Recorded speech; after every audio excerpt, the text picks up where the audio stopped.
Today, we're going to be ranking every single story from Doctor Who. From Unearthly Child to the Reality War, from 1963 to 2025. I think the fairest way of doing this is to rank it by Doctor. The reason I've chosen to do this is because I think ranking Heaven Sent next to the Romans is probably not really a fair battle. I love both stories, I think they're both brilliant, but they're very different.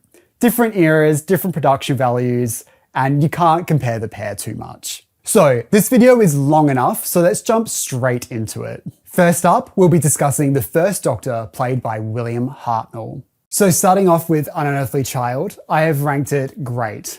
It's not the best of the best, but that first episode I would say is one of the best pieces of television ever.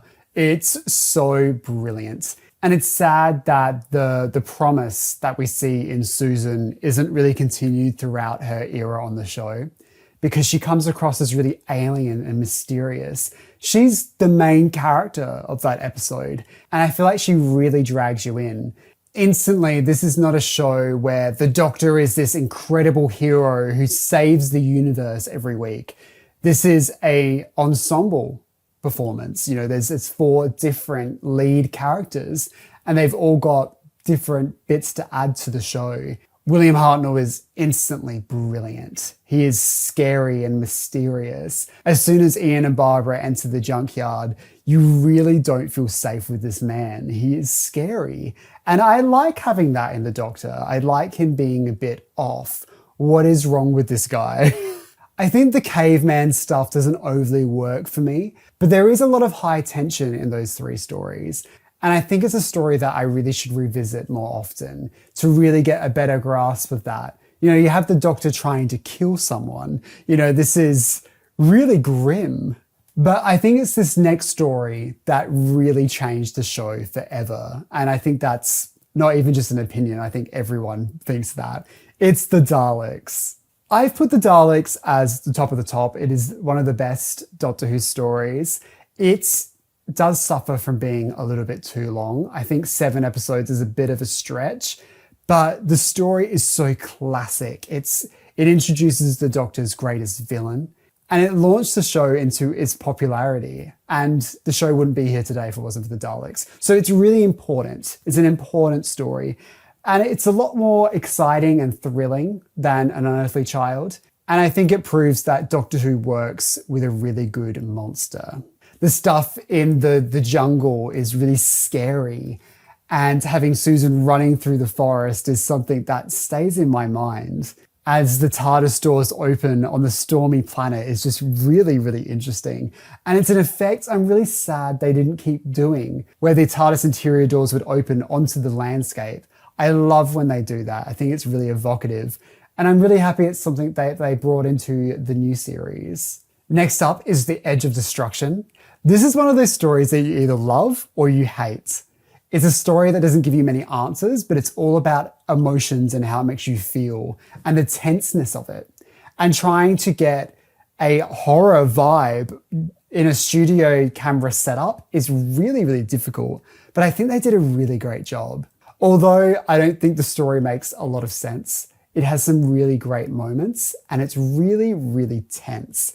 It just shows that you can lock these characters that are really well written into the TARDIS and you can do a story out of it. Whereas I feel like some TARDIS teams in later classic series wouldn't really have as much tension. I think The Edge of Destruction also really works because it's only 2 episodes. It's not too long, and because the concept itself isn't that deep, so it couldn't really stretch to a 4-parter, and definitely not a 7-parter. So I think it works as a nice little, what is it like in the TARDIS when we're not on adventures?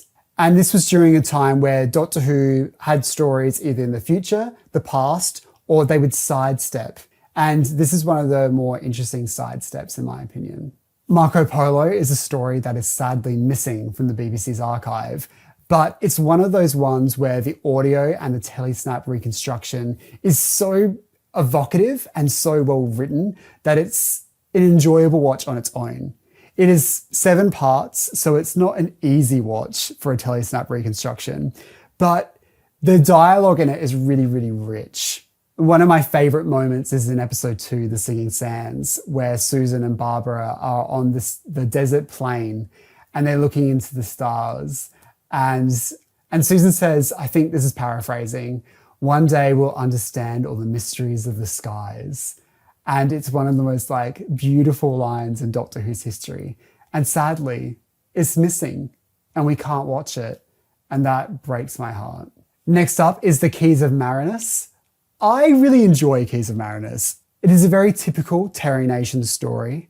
There's a lot of location hopping, but I think that really keeps the pace up, which makes it a much more enjoyable watch for someone who's new to the classic series. Because yes, it's 6 episodes, but in pretty much every episode, you're changing locations completely. And there's a new menace, and it's got a real tension to it. So I really do enjoy the Keys of Marinus. I don't think it's the most well-written story of all time, but it has some really great moments. And I really love the Vord. The Aztecs is one of those stories that people love, and for good reason. I think historicals in classic Doctor Who really shine when there is an emphasis on character development of the main cast. When that isn't there, where they haven't got much to do, it's not as interesting. For Barbara, she wants to rewrite history to help people, and the Doctor and her have a really big argument over it. And it's interesting for her to do that as well, because she is a history teacher. So she has a real connection to history. And I think you're seeing the kindness of Barbara, and you're starting to really learn the rules of time travel in a way that causes great drama, that is really interesting to watch. And the Doctor is really starting to become a Time Lord before the word is even said, that he has a responsibility to time and to maintain it. And also you get a lot of fun stuff with the Doctor getting engaged over a cup of cocoa, and it's got really light-hearted moments as well. I think historicals also really work when they're dropped into a situation where it's really dangerous for them to be there. It's the same way that Rosa, the Jodie Whittaker episode, has a sense of tension because they shouldn't be there. It is unsafe for them to be there. And I think that's where historicals really shine. The Sensorites, unfortunately, is not one of my favourite stories of all time. I think it has a lot of potential. And I think this is the thing I love about classic Doctor Who. You can really see the potential, but it's usually the production itself that is the reason why it holds itself back. They haven't got the budget for it, or the restriction of, it has to be 6 episodes. That really feels like the problem with classic Doctor Who, and why I'm seemingly more forgiving of it compared to the new series. I love the look and the design of the Sensorites. It's really great that Susan has actually to do this episode. She's telepathic, so she can interact with the Sensorites. So she has this more otherworldly quality to her. And Caroline Ford plays it so well. And it's really baffling that the writers and potentially the producers kept putting her into this little girl performance where she does that well, but she does the otherworldliness so much better. And it makes the show way better. I think where the Sensorites becomes not as enjoyable as once they hit the planet. Everything on that spaceship is really tense and spooky. And that shot of the Sensorite rising up behind the spaceship window is really evocative and creepy. And you can tell it had an effect on Russell T Davies because they do the same effect with the Daleks in Parting of the Ways. So yeah, lots of great visuals, just a detriment to its budget and the restrictions of studio storytelling. Next up is The Reign of Terror. I've put it in the good category because the issue with this story is that 2 of the episodes are missing from the BBC's archive. And they've been animated in a way that doesn't really excite me, especially because that first episode is so well directed, which exists, thankfully. And then you cut to the animation, you're like, this isn't as well directed. And it's really distracting and you can't really get into the story. So I think I haven't ranked this story as high as it possibly could have been, just because the animation is such a detriment to my enjoyment of the story. But this story once again goes into the realm of we've landed in a historical period that's really dangerous, and the Doctor being separated from the companions, being locked up in prison, and the Doctor having to break them out, and they're facing the guillotine. They could die in a really horrible way that's not easy to get out of, and really, really interesting part of history as well. Planet of Giants doesn't really work for me. I think it really comes down to the budget. It comes across as a bit play school at times. You know, you've got these giant props that are well made, but it's just not very believable. And I just don't think the story itself is overly exciting. You can tell that this is a remnant of the original production outline of what they wanted to do with Doctor Who. This sounds like an idea for a science fiction show, but it doesn't sound like a Doctor Who idea. Next up is the Dalek invasion of Earth. It is impossible to think of 60s Doctor Who without thinking of this story. The Daleks are brilliant in it, apart from their voices, which I think are not an improvement on the previous story. But I think having them in a setting like London, it just works so well. I love them landing in the future city of London and they think they're home, but they're not. And to get away with filming London as if it's deserted is something that seems next to impossible. And they did a really great job with it. I wish there were more stuff outside than there was, but it's fine. I think the Peter Cushing film looks better than the TV version, but the TV version has more heart to it. And I think Susan's departure is really, really sweet. Although I don't love the idea of her just marrying some random guy on Earth. It just doesn't really make much sense to me. Next up, we have The Rescue, which is the introduction story for Vicky. I love The Rescue. It's only 2 parts, but it's really, really good. This is where 60s Doctor Who shines, where you shove 2 characters in a room and just have really good tension. I love that type of stuff. I think the design of Kokillian is really creepy and cool, and the reveal later on of his character is brilliant and surprised me the first time I watched it, which was pretty crazy. So I really enjoyed that. I love the design. I love the caves. I love the design of the classic spaceship design. And I love Sandy the Sand Beast, and it breaks my heart with poor Sandy, what happens to her. It's one of those great things if you're looking for a nice little bit of 60s Doctor Who goodness, but you don't want to sit down for 7 episodes. You can sit down and watch this 2-parter and have a really good time. And Maureen O'Brien delivers an incredible performance. And it's great to see someone taking the text really seriously and doing her best with it. And she's brilliant. You can tell that Maureen knew that she was coming into a show that was established, that was doing really well in the ratings, it was very popular, and she knew to take it seriously, and I think that was the right decision. Next up is The Romans. Now, I put it as the best category. I know that's controversial. I like The Romans because it's so stupid, and it's so silly, and it's such a fun little comedy episode. And it feels almost like you're reading like Tumblr fan fiction. You know, you've got the Doctor and his friends on vacation in ancient Rome, and they split up and they end up in Emperor Nero's court, and both groups don't see each other and they just miss each other. And it's just a silly little fun story. One of my favorite scenes is where the Doctor plays the lyre and pretends to play it, and he doesn't know how to play it. And Nero's like, "Oh, that was brilliant. You're amazing. You're wonderful." It's just so camp. There's a scene later in the story where Nero turns on the Doctor and is thinking of putting him into the arena to fight to the death. And the Doctor finds out about this beforehand and makes subtle hints and saying stuff like, "Oh, it's going to be a roaring success." And I think about that all the time. I think that's really funny and stupid. And the Doctor giggling because he burnt down the city of Rome, and it's just insane. It's just a really, really odd story, and I really gel with it. And it's a nice comfort viewing story for sure. Now we're going from one of my favorite Doctor Who stories to one of the worst, The Web Planet. To say The Web Planet is not for me is probably the nicest thing I could possibly say about it. The thing is, I can appreciate the ambition the story has. I can appreciate them thinking we can pull this off, but it does come across as play school. I enjoy elements of it.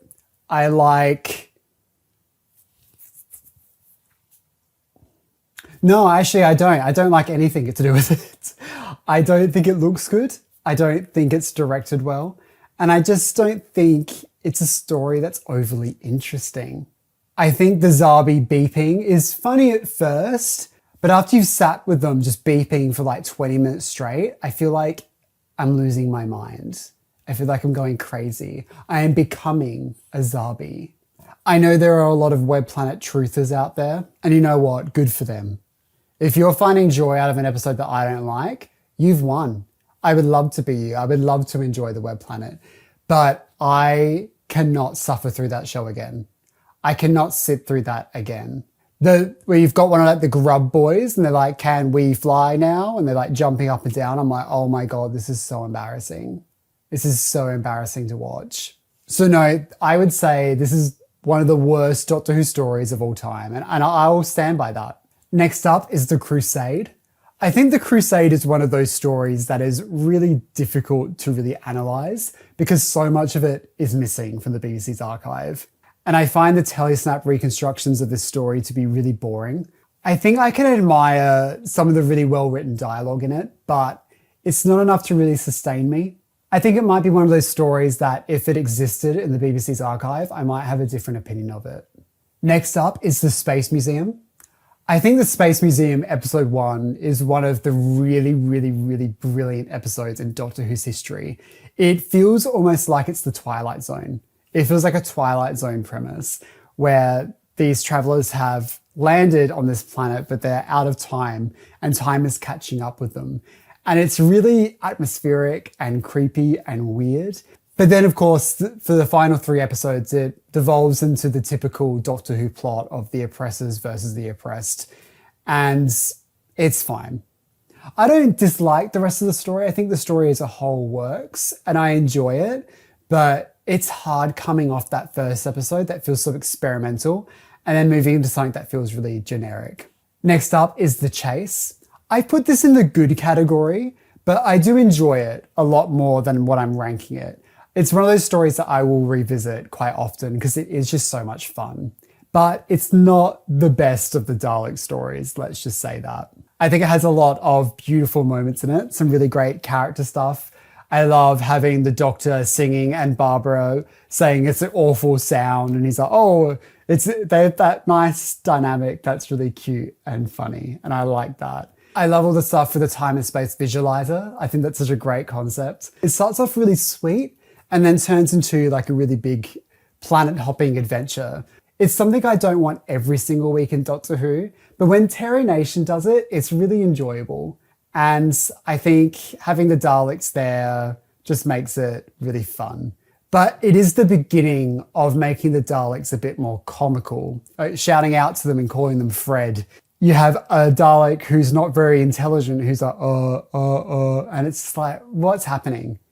You know, like once we start insulting and making fun of our big monsters, the Doctor's greatest enemy, it takes away something of their magic. And this is something Doctor Who does quite often, where the Doctor is very jokey and will make fun of the villain, which is fine, but it does take away a bit of their menace. The Time Meddler, I would say, is probably my favourite First Doctor story. I do say the Romans is, and I also say the Daleks Mars the Plan, but the Time Meddler is just really, really, really good. I think Peter Butterworth as the monk is a brilliant addition. I love his character completely. I love the idea of someone who likes to interfere with time just for the fun of it. Because, you know, the Master is very much like the opposite of the Doctor, whereas the monk has a very specific niche. He likes to change history for his own amusement or his own monetary gain. And I think that's a more specific character than the Master. The Master is more versatile. He can do a lot of different things, whereas the monk is very much, I do this. And that's what I really enjoy about his character. I also like that he's funny. He's a comedic role. And having the Doctor being this tough and gruff character and matching it with this light-hearted, funny comedy double act is really enjoyable to watch. I think it's a really good introduction for Peter Purvis's character of Stephen. And him and Vicky have a really good relationship in this as well. And I just really love the feeling of this story. Next up, we have Galaxy 4. This is a story that does not speak to me whatsoever. It doesn't feel like Doctor Who. It feels like a generic science fiction story. And it doesn't really have that Doctor Who twist to it. It doesn't feel very intelligent. It's very basic, where it's like, what if women ruled this planet? But it doesn't really have anything to say about it. It's just a bit bland. I like the Chumblies, I think they're cute. But Vicky also suffers from what happens to Susan later in her stories, where she becomes a little girl who can't look after herself, and Vicky's not that person. And Stephen's character just doesn't do anything. Next up is Mission to the Unknown. I've put this in the okay category just because it's a little bit disposable. It works as a good setup for the Daleks' master plan and has some really great moments in it, but ultimately it feels kind of pointless.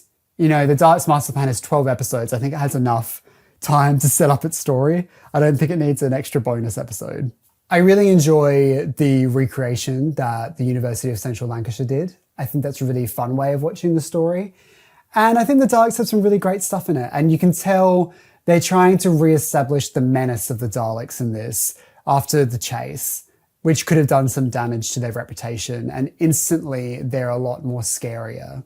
Next up, we have the Mythmakers. This is a really curious missing story where its tone shifts a lot. One minute, it's a really silly comedy, and the next minute, it's a really serious tragedy.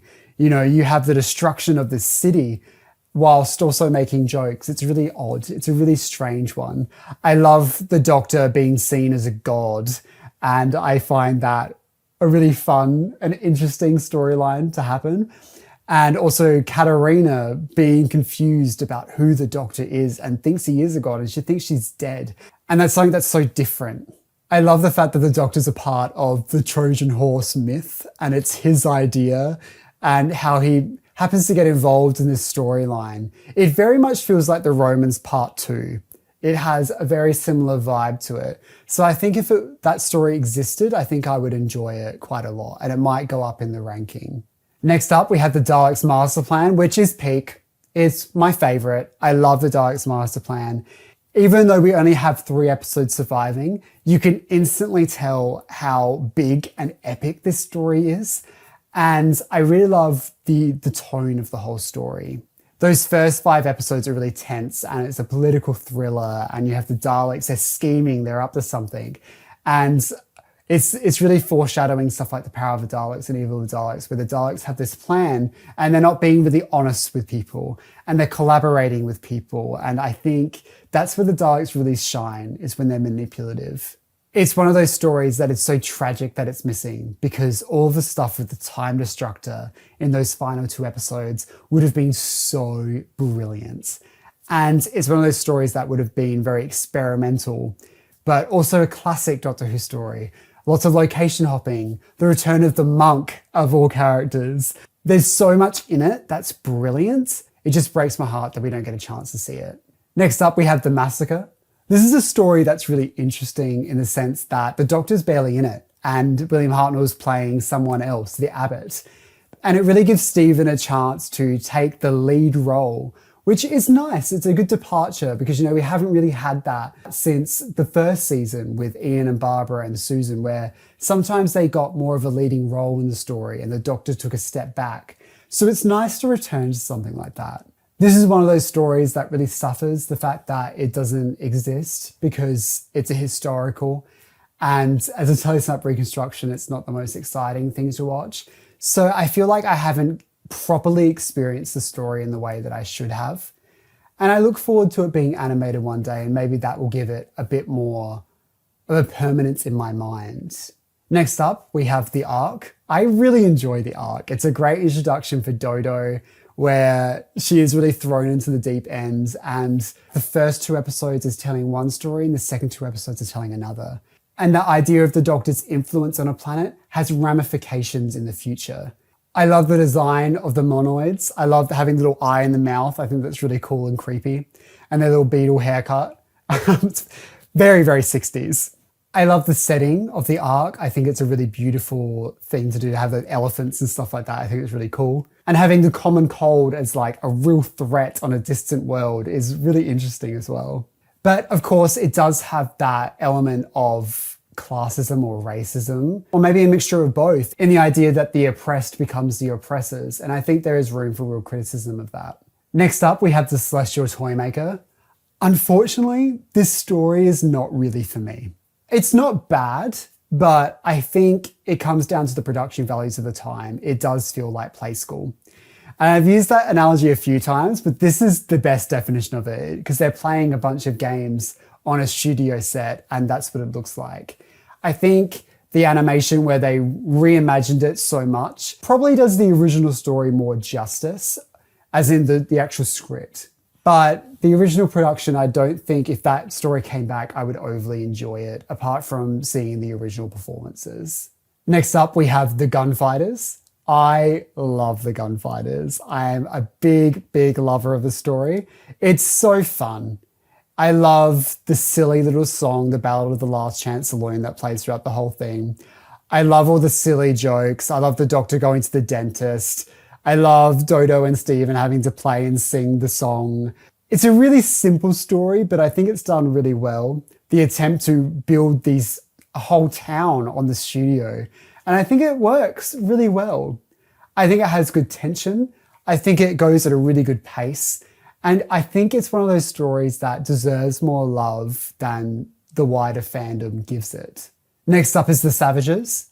I am a Savages truther. I enjoy the story. It's a very stock standard Doctor Who, of course. It's the oppressed versus the oppressors. This is what Doctor Who does. It's its bread and butter. You know, you can't avoid it. But I really enjoy the Doctor getting to this point where he's very strong about his morals now. He comes into this planet, he sees what they're about and says, this is not what I believe in. I don't endorse this way of life. I think it's wrong to treat these people like this. And the Doctor is really starting to become a hero. He's really starting to become this character that he would later become as the series develops. I think it has a really good spooky atmosphere that I don't think the animation really replicates very well. But I think the original Telesnaps show a much more dark and spookier story. If you're going to watch the Savages animation, I recommend watching it in the 4:3 black and white version. I think that one does it a bit more justice. Next up is The War Machines. This is one of my favourite Doctor Who stories. The thing about 60s Doctor Who, it rarely visits the 1960s. It doesn't do contemporary stories very often. So The War Machines is one of those outliers, and I think it just has this real sense of modernity and the swinging 60s, especially in Ben and Polly. The War Machines themselves are a little bit clunky, but they seem to have a real menace behind them. The story as well has a lot in common with the Bells of St. John, and that feels like a real modern take on this story, where it's the technology, the fear of technology and what it's going to do. And once again, we really see the Doctor standing up and being that hero in that beautiful tracking shot of the Doctor standing up against the War Machines in that cliffhanger. It's beautiful. Next up, we have The Smugglers. This story, to me, is one of those things, because it's missing, it doesn't really stay in my mind as much as stories that do exist. I think it's a fine story, but it lacks that sense of danger that the other historicals have. Of course, we're surrounded by pirates, but it doesn't really have that similar level that the Reign of Terror has. Polly and Ben aren't going to be facing the guillotine anytime soon. It's one of those stories that you wish were surviving, because they did a lot of location footage for this one, so it would have been beautiful to see Cornwall at this time, and I think it would have been a really, really nice, beautiful story. And last off, we have The 10th Planet, which is arguably one of the most important stories in Doctor Who's history. This is the first ever regeneration. This is the story that guaranteed the future of the program, alongside the power of the Daleks, of course. This showed that the show can change and evolve. It also introduced the Cybermen, one of Doctor Who's biggest and most threatening villains. In this, they are really creepy with their sing-song voice and their terrifying faces, which show that they work really well when they came back into the new series in World Enough in Time. This is staple Doctor Who, a base under siege. It's really setting up the next era before it's even begun. I think Hartnell gives a really great performance. He's standing up for what's right, and he comes across as really tough and determined. And it's really sad that this was the way he had to leave the show when, it's clear Hartnell really wanted to stay on. And so, yeah, that's the first Doctor's era. As you can see in my tier list, I love this era. There's a lot of high-ranking stories. There's a lot of consistent amount of stories into each categories as well. But as you can see, my favorites, I Like I have 7 stories in the best category. Like I just love this era. I love Hartnell's Doctor so much. And there's some really, really good stories. Next up, we'll be talking about the Second Doctor, played by Patrick Troughton. Let's dive straight into it with the power of the Daleks. The power of the Daleks instantly goes to the top. There is something about this story that is so not only important, but it's also just brilliant the whole way through it. Maybe 6 episodes is too long for this story, but I think they managed to fill the runtime with enough action and drama that it works. Not only are we establishing Patrick Troughton as the new Doctor, but establishing him as a replacement for the only Doctor. This entire story and the future of the series relies on him and his performance, and I think he instantly knocks it out of the park. Instantly, there is this sense of menace and mystery within his Doctor that had always been a part of the Doctor's character, but even more so. There is something about Patrick Troughton as a performer who is just so brilliant and so captivating to watch that even though we only have the audio and an animation, you can still feel his performance in just his words and what he has to say and how he chooses to deliver it.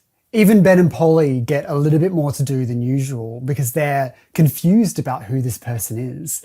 They don't really trust him, but Polly instantly has this rapport with him and it's just brilliant. The Daleks are at their scariest that they have ever been throughout the entire run up to this point. They're scheming, they're up to something, and it's really, really great. Next up, we have the Highlanders. This story doesn't overly excite me. It's never been something I've been a massive fan of. A lot of people love this story because it introduces Jamie McCrimmon. So it's an important story in Doctor Who's history. So it's a story I would love to see returned or animated one day. But the actual concept of it doesn't overly excite me. I mentioned when I was talking about the Hartnell era that I really enjoy historicals where they're in a situation where it's really, really dangerous. And there is a sense of danger in this, but it doesn't have that overwhelming sense of dread that something like The Reign of Terror has. I think it's one of those stories that I can't really have a really strong opinion on unless it came back or it was animated, because based on just the audio and photo reconstruction, I don't feel like I have a really good sense and grasp of the story. Next up is The Underwater Menace. This story is also just okay. I love certain elements of it. I love how deliciously camp it is, but that feeling of menace that was established in Power of the Daleks feels like a lifetime ago now. Although he is playing the fool in order to get what he wants and get information out of people, it does feel like he's playing it a little bit more silly. But you can tell he's taking it seriously though. I love the design of the fish people. I think they're very camp. And I love Professor Zaroff. I think he is so funny. Like, nothing in the world can stop me now. It's just brilliant. It's just one of those all-time moments that sticks with you. It was brilliant when one of the episodes returned in 2011. And it really makes you want the whole story. Because I think if you sat down and watched the whole story in live action, it would just kind of work. I think it's just going to make sense. But when you're flipping between animation and live action, it just doesn't really have the vibe that I'm looking for. Next up is the Moonbase. And this story really established the Cybermen as what we know today. They are more of a strength, like an army, and they feel like a real menace. And I really enjoy them in this story. They come across as really spooky, like lurking in the shadows. And Patrick Troughton has completely found his Doctor at this point. This is one of his best performances in his entire run. Because the Doctor is only as good as the villain he is like coming up across. So I think this is one of those ones where it works really well. Once again, the Doctor is really established now as someone who is fighting for good, who is trying to stop the evil in the universe. He has found his place in the universe now. He knows his own identity and he's created it separate from the Time Lords. And it's the opposite of the Time Lords. He's a rebel, he's an outsider, and he does what he thinks is right because he thinks what the Time Lords are doing is wrong, just watching and observing. And you can see that in the story without even knowing of the Time Lords. Next up, we have the Macra Terror, which is one of my favorite missing episodes of all time. There is something brilliant about this story that just works.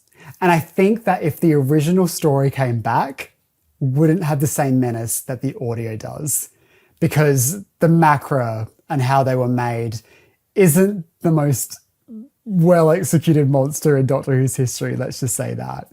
But the actual story itself, setting it in this spooky colony in the far future where everyone's very, very happy all the time. And there's that menace underneath of it, literally underneath it, with the crabs living beneath the city and controlling them is just really brilliant.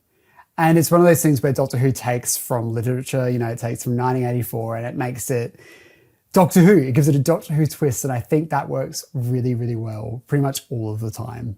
Next up, we have the Faceless Ones. And I put that in the okay category. I think the story is just too long. I don't think it really has enough drama and momentum to really stretch the 6 parts. But I think they tried their best with it, by changing the location for the final 2 episodes to really try and make it work. But I just don't think there was as much juice in this lemon. I think it was squeezed by the end of episode 4. I think this is one of those stories that if the original survived, we'd enjoy it a lot more, because the location filming looks really interesting because it's at an airport and it's really different. And it has a real scary vibe to it that I think is a little bit missing from the animation. Next up, we have the Evil of the Daleks. Just looking at my tier list so far, it's either the best or just okay. That just shows that season 4 really has real big ups and downs, and I think Evil of the Daleks really ends the series on a high note.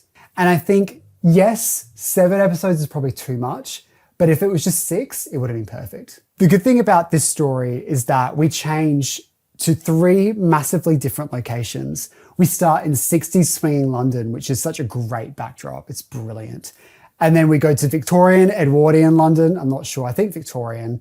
And that's brilliant as well. And then we move to Skaro, the Daleks' home planet, since we haven't seen their original appearance in the Daleks. And it's so exciting.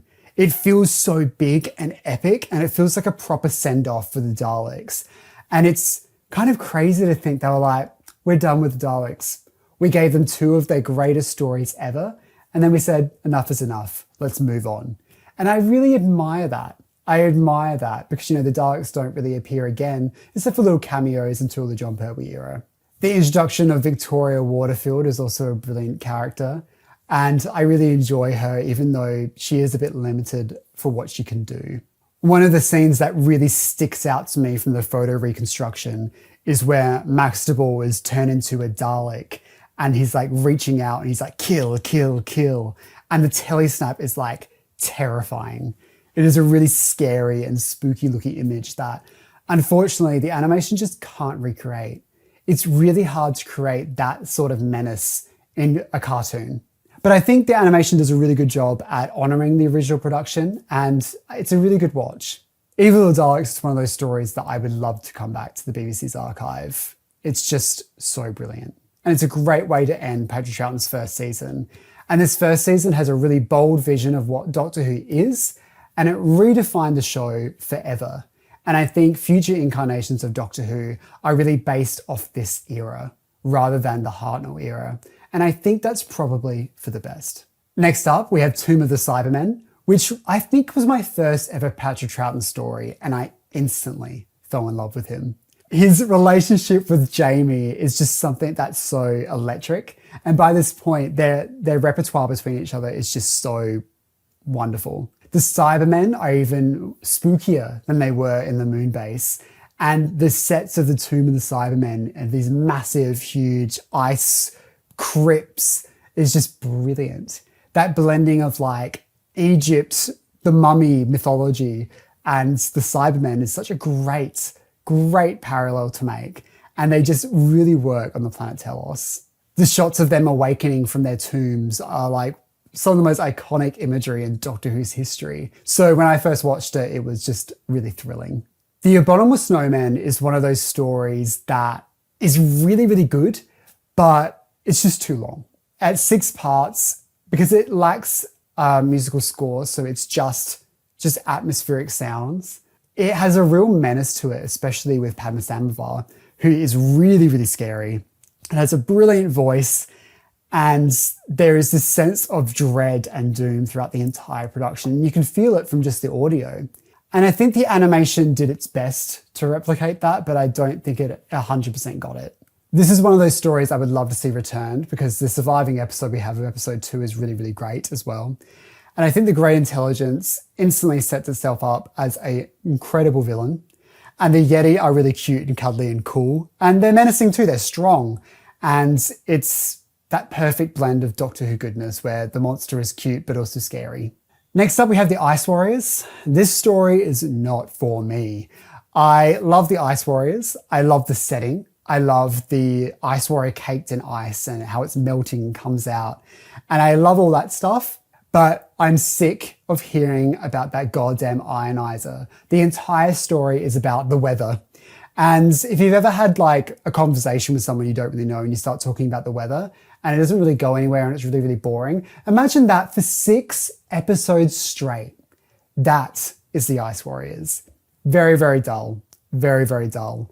And it's sad because it's such a beautiful location that it could be really, really scary and really, really tense and really, really cool, but it's just not. Next up is The Enemy of the World. When this episode came back in 2013, it was really, really exciting because it was a story that people weren't necessarily clamoring for it to return, but everyone was really pleasantly surprised when it turned out to be really, really good.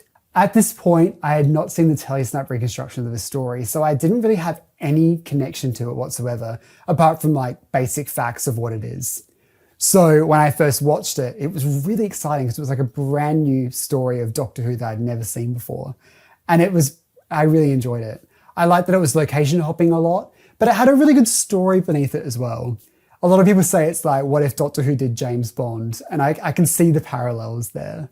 So if you haven't seen The Enemy of the World, you have to watch it. It's really, really good. Next up, we have The Web of Fear. This whole season is all about incredible locations. They really thought about what is a really great place for Doctor Who to turn up. You know, you had the tombs on the planet Telos, you had the snow in the Ice Warriors, you had the mountains of Tibet in the Bottom of Snowmen, and now you've got the London Underground. You know, these are really unique and different locations that the show hasn't really gone to before. Like the London Underground, it's really dark and spooky and you're stuck there and they can't escape. And there's this menace that's coming towards you. It's brilliant. It's a stroke of genius. And the set designers went above and beyond for this one. And the redesigned Yeti are such an improvement. It is such a great story. And it's really sad that the 3rd episode is sadly missing from the BBC's archive because the story feels incomplete. It feels like we're missing an important chunk of the story and we're distracted by an animation.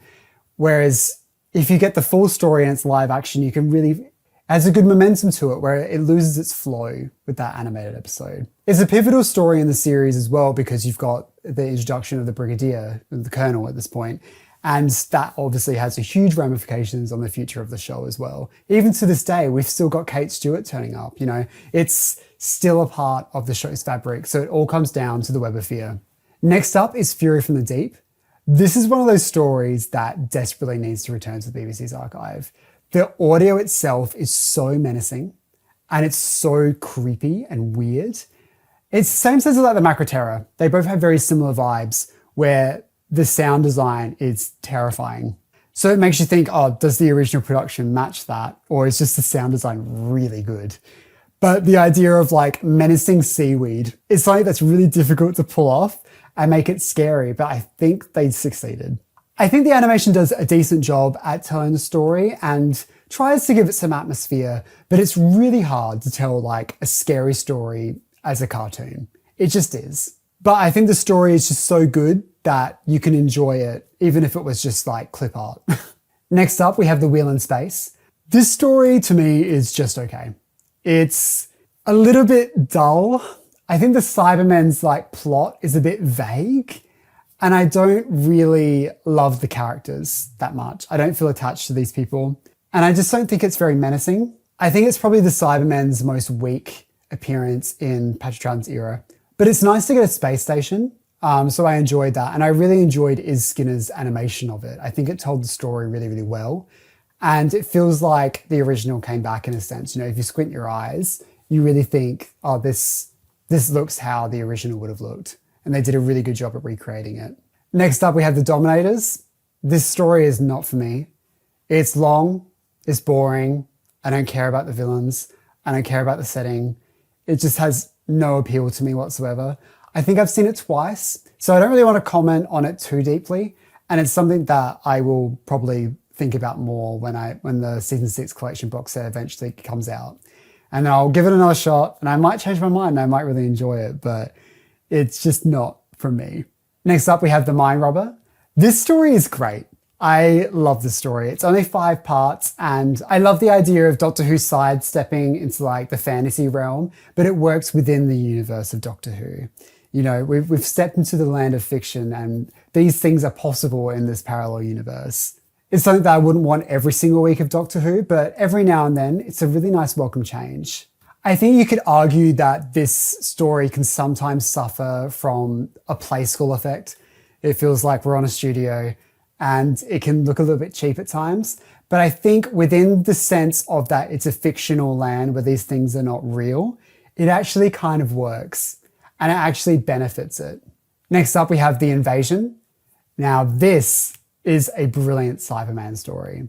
Well, it's not even like that much of a brilliant Cyberman story so much. It's just a brilliant story in itself. The Cybermen don't even turn up for quite a long time, but you feel their menace in the background. They're always coming. They're always on their way. Tobias Vaughan is one of the greatest Doctor Who villains of all time. He is so brilliant. And how he's always calling out for his assistant being like, Parker. It's so iconic and it sticks in your head and you remember that name.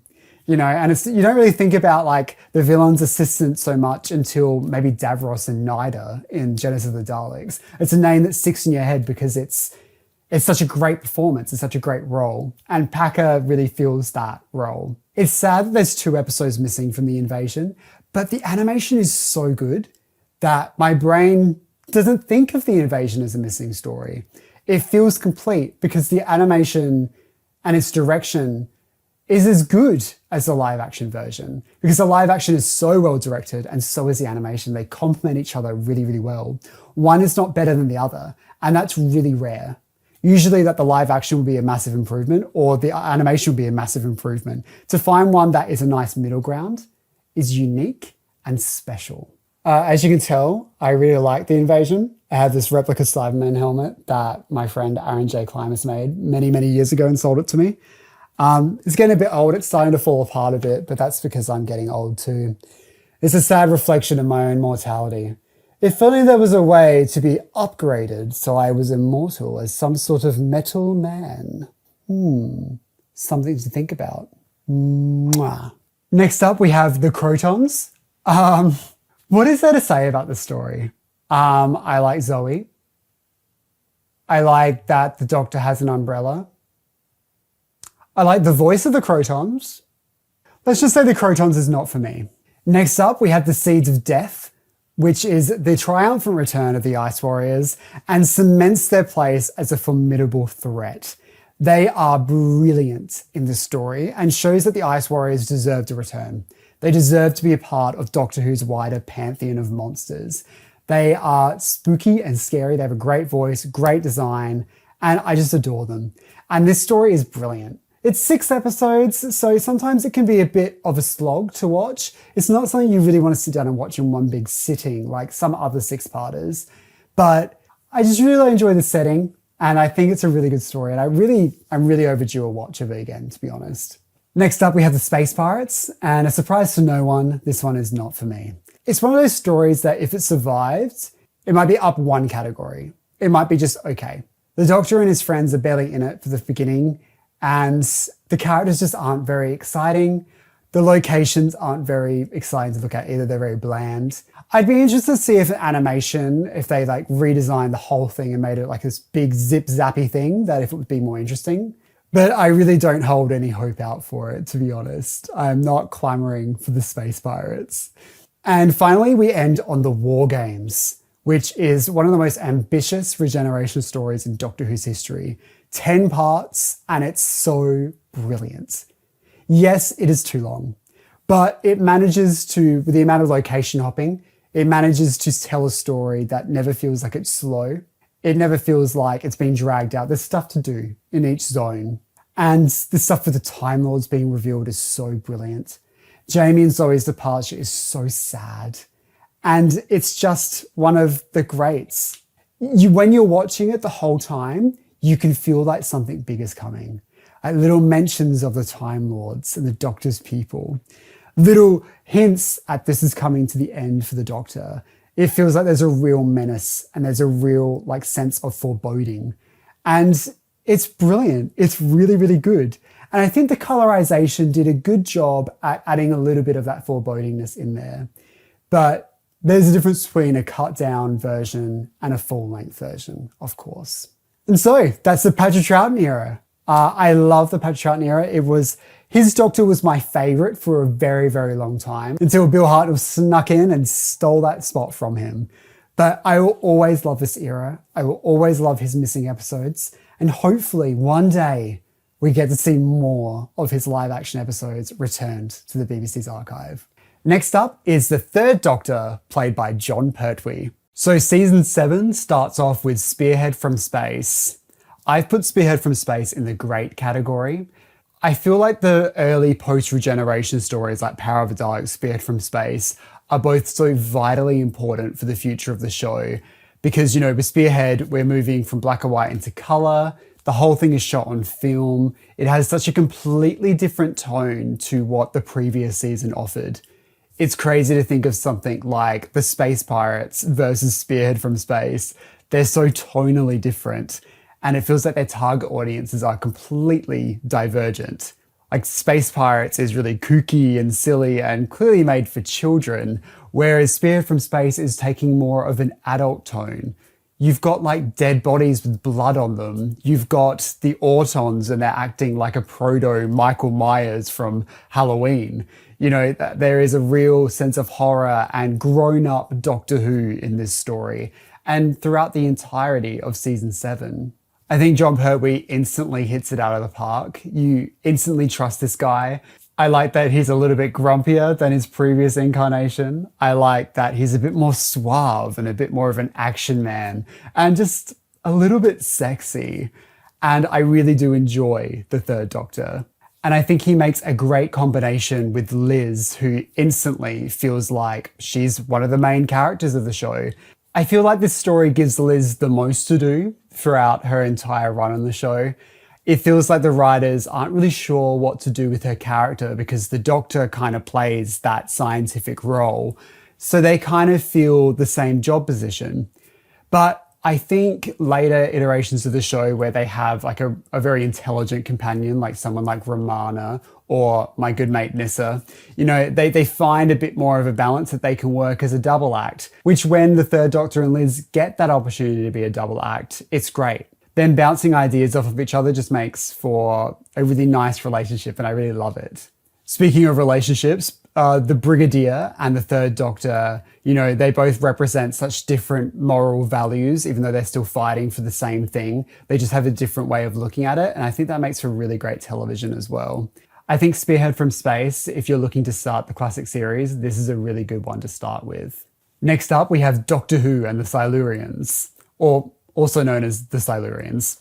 I recently rewatched this when the new collection box set came out, and I was just reminded about how good this story is. 7 episodes, which you could argue is too long, but I don't feel like it overly drags too much. The Silurians are a great addition to the show. I think their design is so iconic, and their voices are really fun as well, and I really enjoy them. It's great to have like the Doctor and the Brigadier really clash in this one, and it's the beginning of Liz not having too much to do, but they're trying to figure out how we can make the most of her. There's some really great location filming in this one. The POV of the Silurian like going through the barn is really creepy and cool, and they're heavy breathing. It really does feel like it's moving into more contemporary horror for the time. You know, it's much more 70s horror, even though it was filmed in 1969. And it's really odd that the tone that they set in season 7 is like pretty much abandoned as soon as season 8 starts. I know with the collection box set, they did a more cut down version of it. I think they did it for like 90 minutes or something. So I'd be interested to see how the pacing of that one is, or if that would be more approachable to a new audience. I don't know. Next up, we have the Ambassadors of Death. This is a story you either love or you hate. For me, I can see what it's going for, and it has some really great moments, but I don't really love the pacing of it. It just comes across as really boring to me. But, you know, I'm really willing to give it another go. I tried watching the first episode on the collection set but I just felt like I wasn't in the right headspace for it. I really need to be in the right mood for something like this. I love that it feels more like hard science fiction in a sense, where it's like, what's going on up there? It's very slow and methodical, and it's like waiting for a response and stuff like that. And, it has an incredible cliffhanger, which everyone knows, where the Doctor's trying to get into the spaceship and he's like, right, cut it open. But yeah, for the full 7 episodes, it doesn't really stick in my mind as much as other episodes from this season. Next up, we have Inferno. This is a story I'm really looking forward to rewatching again for the collection set, which I'm getting there. It's just, I've been busy, okay? I love this story. The first time I ever watched it, this is such a weird tangent. The first time I ever watched Inferno, I had like this really awful flu and I had this fever, and I was like sitting in my bed watching it, and it was like really hot on the screen and I was sweating, and it was like the most like 4D immersive experience of my life. But I've always loved this story. I think it has a real atmosphere to it, has a real good feeling to it. And near the end of the story, it really changes locations, and it's such a smart way of making 7 parts not feel like 7 parts. So that's season 7, tonally different to anything that comes afterwards, and it really works as its own little thing. It's sad that we never got a proper departure for Liz on the show, because I love the character of Liz Shaw, and it's really sad that she doesn't really get that nice goodbye that other companions do. It's kind of unthinkable nowadays for a companion just to disappear. That would be crazy. Imagine like if Amy Pond just didn't turn up one episode. Like that's just weird. It's just really odd. Next up, we have Terror of the Autons. Terror of the Autons once again feels like another soft reboot for the show. They're even using the same monster they had in the last season premiere. It's much more campier. It's a bit more child friendly. It's family friendly, I would say. It's not trying to talk down to its audience.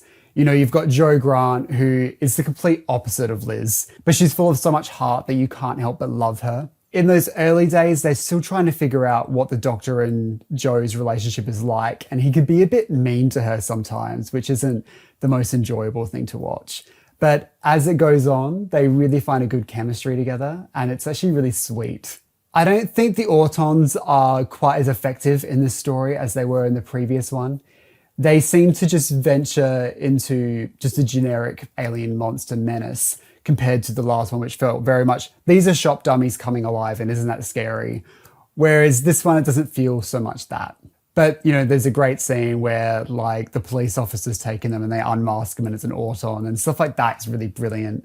It moves at like an electric pace. It's much more action-based, this serial, and it's a really enjoyable watch. And if you watch it with the new optional CGI effects on the collection set, it's even nicer as well. It just gives it that extra polish. Terror of the Autons also introduces the Master, played by Roger Delgado, which is such an important moment in Doctor Who's history. The last time we saw a new Time Lord was the Monk, and the Master has a very different motive. It's a bit more yin and yang. They're two sides of the same coin. It's a bit more specific about who the Master is. He's just bad Doctor Who. And I think Roger Delgado does such an incredible performance. And you can tell it's all thanks to him that the Master keeps coming back, because he did such an amazing job. And I don't think any other Master really replicated how brilliant he was until I think Michelle Gomez. I think she does that balance of suave yet scary really, really well, that other Masters either tend to be too crazy or too camp to really be that level of sophistication. Next up, we have The Mind of Evil. This story does feel like an overhang of season 7. It's a bit more grounded and it has a bit more of a adult nature, I guess you could say. I think it does suffer from being a bit too long, but I do enjoy the story. It has some really great stuff with the Doctor and the Master, who doesn't stop showing up. But yeah, Mind of Evil has great location stuff. Jo's brilliant in it. It's all right. Next up, we have The Claws of Axos. The Claws of Axos, in theory, I should really like. It has a great monster design. It's really cool and 70s and quirky. But for some reason, the pacing of it just feels kind of off to me. Like it's a lot more pacier, but it doesn't feel like it flows really well. But I do really love the design of the Axons. And yeah, it's just one of those stories that doesn't really sit in the back of my head too much. Next up, we have Colony in Space. Now, this is a story that is just not for me. I don't think it's very fun. It doesn't really have an exciting monster, and I think it doesn't really need to be as long as it is. Especially because, it's been a while since the Doctor had left Earth at this point. So it would be exciting to go to a new planet, and it was just the most generic Doctor Who story of all time. So yeah, Colony in Space is not for me. Next up, we have the Daemons, or the Demons, however you like to pronounce it. I like to say Daemons because it sounds cooler to say. I recently watched the omnibus version where it was like a cut down version of the story, and it's just such a great story. Like, even if you cut bits out of it, it's still brilliant. I love the setting. I love all the satanic elements to it. And yeah, it's just really sick. It's like Doctor Who being like kind of cool, the occult and that. It doesn't feel like something that Doctor Who does very often. And I like when it does it once in a blue moon. And when they did it really well in this one. So it's really hard to beat this. And by the point in the season, the Master keeps turning up every single story and it would feel really repetitive, but he's just so brilliant in this one that you forgive it. You're happy that he's there. He's wonderful in it. Even if there's a bit of dodgy effects with Azal, it's still Azal? I don't know if I'm saying that right. But even if it's a dodgy green screen, it's still really enjoyable and there's a real presence to his character. I think it ends season 8 on a really high note. And I think it does a really good job at saying this is what Doctor Who's going to be like from now on. This is the vision we have for the show. And I think it does work. Next up, we have Day of the Daleks. Really, really like it, but I don't really love it as a Dalek story. The Daleks don't really feel like they fit the story at all. They're kind of just there. And I don't really think it's the triumphant return that the Daleks really needed. After we've had Power of the Daleks and the Evil of the Daleks, where they're very different Dalek stories that they really feel like they're a strong menace.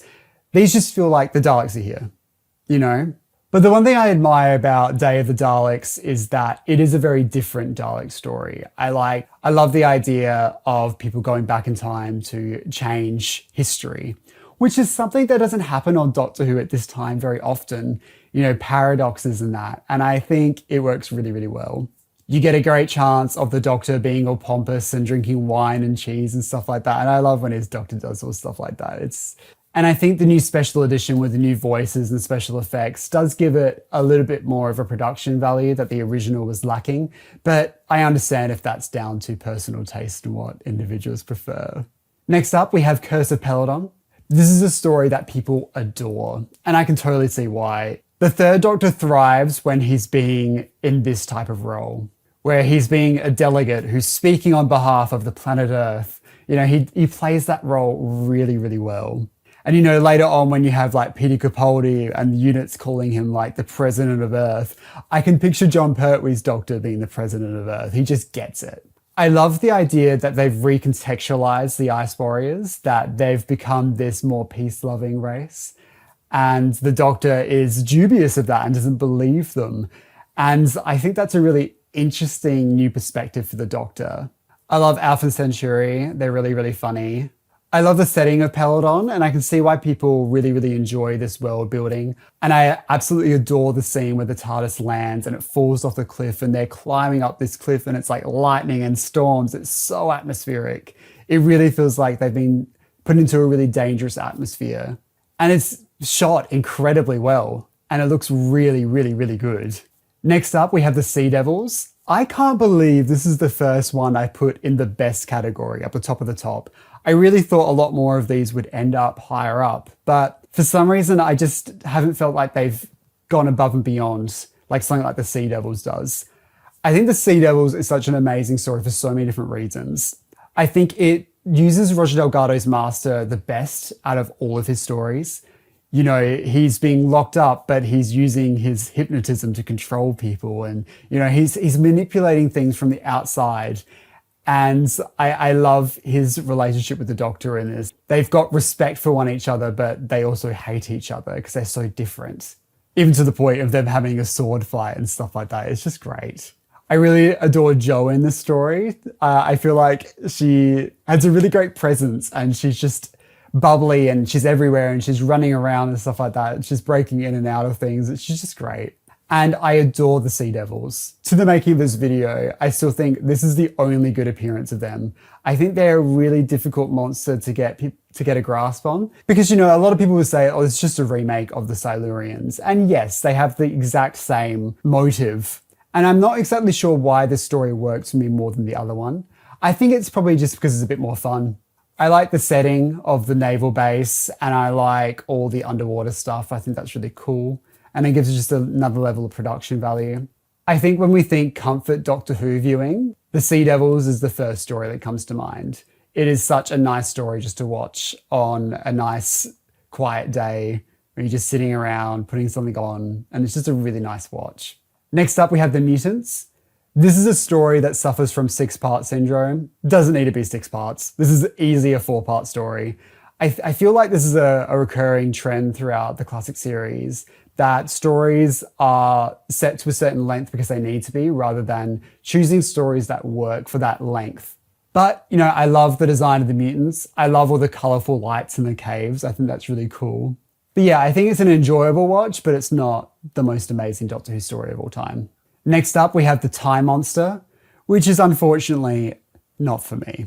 It's interesting to see like the last season ended on such a high note with the demons, and then this season ended on such a low note with the Time Monster. I think there is a level of camp enjoyment to this story, but there's so many things wrong with it that it just doesn't work. It's once again yet another retelling of the Atlantis myth, and this one just isn't the best one. Yeah, honestly, I don't have that much nice to say about the Time Monster, so I'm going to move on. All right, now we're moving on to my favorite Jon Pertwee season, season 10. And we're starting off with the 3 Doctors. I put the 3 Doctors in the best category because it works on so many different levels. Not only is it a multi-Doctor story that you could accuse of being fan wanky, I don't think it has that vibe. I think it has a real story to tell, and there's a real forward momentum for it, and it changes the future of the show in many different ways. The biggest being, of course, the Doctor gets the ability to time travel again from the Time Lords. They give that gift to him so that it feels like it's a reflection of the past, but it ends on a look towards the future, which I think is the most important part when it comes to these anniversary specials, is not to get bogged down on the past and just celebrate that because it feels like a disservice to the future of the show. Patrick Troughton and Jon Pertwee together are such a great double act. It's one of those moments where you're like, oh, of course, having 2 Doctors on screen just makes sense. And I think once you have more than 2, it doesn't work as well. And I think that's why the 3 Doctors is such a huge success. I think also choosing it to be just a 4-part story is really smart. Because, you know, you could have said, oh, we want a 6-part story for this big landmark event. But they were smart saying, no, let's just tell a really good story in 4 episodes that celebrate the past and look towards the future. And this does it the best. I think it's arguably one of the best anniversary specials in Doctor Who's history. I also really love seeing Jo with the 2nd Doctor and seeing how she acts with him and how different that is. That's something that I really enjoyed about Day of the Doctor, where you got to see Clara with the 10th Doctor. There was a completely different tone between the 2 of them. So stuff like that is really fun to watch as well. Omega is an incredible villain, and I think this is his best appearance in the show, because you could argue that it is a heightened, maybe exaggerated performance, but I think it's so good that it works in the context.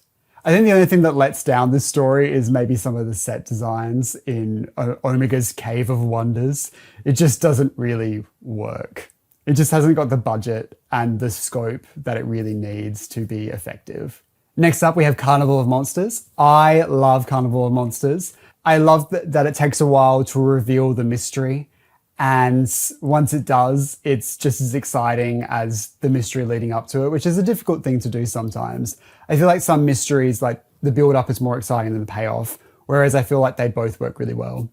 I love the Drashigs. I love all the stuff on the cruise liner. And I love all the stuff on the planet with the miniscope and the people who are working on it. I think they're really fun and interesting. I think it moves at a really good pace and it works really well within its 4 episodes. And I love Carnival of Monsters. I can sit down and watch it all the time.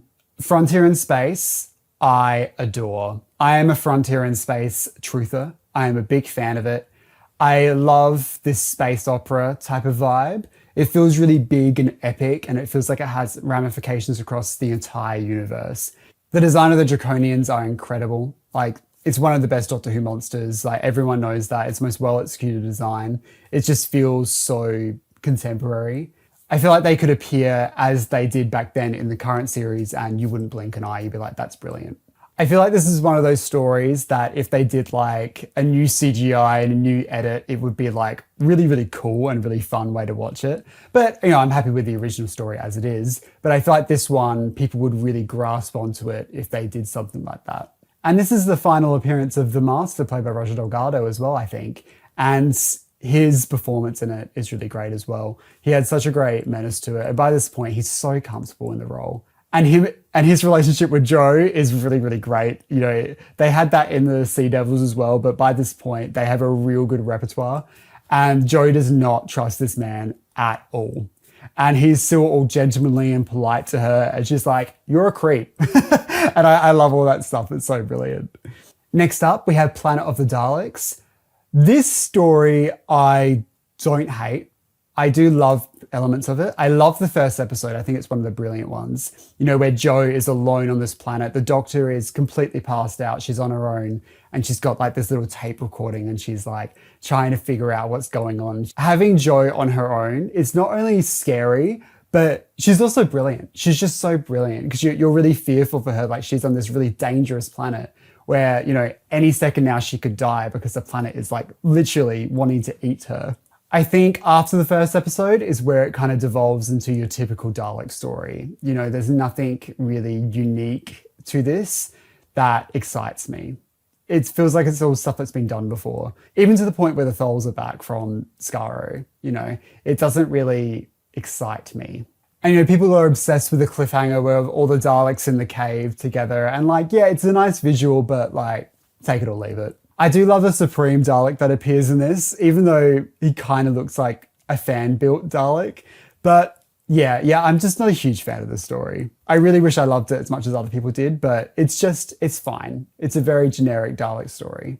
Next up, we have The Green Death. Now, this is how you do a companion departure. You know, looking at how Liz just teleported out of the show, she just stopped being there, compared to this, is such a huge departure, and I'm really happy they did this for Jo, because Katie Manning's influence on the show is so important. She did such an amazing job, and she really left a mark on this show. I think it's good when Doctor Who changes like to a different location. You know, we're going to Wales, so we're hearing a different accent that just isn't the same BBC English. So, you know, it's a nice setting. It looks really beautiful. I love the whole, like, you know, people fighting up against like this corporation. You know, we got the hippies and stuff like that. It's really cool.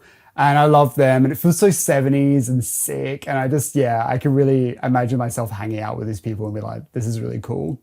And it totally makes sense for Jo to end up here. This is where Jo belongs. And I love that they've decided that to give her someone who's kind of like the Doctor, but her age. And yeah, it just kind of makes sense. But yeah, love The Green Death. If you haven't seen it, you have to see this story. Next up, we have The Time Warrior.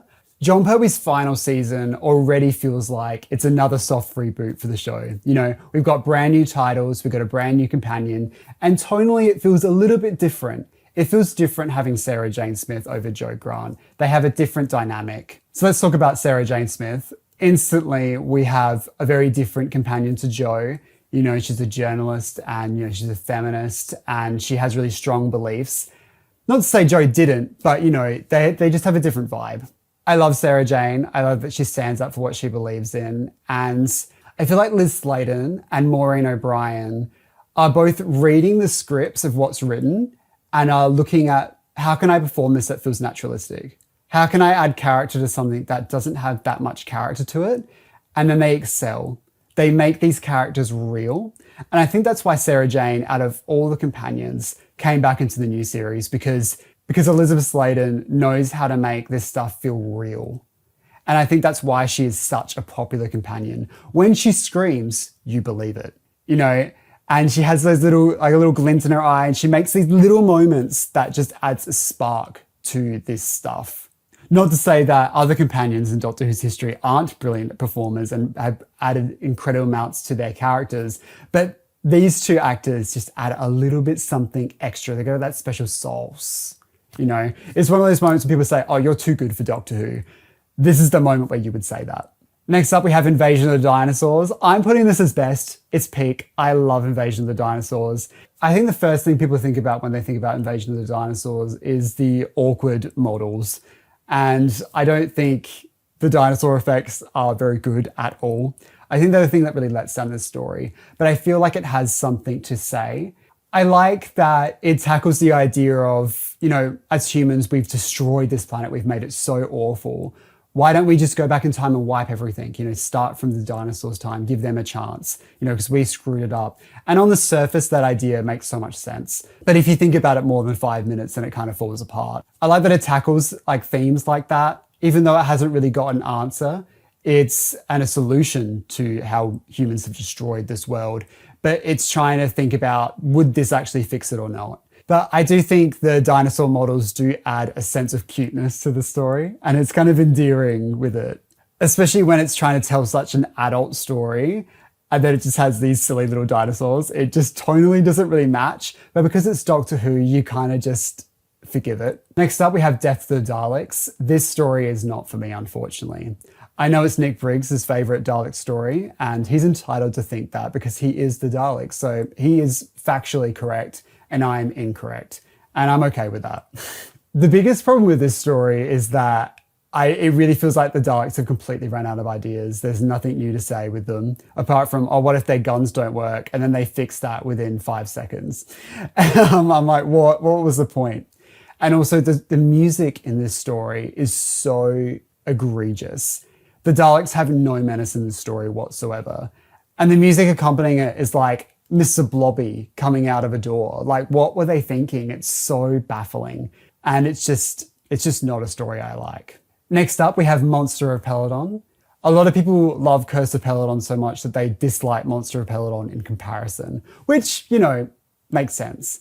Because they're very similar stories, but this time it's 6 parts, and it's just not very exciting. But Monster of Peladon is a story that I recall really enjoying last time I watched it, but that's because I was like starved for Doctor Who. I would have accepted anything. They could have put anything on, and as long as Doctor Who appeared, I would have enjoyed it. So it was a good time to watch it, but yeah, it doesn't really work as well as Curse of Peladon does. And it's interesting that John seems to continue the legacy of the previous Doctor, where the penultimate story is not their best outing, followed by their outing, which is quite good. Next up, we have Planet of Spiders. I put this in the great category just because I really did enjoy it the first time I watched it, but it's not a story that I rewatch pretty much ever because I'm terrified of spiders. Now you may be thinking, oh, but Josh, you're from Australia. Don't you see spiders all the time? Yes. And that's why I'm scared of them. I'm in a constant state of fear because these spiders can kill you. They can really mess you up. So my fear of spiders is not illogical. It is based in fact, in science. It is evolutionary for me to be scared of a spider. So even these spiders that don't really look real are too spooky for me. If they released a set on Blu-ray and they did new effects for new CGI spiders, baby, I wouldn't be watching. Baby, I'd be turning that screen off and I'd be walking away. Too scary for me. The reason this story is not in the best category is because I think in the middle, it kind of just becomes John Pertwee gets to play with a brand new toy. You know, he gets to drive a new car. And I don't really feel like there's much story going on. It's just them having fun for the last hurrah, which, you know, is fine. But, you know, time and a place, baby. This is BBC One. We got things to do. We got a story to tell. And also, you know, near the end where they go on green screen for the half of the story, it just does not work for me. It really takes me out of it. And there it is, the Third Doctor's era. It's a real mixed bag when looking at my tier list. You know, we've got a lot of stuff at the top, which I thought was expected because I do love the Third Doctor. A lot of the time, if I'm thinking I want to watch a classic Doctor Who, I choose a John Pertwee story. And it's one of the ones off this top 2 rows. Let me tell you that, baby. Let me tell you that. But I feel like a lot of the stories that I've ranked lower, I don't hate them. I don't dislike them so much. It's just they're not as good as the other ones. And that's the thing, if you have really, really good stories, the average ones just feel so bad in comparison. Next up is the Fourth Doctor, played by Tom Baker. We're starting off this list with his first story, Robot.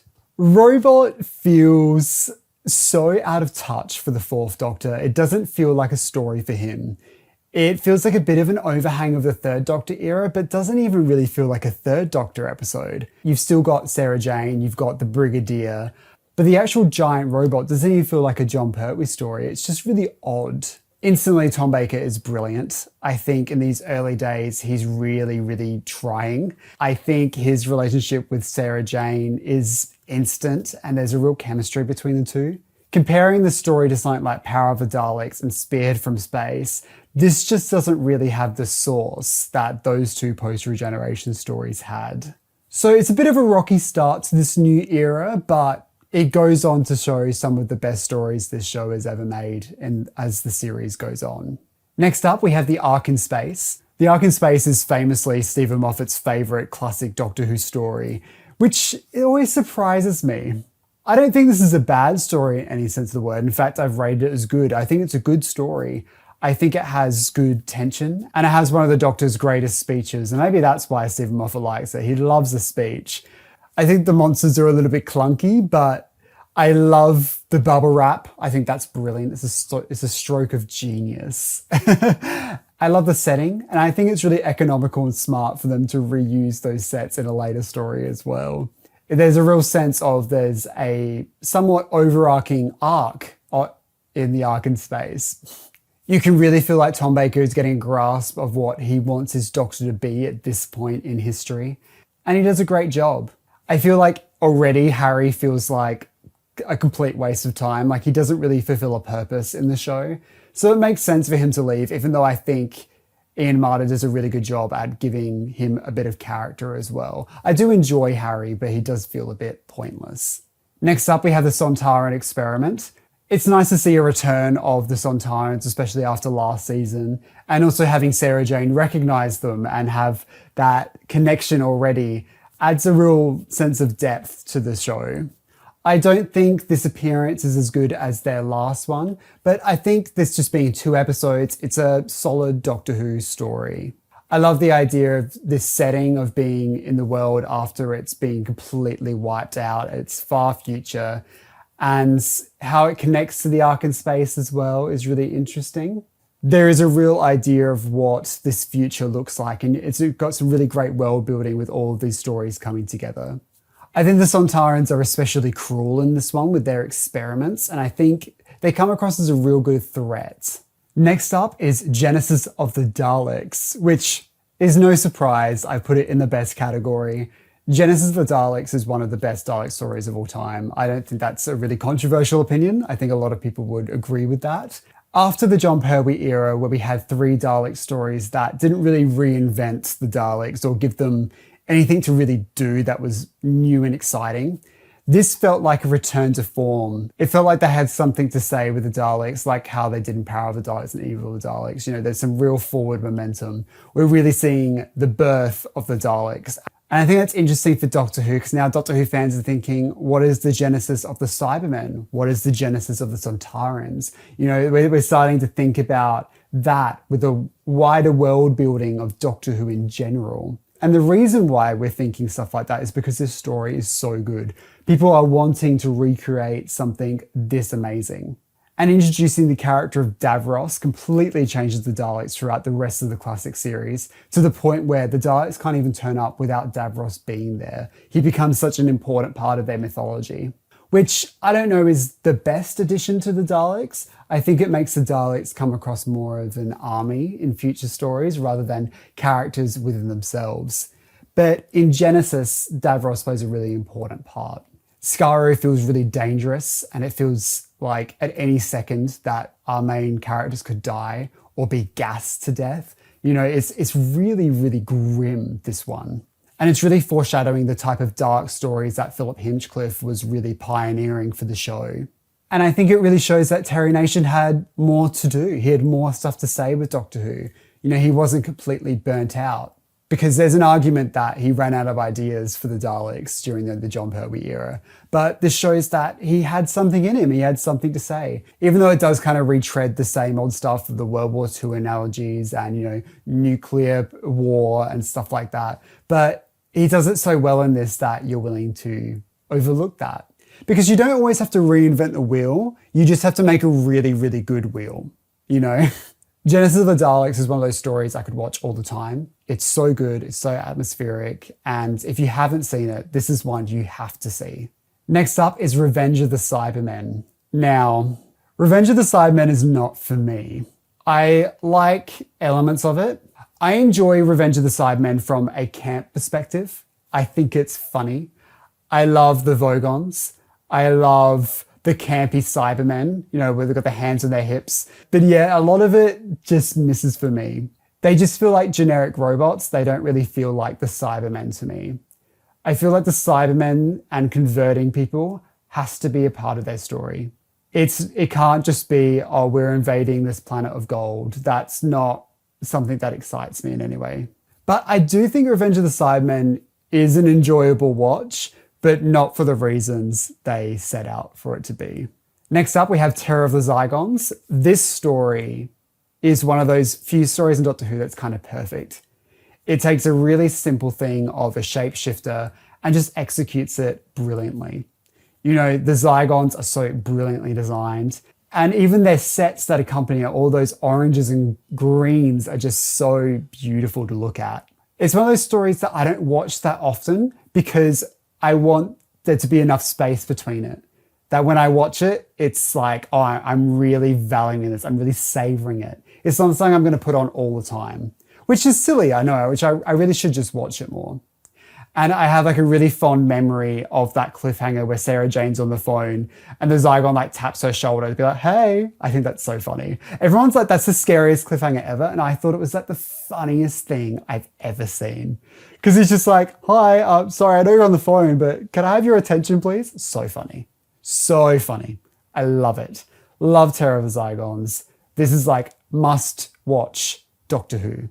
And it's surprising it took so long for them to make another appearance because the design's brilliant. So it's great that the new series brought them back. Next up, we have Planet of Evil. Now, this story is rated a lot higher just because the set design is so beautiful. It really feels like you're on a distant world, and the people who worked on it are just incredible. They should be so proud of themselves. It is like landmark best set in Doctor Who's history. I'll put it out there. I think it's one of the best sets in Doctor Who's history. I love the monster and how it's like that weird effect is really cool. It's really dark and grim. And I think it's one of those stories that is a really good watch, even though I don't think it's the best story. Does that make sense? I don't think that makes any sense, but I'm sorry. Next up is Pyramids of Mars. This story is one of those great things where it's all about the vibes. That's why it works. You know, it's the set design, it's the costume design, it's using the ancient Egyptian mythology and blending it all together to make a great Doctor Who story and giving it a Doctor Who twist. I love the mummies. I think they're really cool, and how they crush people to death is so funny. Sutek, you know, Gabriel Wolfe has such an incredible voice that anything he says turns into gold. It's obvious why Russell T Davies wanted to bring back Sutek, because he's just so brilliant. Even though I don't fully understand what Sutek's motivation was in the new series, in this, it just works for me. Next up is the android invasion. This story is something that I always loved the first half, and then the second half is just like not cemented in my brain whatsoever. I love the setting of this cute little country village. I love the idea of all these people being replaced into androids and stuff like that. I think all that stuff is brilliant. But there's something about the second half, once the villains turn up, I just think they're a bit silly. It feels almost like a Sontaran story, but they didn't bring the Sontarans in. They just brought this new monster that does the same thing. Maybe it would have worked better if it was the Sontarans, but you know, having the Sontarans 3 seasons in a row might be a bit much. I don't know. But yeah, for some reason, second half doesn't stay in my mind, but love the first half. Sarah Jane being replaced by an android is also another amazing moment. There's just so many great moments in it. It's just, the thing as a whole package doesn't really work for me. Next up is The Brain of Morbius. This story is so fun. This is like the epitome of Doctor Who takes an idea from someone else and gives it a Doctor Who twist, but this one barely gives it a Doctor Who twist. It's just Frankenstein. They've just decided to make Frankenstein, but they just said, oh yeah, it's Morbius. He's a Time Lord. So, okay, it's crazy. But I do enjoy the story. It's that great gothicness of it. It's all the spooky set designs.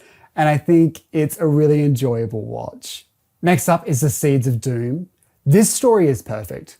This story has no notes from me. It fills the 6 parts and it's brilliant. Everything in like the Arctic base is tense and creepy. You've got a great villain and he is very charismatic. And I love that type of villain in Doctor Who where there's someone suave, and I love that stuff in Tom Baker's era. You get it in City of Death as well. It's like that vibe is really enjoyable to watch. I love him playing his organ to the plants. I think that's brilliant. I love everything about it. There's like no notes. It's a story I rarely watch as well, for the same reason Terror of the Zygons, and same writer. It's so good that you want to savor it. You want to sit down and watch all of it in one go and really enjoy every single little bit of it. It's excellent. It's peak Doctor Who. And it's sad that the writer didn't write more Doctor Who after this. I'm not sure why that is. I don't know much about this writer and this era as much as other eras. But yeah, I love these 2 stories. They're brilliant. Next up is The Mask of Mandragora. Mandragora? Am I saying? Mandragora Helix. I don't think I'm pronouncing that right. But go with me. I do really like this story. I love the setting. I love the costumes. I love the sets. Tom Baker at this point is really at a flow with his performance. He's got that perfect blend of I'm still trying, but I'm also having fun with it. And which is what I really like about Tom Baker, is because I love of his funny, silly stuff that comes later on. But he does stop to act as much. You know, he starts to become a little bit too silly. Even though I find that enjoyable, it's not the best way of telling Doctor Who, I don't think. I think there has to be a sense of believability to it. Like, you have to take it seriously in order for it to work. Sarah Jane has her best outfit in this one as well. She looks amazing. I love when they go down the helix and all that cool effects. It looks brilliant. It looks so nice. I love the little gay couple in there. I know they're not technically gay, but they're so gay. And I really enjoy their relationship. And I think they've said later on that they played it as if they were romantically interested in each other. So, you know, for me, I'm taking it. They're gay. And I love their dynamic and stuff like that. It's so funny and cute. But yeah, love the story. It's a really good comfort viewing one. This is one of those ones that definitely feels like perfect for a cozy night. Next up, we have The Hand of Fear. This story is really good. It's a really good departure for Sarah Jane. She gets a lot to do and she gets to really be creepy and do lots of different stuff. She also has a really fun costume. I have no idea why she would ever wear that in real life, but it's such a great costume, so who cares? And it has a great quote, "Eldrad must live," is brilliant. I love all the stuff in the nuclear power station. It feels like it has really big production value, and to like film it in a place like that feels really creepy and cool. And when they go to the planet, there's like, I love all the stormy effects and it just looks really nice. And yes, it does feel kind of similar to Pyramids of Mars where they're like trying to like go through these caves and stuff. But there's just something about it that I just love. I think it's one of the better companion departures. And that final scene with Sarah Jane and the Doctor saying goodbye to each other in the TARDIS is really powerful. And I think the two actors actually wrote the scene together, apparently. You can tell that there's a sense of these two people really understanding their characters and giving it that weight that it really deserved. You know, because Sarah Jane deserves a really good departure because she's such a brilliant companion and Liz Sladen is such a brilliant actor. And I think that scene really does it justice. Next up, we have The Deadly Assassin. Now, this is a story people adore, and I can see why. I think Tom Baker does a really good job at holding the show on his own. And the stuff on Gallifrey is really interesting and different, and it has a new perspective on the Time Lords of what we've seen in the past. But my issue with this story is when we're first in the Matrix, I really love it because it's experimental and different and spooky and weird. But as the story goes on, it becomes just two people hunting each other in a quarry. I just don't find it as tense as others do. The thing is, I've rated it as good because it is good.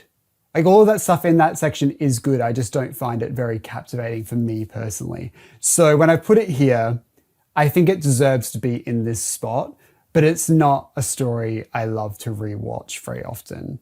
But I think the first time I watched it, I was like, this is something really special. And I can recognize that this is a good piece of television, whilst also saying it's not really my favorite. Next up, we have The Face of Evil. I am not a huge fan of the story. I love Leela, and I love the setting, and I love the giant Tom Baker face. And it has one of my favorite cliffhangers where the Doctor is like on his knees and like the projections around him are like screaming and it turns into that child's voice. It's like chilling. I literally felt goosebumps the first time like I heard that line. It was just, when it devolves into a child's voice, it was so, even thinking about it now, I get chills. Yeah, there's something about it. It's just brilliant. It's really, really brilliant. But overall, I don't love it. I get what the story's trying to do, but I don't know what it is about it. I don't know if it's the pacing or something, but something about it is just off, and I can't put my finger on it. Next up, we have The Robots of Death. This story is excellent. You know, it's that perfect thing of the Doctor coming in and there's a mystery and he becomes like the Sherlock Holmes. You know, he does that really well, especially Tom Baker, who seems like someone who would be brilliant as Sherlock Holmes. The design of the robots it's just iconic. And it's something that, you know, they clearly were inspired by in Voyage of the Damned. And the red glowing effect in the eyes is really well done. And having that staticky effect is just brilliant. The amount of death is just really dark. And yeah, it's like an Agatha Christie, but Doctor Who, set on a sand miner in the distant future. It's just really, really smart. Next up is The Talons of Weng Chiang. I can understand that this story has some really great dialogue in it and it has a really good atmosphere and it looks really, really good. And I love all the costumes and that. But this story to me is just so racist. It's hitting your face that it's like, you can't watch this without acknowledging it. And to ignore it would be a disservice. And then also, I think, racist within itself. I think that you can enjoy something whilst also acknowledging the negative parts of it. And that makes you a complete person. That makes you someone who engages with the media that you watch instead of someone who is a mindless drone who just sits in front of a television and just does not think. And I think that's a disservice to yourself. So, you know, I think if you love the story, that's fine. But, you know, be critical of the parts that are obviously very problematic. Next up is Horror of Fang Rock. Now, this story is brilliant. When I rewatched it recently with the new special effects in the collection set, it just reminded me how tense and brilliant it is. I think this story has one of Tom Baker's best performances in the entire show. I think he comes across as really terrifying.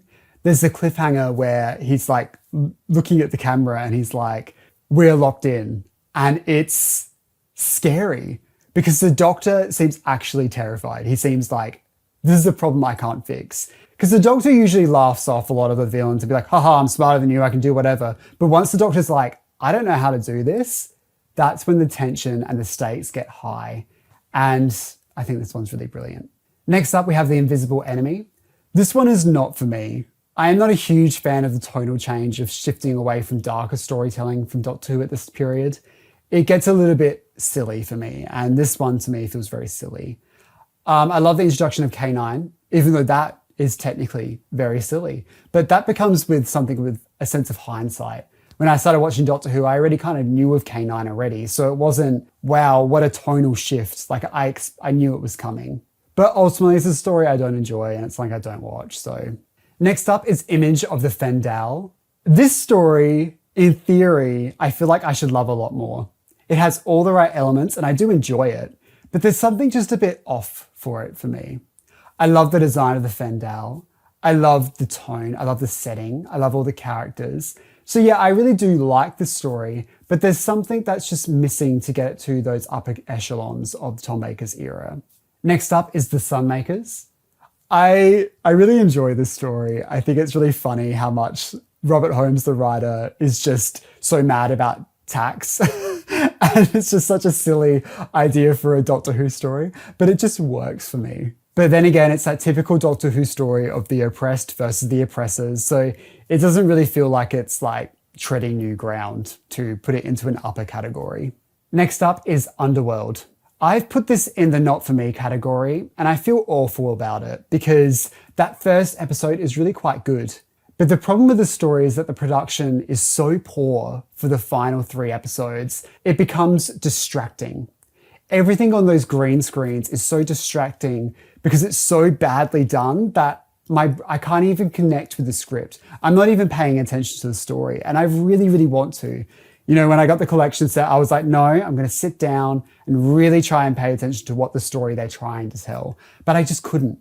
It was just so poorly made that it felt like a Doctor Who fan film. You know, it just felt so wrong that I couldn't pay attention to it. So I feel like when I'm putting Underworld in the not for me category, I feel bad because it's because of the production, not the actual script. Because I have no idea what the actual story is really about.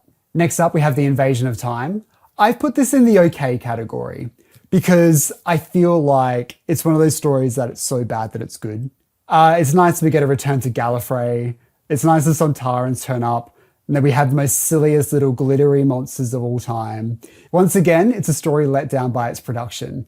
And, you know, you've got all the stuff within the halls of the TARDIS, but it's clearly just some hospital. They just haven't got the budget to make this show. And it's really, really rough. But I do admire that they went ahead anyway and tried to tell the stories that they wanted to tell, even though the budget didn't work for it. But I think The Invasion of Time is a really fun story to watch, just because it is so bad that it's good.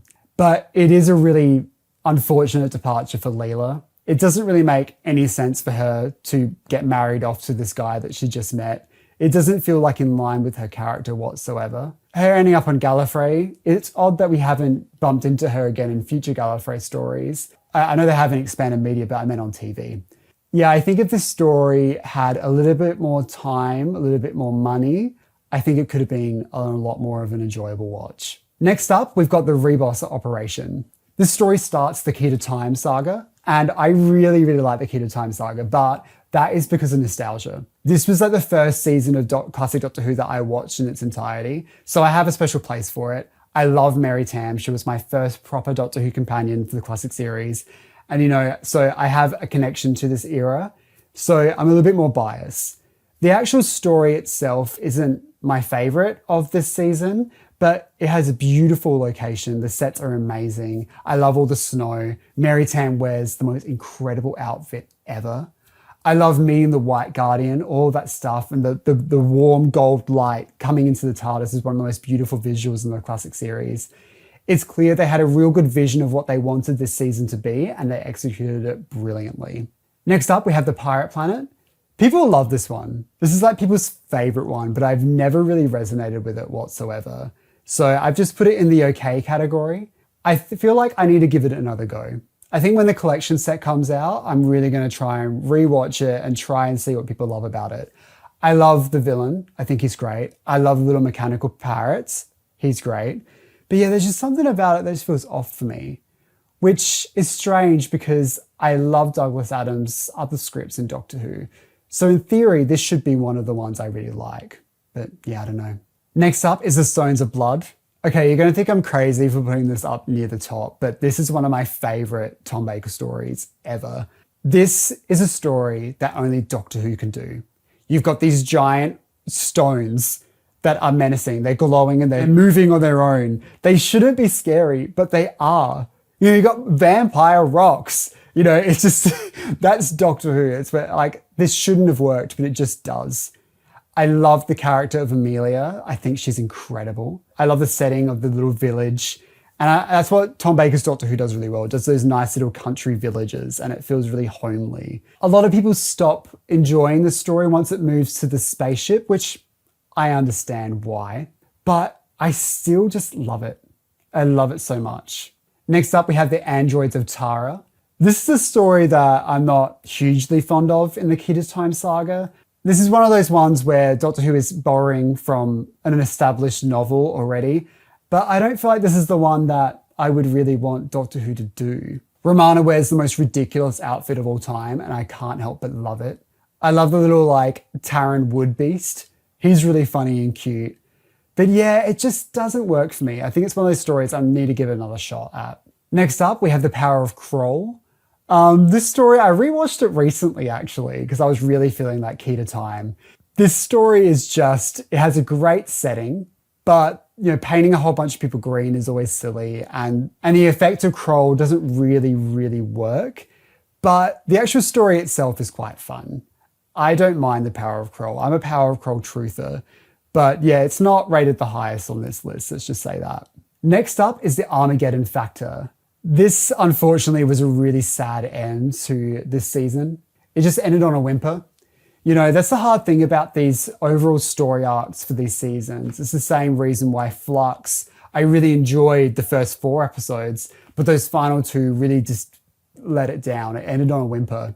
Whereas, you know, I think like something like Trial of a Time Lord ended really well. You know, so it's a real risk doing these big story arcs. And unfortunately, this one just didn't end very excitingly. I think the actual final episode, you know, when the Key to Times were put together, all that stuff's fine. I don't dislike it. But the actual story itself is just overly long. It's 6 parts, and I don't really think it has much to say. Next up, we have Destiny of the Daleks. This, I think any Dalek story to follow Genesis of the Daleks is going to struggle. You know, like this just feels like a much more generic Dalek story, and they haven't really got too much to do in it. It's beginning the trend of these are Davros stories rather than Dalek stories. And I feel like the performance of Davros isn't that strong compared to the other 2 Davros performances in the classic series. Also, it's a return to Skaro, and it looks absolutely nothing like the sets from Genesis of the Daleks or the original Dalek story, so it just feels odd. The whole thing just feels wrong. Next up, we have City of Death, and this is one of my favourite Doctor Who stories of all time, easily. And easily my favourite Tom Baker story. City of Death, I feel like it's always a great introductory story if you're a new series fan to the classic series, because if you like Stephen Moffat's writing, Douglas Adams is clearly an inspiration for Stephen. It's all like time paradoxes, lots of weird stuff going on, beautiful location filming in Paris. You know, you've got this really great monster. You've got a very suave villain. You know, it just has all the elements. It's funny. It's got the Mona Lisa. It's that perfect balance of telling a really good story, but good jokes. And everyone looks like they're having a really great time. So yeah, love, love, love this story. Next up is Creature from the Pit. And unfortunately, the story is not for me. There's nothing about this story that I really like. The planet setting is fine. And yep, that's all I have to say about Creature from the Pit. Next up is Nightmare of Eden. This story, I admire what it's trying to do, but I don't think it really translates well to screen. I like the idea of doing, you know, stuff like talking about drugs in Doctor Who, which is something that Doctor Who doesn't really do during this time period especially. But overall, for me, it's a story that just doesn't really work. All right.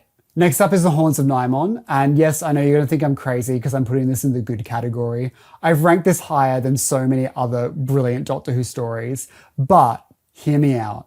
The Haunts of Nymon is one of the most rewatchable Doctor Who stories of all time. It is so funny, and it's so silly, and it's so bad that it's good. But the good things in this story, the actual good stuff, is that Romana gets a lot to do because Tom Baker's too busy messing around with the TARDIS, whereas Romana really takes that role of being the Doctor, and she's brilliant in it. Even to the point where she's the one having the final big argument with the lead villain. You know, she is the Doctor in this one, and I love that. Next up is Sharda. I wasn't going to do Sharda because I'm like, is it finished, is it not? But I'm going to go with the animation. I'm going to go with the 6-part animation because I think that's the better version. I really enjoy this story. It's a story that's been done to death. Let's be honest. Let's not exaggerate. It has been done too much. But it is a really good story. It's one of Douglas Adams' greats, and it's sad that it was never finished originally because I think it would have gone down as like one of the best of the best. But I think the 6-part animation does a really good job at telling the story at a better pace than the movie edit. And yeah, I would definitely recommend watching that version on the collection box set. Next up is The Leisure Hive. I've put this in the good category because I think it deserves its place because it's so well directed.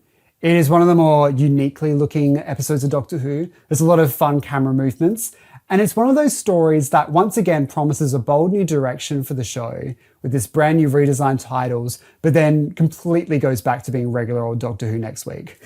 You know, like none of those interesting camera movements are really done in future stories. You know, this director did this story and then that's it. And I think that's a real shame because Doctor Who never looked so visually interesting. I don't think it's the world's greatest story, but it's told so well that it's enjoyable.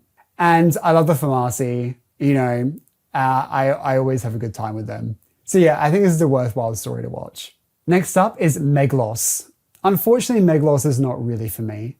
I love the idea of a cactus Tom Baker. That's funny. I could admire that they were experimenting with camera tracking with the green screen. So you can do nice camera movements and the model will follow along. I really admired that. But ultimately, I just don't really love the story. I don't think it really grips me. Next up is Full Circle. As you're starting to see, I'm not a big season 18 fan. I like the setting. I think the location footage looks really good. And that's about it. Next up is State of Decay. This is a story that I really want to love. I really want to love it, like everyone else does. I think it has all the elements of, vampires and stuff like that, but it just isn't creepy enough. It doesn't have a tone to it that other people are seemingly seeing that I'm not. I think also as well, the story is once again let down production because, you've got Tom Baker and Lila Ward who are clearly hating each other at this point, where Tom won't even look at her. And those scenes are so uncomfortable to watch. And it's impossible not to notice it, that there's something really off. It's like, why do these two people hate each other all of a sudden? It's just not a very enjoyable watch. Next up is Warriors Gate. This is another story that's not for me. I understand what Warrior Gate is about, but I don't really care about it. It's not a story that excites me in any way, shape or form. It's just not the type of Doctor Who I enjoy. Next up is The Keeper of Traken. Now, this is such a great story. Not only does it introduce one of my favorite companions, Nyssa, it's got a beautiful set design, beautiful costumes, and it's a really great story. I love the idea of this statue that appears in the garden and it comes alive at night. And, the master slowly being revealed and taking over Nyssa's father's body. It's so grim and gross, but it feels almost romantic because of all of the costuming and stuff like that. There is a really great sense of world building here. And I just love this story so much. And now we're at the end, but the moment has been prepared for. It's Logopolis. I feel like I'm saying it wrong, but I think it's just my Australian accent that's saying it weird. Logopolis. Is that right? I don't know. Either way, love this story. This story is all about vibes. The Watcher in the distance is terrifying. That scene where Adric is on the boat looking up to the Doctor who's on that bridge and you can't tell what he's saying to the Watcher, there's something about that moment that just gives me chills. The idea that the Doctor is talking to death, it's a representation of his death. It's so grim and creepy and it's just so well done. Tom Baker is so mournful and grim in it and it just really adds this real sense of atmosphere. Also, it introduced Janet Fielding's Tegan, who I adore as well. And yeah, it's just a story that works in every single way. It's brilliant. Well, that's the Tom Baker's era. I'm surprised how many I've put in just the okay category. That really does surprise me because I don't mind these stories, but I just don't love them. And I think it's as well, this is another problem as well, because some of his stories are so good that you can't put them side by side next to the Sunmakers. Whereas some of these stories in other eras might be ranked higher. That's the thing about ranking, it's really weird, isn't it? But overall, love Tom Baker's era. I think it's a reason why he's the most definitive Doctor, and it's not just because he was on it for so long, but because he's really good. And his performance, depending on companion and the producer, changes so much. And I think I enjoy all the different types of Tom Bakers that we get over the years. Next up is the Fifth Doctor, played by Peter Davison, with Castrovalva. For years, I wasn't really a big fan of the story. I felt it was a bit boring, and I found Peter Davison's impersonation of previous Doctors to be really cringe. And I just don't think I fully grasped what they were trying to do. But as the years have gone on and I've watched it a few more times, I feel like I'm starting to get it, and I actually quite enjoy it. I think with his post-regeneration stories, it's hard not to compare the pair. Something like Power of the Daleks or Speared from Space are both so brilliant, and then this one just kind of is there. But I feel like it leads on from Logopolis really well tonally. They both have this vibe of this is off, and there's something wrong going on here. And, everything in the Zero Room and how much he's relying on his companions to look after him, especially Tegan, who he just met. It's really, really interesting. Next up, we have Four to Doomsday, which is fine. I think it's a solid story that works. It's just not overly exciting to me. I think the scene where the Doctor is suspended in space and uses the cricket ball to use the momentum to push him towards the TARDIS is one of the greatest scenes in Doctor Who. And you can see why scenes like that would influence the new series. You know, maybe that's an effect they couldn't completely pull off back then, but I think it works as it is. And I think having the cricket ball for the Fifth Doctor just adds a little bit of a weird bit of character to him that I really like. Next up, we have Kinder. This is a story I flip-flop on, but I know at its core, it's brilliant. It's one of those stories that is so different to anything that came before in Doctor Who. And, you know, the Mara are an incredible invention that is exclusive to the Fifth Doctor's era. You know, it's something that really works with his team. And I love the relationship the Mara and Tegan have as well, where they're still always haunting her in the back of her mind. You know, they're really, really creepy. And, you know, with the new CGI snakes as well in Kinder, is just really scary. You know, snakes are a bit spooky. I love all the dream sequences as well. They're all really different and experimental, and I love when Doctor Who tries to go down that road. Next up, we have The Visitation. For some reason, I love this story. I love the pterodactyls, and I love when they go to Victorian London and that beautiful location where they filmed in for it is just amazing. And I think it's one of those stories that just has a really good tone to it. I love the addition of the Highwayman and his scheming and brilliant voice, and I just think it adds a real nice element to it. Next up, we have Black Orchid. This is a story that, to me, feels like fan fiction. It feels like something I would have read on Tumblr back in 2010. You know, it just has that nice little quality of the Doctor and companions have landed this nice little place and they all just hang out and have a good time, whilst there's also a murder going on and this mystery. I think it being only 2 episodes is probably enough for what the story has to tell. It's a nice, clean 2-parter, and it's really nice. And I think it's a nice, summer afternoon watch. Next up is Earthshock. Earthshock is clearly the highlight of this season and one of the highlights of Peter Davison's era.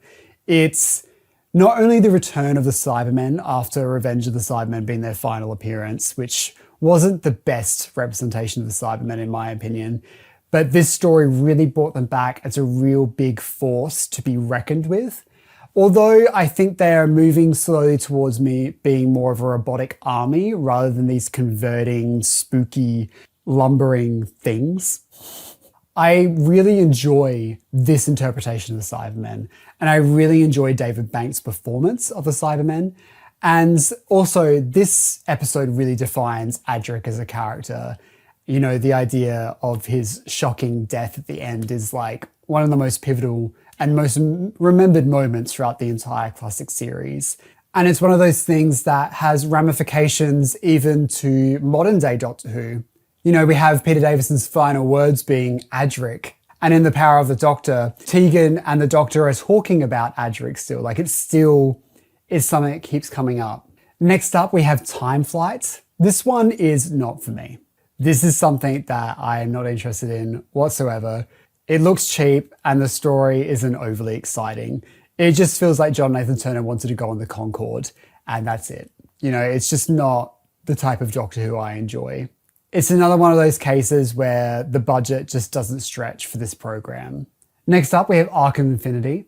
And I think I rate this story higher than other people do because I can really see the potential this story has, even though I don't think it's executed very well. Because, you know, the reveal of Omega and who's working with him isn't really given a build-up. It's kind of obvious.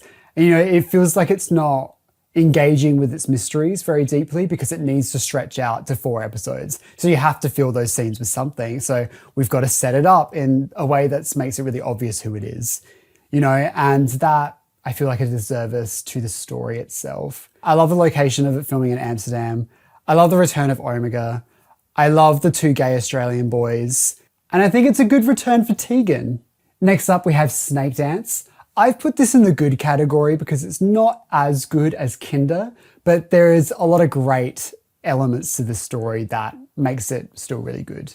I think the issue with Snake Dance is that there's too many ideas going on that it loses its focus. And I think if it was a bit more focused, it would have been way better than Kinder. And I love seeing Tegan once again encountering a villain that is out to get her.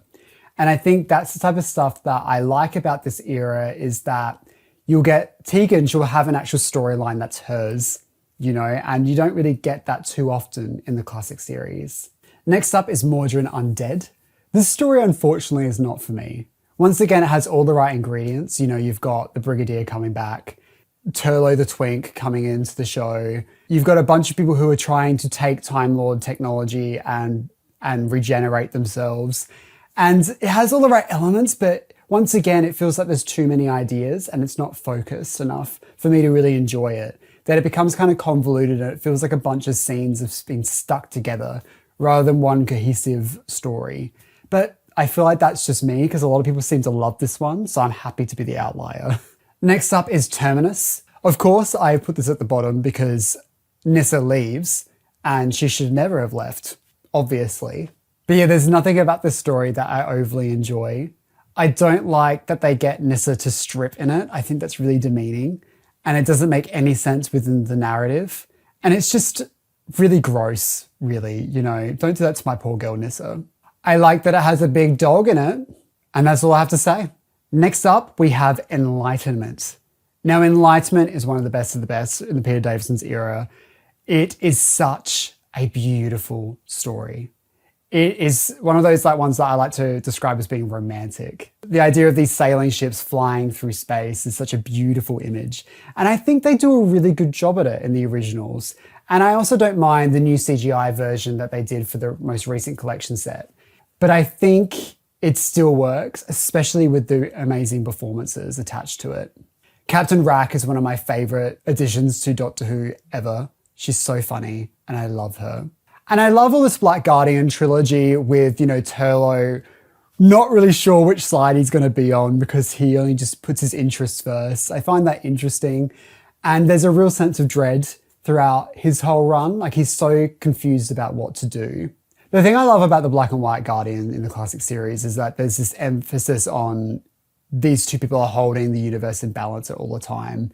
As of recording this, they have not returned to the new series. I've recorded this before the new series, so I don't know if they've returned, but they would be an obvious thing to bring back for the current run when we're talking about gods, because they are gods. But yeah, Enlightenment is beautiful. And it takes its time with its mystery. It doesn't reveal straight away what's going on, and the reveal is beautiful and brilliantly done. So yeah, great story, brilliantly directed, brilliantly written. Love this one. Next up is The King's Demons. This story is fine. It's a nice, sweet little one, but it's one of those weird stories where, like, in the script, it probably would have made a lot more sense with the Master disguising himself. But in this, it's so obvious that it's Anthony Ainley. I don't think that tricked anyone that was secretly the Master. You know, so it relying on that reveal doesn't really work. And Chameleon does not work at all. Like, that was such a misstep. I don't know what they were thinking. They were excited by the marketing potential of it. I'm sure it would have generated content, but, you know, it's not. But it didn't work. But it just didn't work. And sometimes things that generate content don't work. Let's just say that. Beautiful location filming. Love all the costumes. The BBC do historical dramas so well. Next up, we have The Five Doctors. I'm putting this at the top, and, you know, is it the world's best written story of all time? No, but is it fun? Yes. And that's the point of it. You know, unlike the Three Doctors, where I feel like they were trying to tell a real story with it, The Five Doctors is really just a celebration. And I think that's the reason why The Five Doctors works, because it's a once-off. I don't think they can recreate this magic ever again. I just don't think it has the vibe, especially now that we have like 20,000 doctors. Like, how could you get all of them into one narrative? You know, they struggle to get 5. It's a tough thing for a writer to do, but I think this story is really great. It's one of those stories that is endlessly rewatchable. It's just really, really good comfort viewing. And I've said this before on my channel a million times, but The Five Doctors is a great taster if you're trying to introduce yourself to the classic series, to see what Doctor do you align with, what interests you, and then you can move on from there. So I definitely recommend The Five Doctors.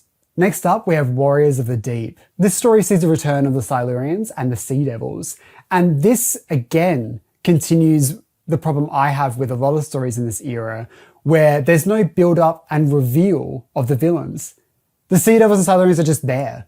There's no like, oh my god, it's the Silurians, they're back, or anything like that. It doesn't do that. It just goes straight into it and just tells like an everyday story.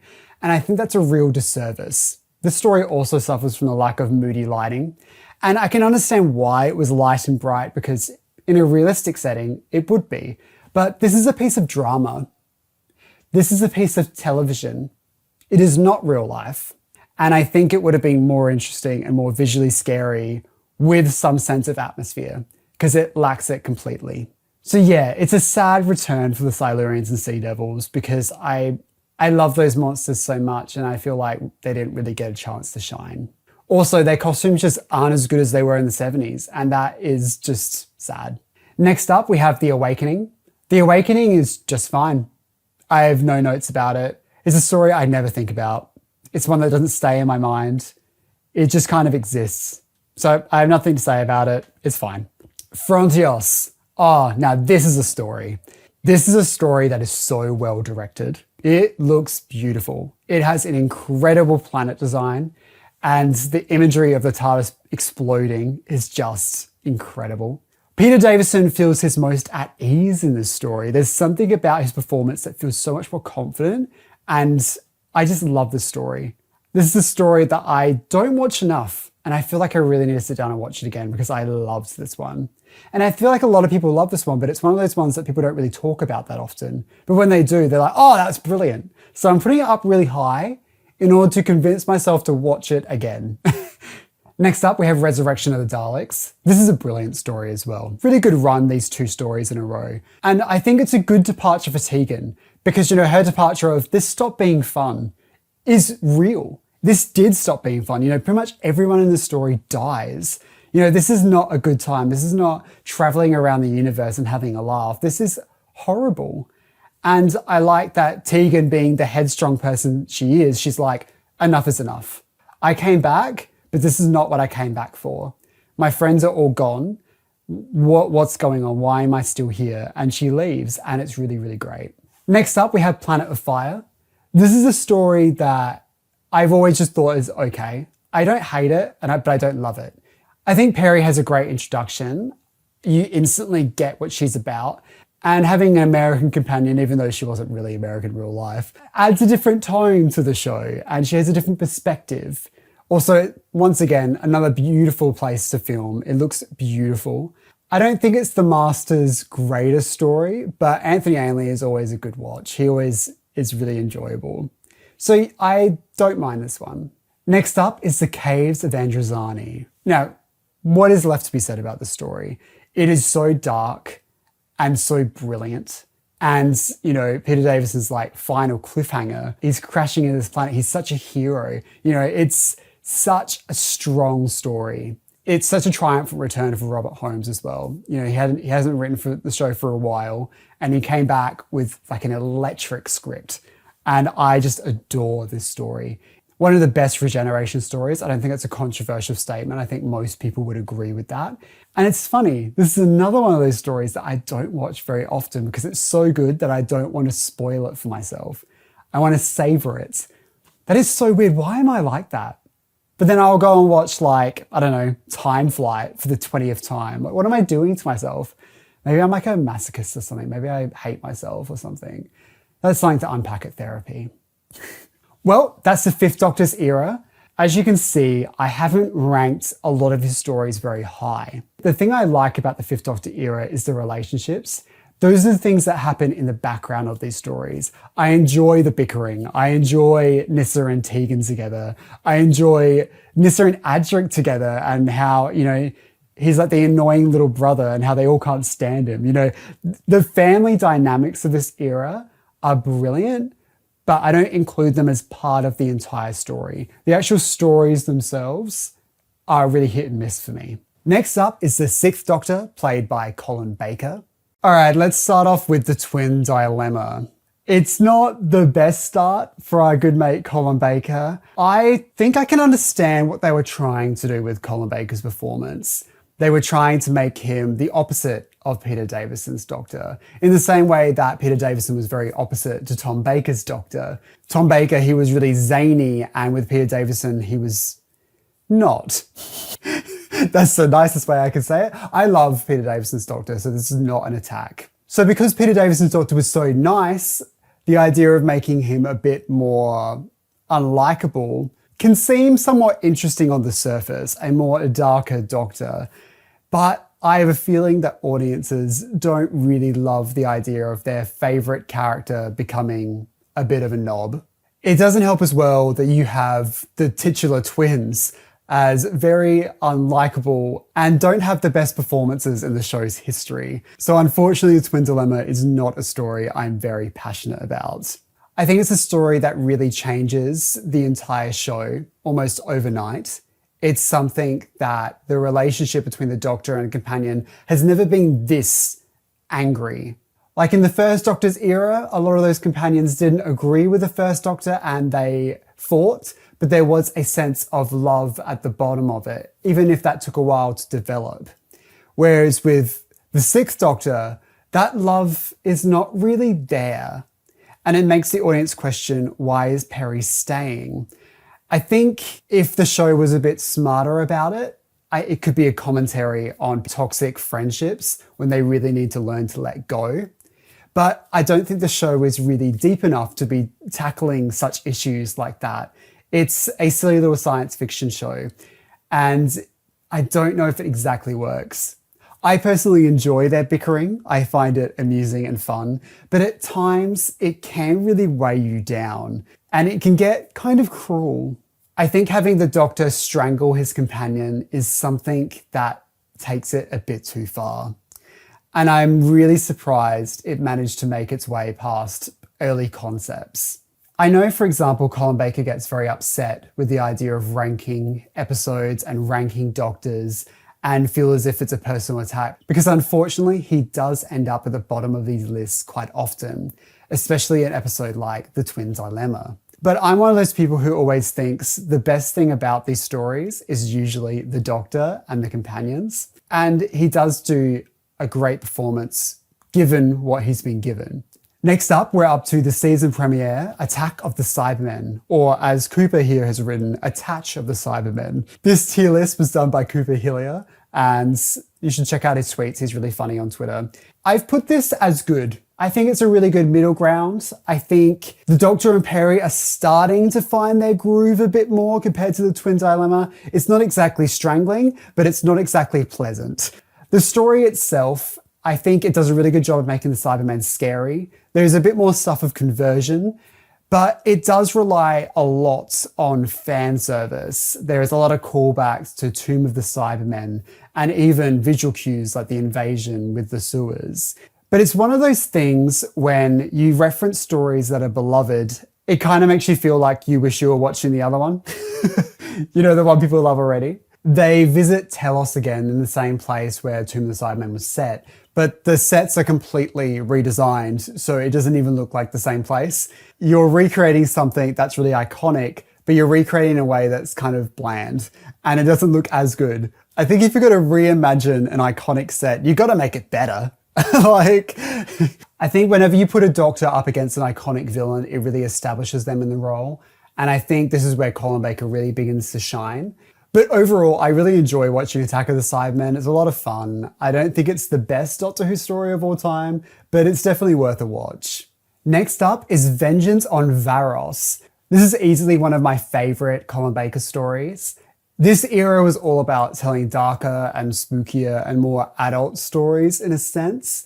I love the idea of the setting, also being a satire on reality TV shows, and it really foreshadowed what was to come. This obsession with punishment and the enjoyment out of it. It feels like it was going back to, you know, public hangings and stuff like that. And now they're doing it on television. And I think that's a really interesting thing.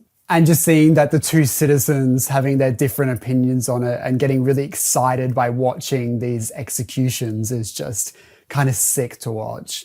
I always enjoy it when Doctor Who goes a bit darker and maybe tries to aim for a bit more older than its actual target audience is. If you're someone who liked darker Doctor Who, this is one you have to watch. I think this story's villain Seal is also a really great invention. He's really creepy and gross, and when he's eating his little like jelly stuff, it's really disgusting. I think he's a great addition to the Sixth Doctor's eras of villains and monsters. This story continues a recurring theme during the Sixth Doctor's era in this first season, where the Doctor and Peri never leave the TARDIS. There is more of an emphasis on setting up the planet before the Doctor arrives. Although I think this tells more richer planets and improves the setting and the world building, it also feels like the Doctor and Peri are kind of just in the way of the plot. I think that's a disservice to the point of Doctor Who. But in this story, they get in a little bit earlier than others, so it's fine. This story also features one of the more controversial scenes where the Doctor throws someone into an acid bath. And it really weighs up that question of like, how far should the Doctor go? How much does regeneration really change the character itself and their morals? And I think that's something that should be explored.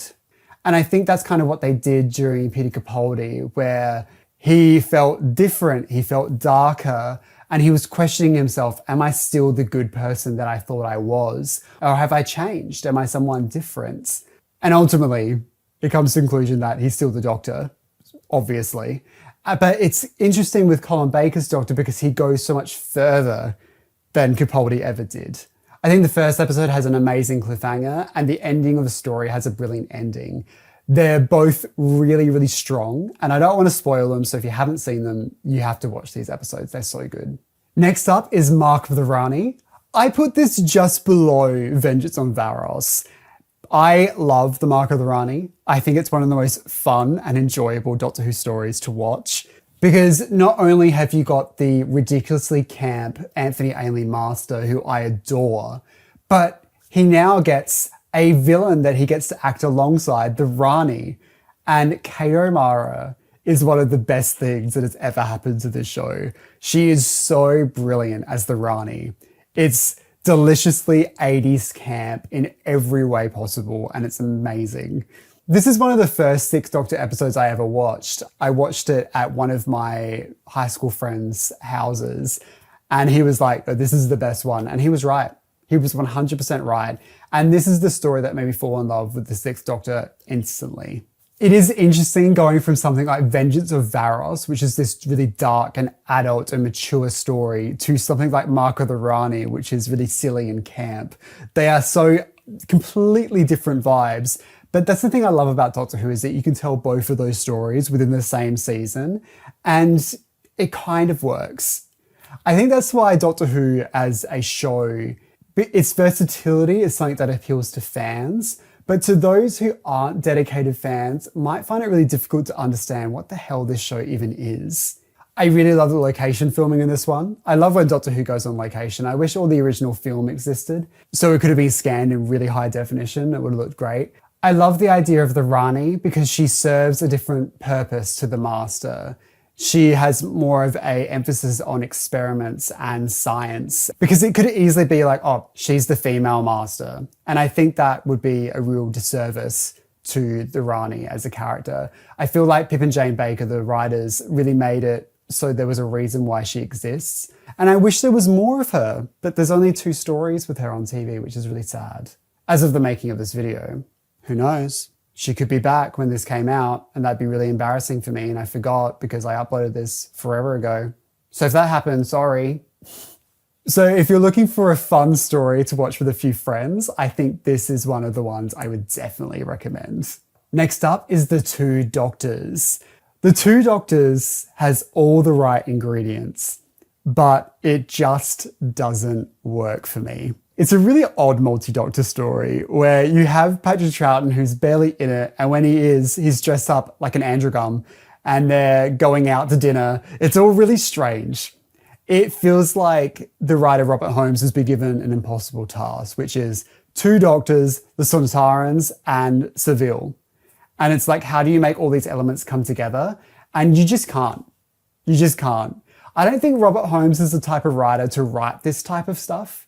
He's someone who really excels in telling the dark and spooky stories, but once you give him something like this, it's like, what do you do with this? He was originally given the task of writing the 5 Doctors and decided that this type of storytelling is not for him, and he was like, I'm not interested, I'm going to pass.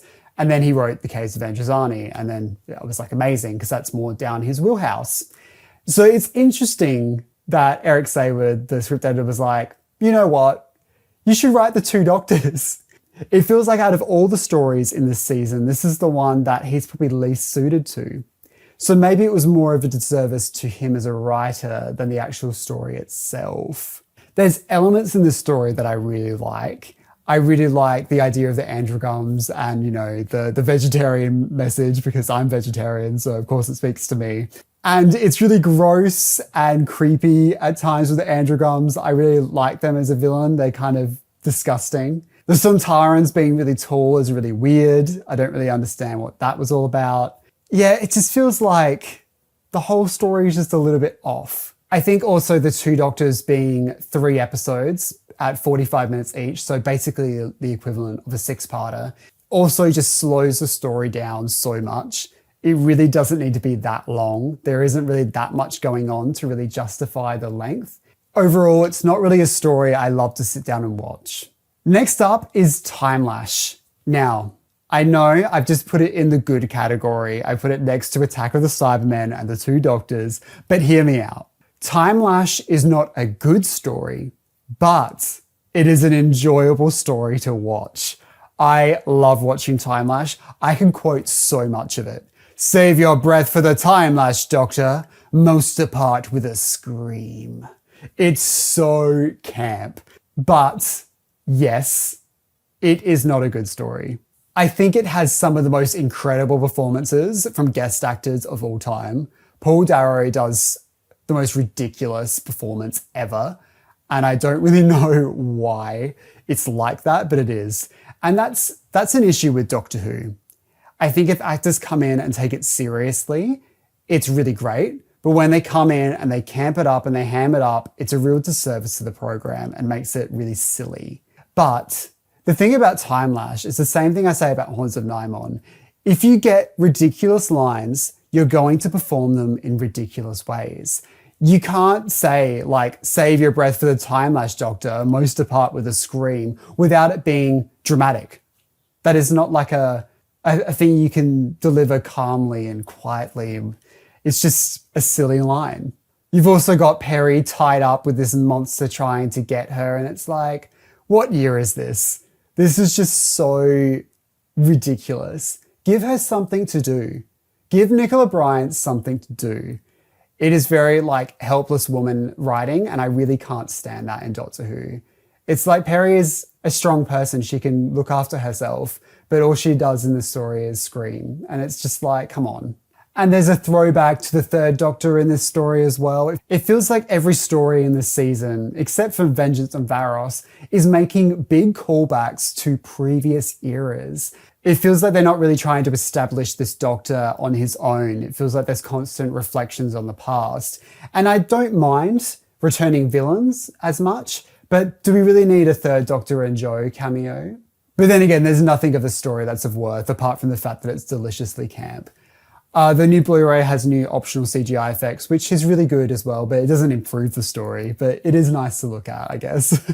I do recommend Timelash as something to watch whilst getting drunk with friends, but it's not something I'd recommend sitting down and watching on your own for your own personal enjoyment. Unless you like drinking by yourself. And that's totally fine, you know, I'm not here to judge, baby. Now, Revelation of the Daleks is not my favorite Dalek story of all time, but I have put it in the great category because it is really, really dark. It's probably the darkest Dalek story we've ever had. One of the things that really sticks out in my mind is the glass Dalek with a half-converted person into a Dalek, and it's the most disgusting thing ever. And it's a really great visual, and it's something that really sticks with you. I think Davros is at his most disgusting as well. Like, the whole thing is just so gross. And it has one of my favorite line reads ever. Not only will I be rid of that troublesome Davros, but I will control the food supply for the whole galaxy. I love that line. It's So disgusting and dark and gross. And I just think that's the furthest the show has ever pushed it, and I love it for that. My biggest issue with this episode is that it takes a really long time for the Sixth Doctor and Perry to get involved in the action of the story. It takes the whole first 45 episodes for them to even get to the location where the actual stuff is happening. The Doctor is being really mean to Perry in this story, and it's just really unbearable to watch, to the point where he's just insulting her appearance, and it's like, my God. Because I felt like as the series was going on, it was getting a little bit nicer and a little bit nicer, and then it just got to its absolute worst, to the point where it's like, I don't really enjoy, this isn't bickering, this is just being horrible. This is also the last 45-minute episode from the classic series, which I think is the correct decision. I think I can admire the attempt of trying the 45-minute format throughout this series, but I don't think it really benefited the show. And I think that's mainly because it took so long for the Doctor to get involved with the action. I think the writers were thinking as soon as the Doctor turns up, he fixes it and it's over. He could fix the problem in 45 minutes. And the Doctor does do that in the new series. So I've ranked Revelation of the Daleks really high up because I think it is a really good story. And I think it is really, really good, but it's just not my personal favorite. I see other people love this story more than me, and I'm like, I can see why. I get this story. I get why people love it. But for some reason, it doesn't always translate for me. And I think it's the 45-minute format. All right, that was season 22. And now we're moving on to season 23, The Trial of a Time Lord. I love The Trial of a Time Lord. My favorite part of this entire story is the trial stuff. I love a courtroom drama. So this really spoke to me. This is something that really appeals to me, and I love this season. When it comes to ranking it though, this makes it a lot harder because I think the individual stories themselves aren't the most amazing things ever. But the overarching arc of the series is what makes it brilliant. And I think Key to Time is one of those things that has the same problem. Let's start off with The Mysterious Planet, the first 4 parts of Trial of a Time Lord. I think this is Robert Holmes' weakest script for the whole classic series, and it's sad this was his final contribution to the show. But I think it sets up the series really, really well, which is why I've put it in the good category. If I was cutting out all the trial stuff, I would put it in just okay. One of my favorite parts is the robot Jarathro. I think he's really sweet. And when he has his little briefcase because he wants to go home is the cutest thing ever. And it's something I think about every time like I pick up a briefcase. I think Trial of a Time Lord is one of the most interesting things the classic series ever did with the Time Lords. It really exposed their corruption, and it really demonstrated why the Doctor is so against the Time Lords and why there is such a big ethical and moral dilemma between the two. And the character of the Valeyard, which is mysterious, but you can still understand what he represents and what they're trying to do without getting a direct answer saying, he is the 51st incarnation of the Doctor from a parallel universe. It's like, you don't need all that. He just works in his mystery. They give you enough answers to give you an idea of who he is without directly saying, this is where he is. It doesn't read like a TARDIS wiki entry, you know? And I think the mystery of his character is something that benefits the show, and it makes the Doctor more mysterious in doing so. Also in the series, you can see that Colin Baker and Nicola Bryant have really tried to change the relationship between their two characters, and they are a lot more amicable and a lot more friendly, which I prefer. They're still jabbing and making fun of each other, but it's in a much more friendly way. And I think that is the approach that they should have gotten to a lot earlier. Because by the time Perry leaves, there isn't really much time for that nicer relationship to really blossom on screen. Thankfully, Big Finish have delved into more of that and they have a more amicable relationship. But Big Finish is not the television show. And yeah. Also, this episode has Dibber, who is like the hottest man who's ever appeared on Doctor Who. So that's another reason why it falls into the great category. Next up is Mind Warp. A lot of people say this is their favorite part of Trial of a Time Lord, and I can understand why, but I've put it into the okay category. I think Perry's shock departure is something that is a massive highlight of the story, but everything else about it for me just doesn't really work. In the last story, we had a really nice reprieve where the Doctor was a lot nicer. And then in this story, he's being manipulated to be even more evil than he's ever been before. He treats Perry the worst he ever has. And it is a really difficult watch because you finally feel like, oh, finally, they're at a good place. And instantly, it's gone. Perry's shock departure is brilliant and it really sticks with you. But as we find out by the end of the serial, that didn't happen that way and it really takes it away. It's like finding out that Adric didn't die at the end of Earthshock and that he's okay. Like it takes away the weight of that moment. Perry being married off to Yrcanos makes no sense. Yrcanos, on the other hand, is a brilliant addition to Doctor Who. It's so silly. Brian Blessing could be a bit much for some people, but I do enjoy him in this. I also think having Syl return is great, but I just don't really feel like this story is as strong as Vengeance on Varos. And that's the thing, it's hard to compare the pair because one is just so brilliant and the other one is just okay. And although Nicola Bryant wanted a more shocking exit, which I can respect, I just don't think it's the nicest way for poor Perry to go out on the show. She had a really rough time in the TARDIS, and to have her get killed off is just awful. And it's even worse thinking that she didn't die and she ended up with Yrcanos, which is a fate worse than death. And now we're up to our penultimate story, Terror of the Vervoids. This story introduces Mel, and I love Mel, so I really love this one. In my opinion, Terror of the Vervoids is the outlier for this series, where the story that they're telling is more interesting than the court stuff for me, which is unusual because usually it's the other way around. But in this story, you get to be introduced to Mel, and they have very silly looking monsters, and it's a traditional Doctor Who story of a whodunit. You know, we're on a space liner in the far future and people are disappearing. It's a classic Doctor Who story, and I think they do a good job at it. For the Blu-ray release, they did a optional different re-edit where they cut out all the court segments and added new special effects and stuff like that.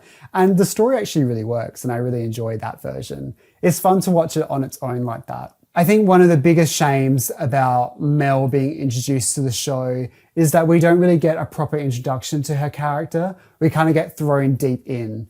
And I love Mel for who she is, and I love this story, but it would have been nice to get a more traditional entry story for her. And I have a feeling, even if Colin Baker stayed for another season, I feel like they wouldn't have done it. I think they would have just kept going because it doesn't feel like something this era of the show really does. Even though John Nathan Turner later did say that they were going to do it, I just don't necessarily believe that. I think the story has some interesting set design, and I think it is an enjoyable watch. So I would say this is probably one of the stronger stories of the season, but not my absolute favourite of the season. And now we're coming up to Colin Baker's final television story, The Ultimate Foe. This is the two-part finale of Trial of a Time Lord, and I love this story. I put it as the best because it works in every single way for me. I think it concludes the story in a satisfying way. I really love Mel in this story. She's so camp and she's having so much fun. And you have Sabalon Glitz come back. I feel like all the elements has been leading up to this moment and it pays off really well, which is surprising because Pip and Jane Baker weren't initially put down to write this two-part ending because of Eric Saward leaving and there was a lot of stuff going on behind the scenes. But I think, surprisingly, it works really well. I think the Valeyard is the best in this, and all the stuff set in the Matrix is really spooky and creepy. I like when Doctor Who goes really experimental, but it still is set firmly within the Doctor Who rules and the universe. And I think this does it really, really well. And the surprise appearance of the Master, because, you know, that dude has got to turn up no matter what. He sees a party, he's got to be there. He'd go to the opening of a chip packet. He loves it. And I'm more than happy to see him there. I love Anthony Ainley's Master. He's brilliant. It's sad that this is Colin Baker's final proper performance in the main show. It's sad that he didn't get a regeneration story, like a really good send-off. But I think this is a really good way for him to go out. I think it's still a really good story. And I think it's so different to anything that has come before it. You know, Key to Time did the series-long arc, but something like this, which is a lot more specific and very much set on this trial, is something that interests me a little bit more. It felt like the show had grown up a little bit, but it still couldn't quite shake off the elements that people were turned off by. Doctor Who had changed a lot since its original inception by this point. And I don't know if audiences were really ready for this. And I don't think they really knew how to fix it, because I don't think there was an easy solution to it. Because I think once the audiences have been turned off it, once the media has turned against it, it's really hard for the show to beat that. It's really hard for it to battle the naysayers. And overall, I really enjoyed Colin Baker's era. I really enjoy Colin Baker's Doctor. And his negative elements I can overlook. I think Colin Baker's Doctor was a really bold decision. And I think it shows that the creatives were really trying to do something different. And maybe the audience didn't react well to it. But I do admire the attempt. So, what do you think about my ranking? Do you completely disagree? I'd like to know. Let me know in the comment section below. Because I'm surprised that I've ranked a lot of the stories a lot lower, because I do love Colin Baker. But as you can see, there is nothing in the not for me category. I really, really love Colin Baker. So if he hears about this, I have not ranked anything bad. I love all of it. I love the entire era. There are just stories that I prefer over others. Next up is the 7th and 8th Doctors, played by Sylvester McCoy and Paul McGann. I've put them together because there's only one TV movie and a mini episode. So just go along with it. What can you say about Time and the Rani? I know I just said I love this era and then I go straight to the bottom of the bottom, but Time and the Rani is just not the bold new reinvention that Doctor Who needed at the time. It feels like a parody of the Colin Baker era. You know, because Colin's era, it got very, very dark and very malicious, but it could also be a little bit silly at times. And that was the perception. The perception of Doctor Who was that it was silly. So Time and the Rani comes along and it's the silliest thing you've ever seen in your life. You've got Kate O'Mara dressing up like Bonnie Langford. You know, you've got these silly little aliens that look ridiculous. And it's all set in a quarry. It's like a parody version of Doctor Who. And the dialogue is very Pip and Jane Baker. And it just is so camp that I can enjoy it for what it is. But to get people back on the show after hiatus, they're insane. I have no idea what they were thinking. So yeah, Time and the Rani is just a bit of a flop. I can enjoy it for what it is, and I love Kate O'Mara and she can do no wrong. But this feels like a real misstep for Doctor Who. Next up, we have Paradise Towers, and I love Paradise Towers. Now, this one's camp, but it takes itself seriously. You know, this season is very camp, but Time and the Rani, I don't think it took itself seriously, whereas this one does. I love the setting of this ancient hotel that has been like overrun. It's just crazy. It's such a great setting. And I feel like it's one of those stories that if it was done now and it was done a bit more darker, it would really, really resonate. I think the Kangs can get a bit grating, but when you have like the old ladies who are cannibals, I love them so much. And that really makes it. When they're trying to eat Mel, so funny. I love it so much. Yeah, so I think the story sometimes throws people off because the characters can be a bit much. But I think the overall vibe is brilliant. Next up is Delta and the Bannerman. I really love the setting of this one. It does really feel like the Doctor and Mel have gone on holiday together. You know, you go into this really rundown camp. It feels like one of like the school camps I went to in primary school. You know, we went to this dodgy looking place. You're like, oh my God, you're letting us stay here. I feel like the direction and the design is taking itself more seriously, but some of the guest performances are doing heightened performances and it just doesn't really blend. It's like, is this a camp show or is it not? Moving on to Dragonfire, I think this is a really good introduction for Ace. And I really love Ace and Mel's dynamic through this story. I think they get along really, really well. They match each other. They feel like they're siblings. You know, you've got two sisters who just are so polar different, but they still really, really like each other and really get along. And I love that. I think the dragon design is a bit of a misstep. I think that was a bit ambitious. I think classic Doctor Who needs to stop trying with dragons. That's not something they can pull off. Like, let's look at the budget, baby. Let's look at the budget. Have you got the money? No. Then give up. Do something else. It's nice to see the return of Sabalon Glitz, but it makes no sense for poor Mel to go off with him. That is just crazy. What were they thinking? Poor Mel. Next up is Remembrance of the Daleks. This is obviously one of the best Dalek stories of all time. Everyone loves it. You know, you can't go wrong with Remembrance of the Daleks. I think it's the best version of the Imperial versus the Renegade Daleks. I think this is the most successful execution of that compared to the other Dalek stories that do it. It's one of those things where it's like, it's kind of annoying that Davros turns up because like, we get it. He's always there and it's not really a surprise or a reveal. I think Sylvester has completely figured out what he wants his performance to be like at this point as well. And him and Ace have this incredible chemistry straight away. And I love the dynamic that they're doing there. They've really taken the show seriously now. All those elements of camp from the previous season have seemingly been abandoned. But it's still fun and lighthearted at points, but still willing to go into darker and more, and talk about more deeper political things as well. So I really admire Remembrance of the Daleks, and I think it holds up really well. Next up, we have the Happiness Patrol. This is my favorite Seventh Doctor story of all time. I love this story. The thing is, like, a lot of people say, oh, it's camp. It's like, yes, but that's the point. It's incorporated the campness into the plot where it's actually repulsive. You know, all these people pretending to be happy and happy, but at their core, they're miserable. And that's what makes it so sickly.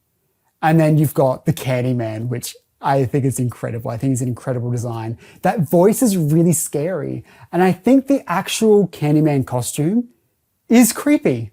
And I'm not afraid to say that. I'm not embarrassed to say that. I think he's creepy. I think if that thing was coming towards you and he's all sticky and gross, I hate sticky and gross things. So I think that's why he sets off something with me. I'm like, oh, he's all sticky and gross. No, I hate it. Hate it. Love this story. And Helen A is such a great villain. And her little dog Fifi. Oh, I love this story. I could talk about this story all day. And in fact, I kind of did on the collection set review I did on my channel. So if you want to hear me keep talking about Happiness Patrol, go watch it there. Next up is Silver Nemesis. This is a story that does not work for me. There is so many elements going on, but none of them go together. And I just really do not get it. I don't get what they were going for. And I don't think it translates well to screen. It's just a really, really odd story. And that's all I'm really going to say about it. Next up is Greatest Show in the Galaxy. This is a story that I used to really, really like. And then when I watched it for collection set, I was like, oh, I don't really love it. I love a lot of the elements. I love the spooky clowns. I love having the gods of Ragnarok, especially when they're sitting in the audience, like, who are these people?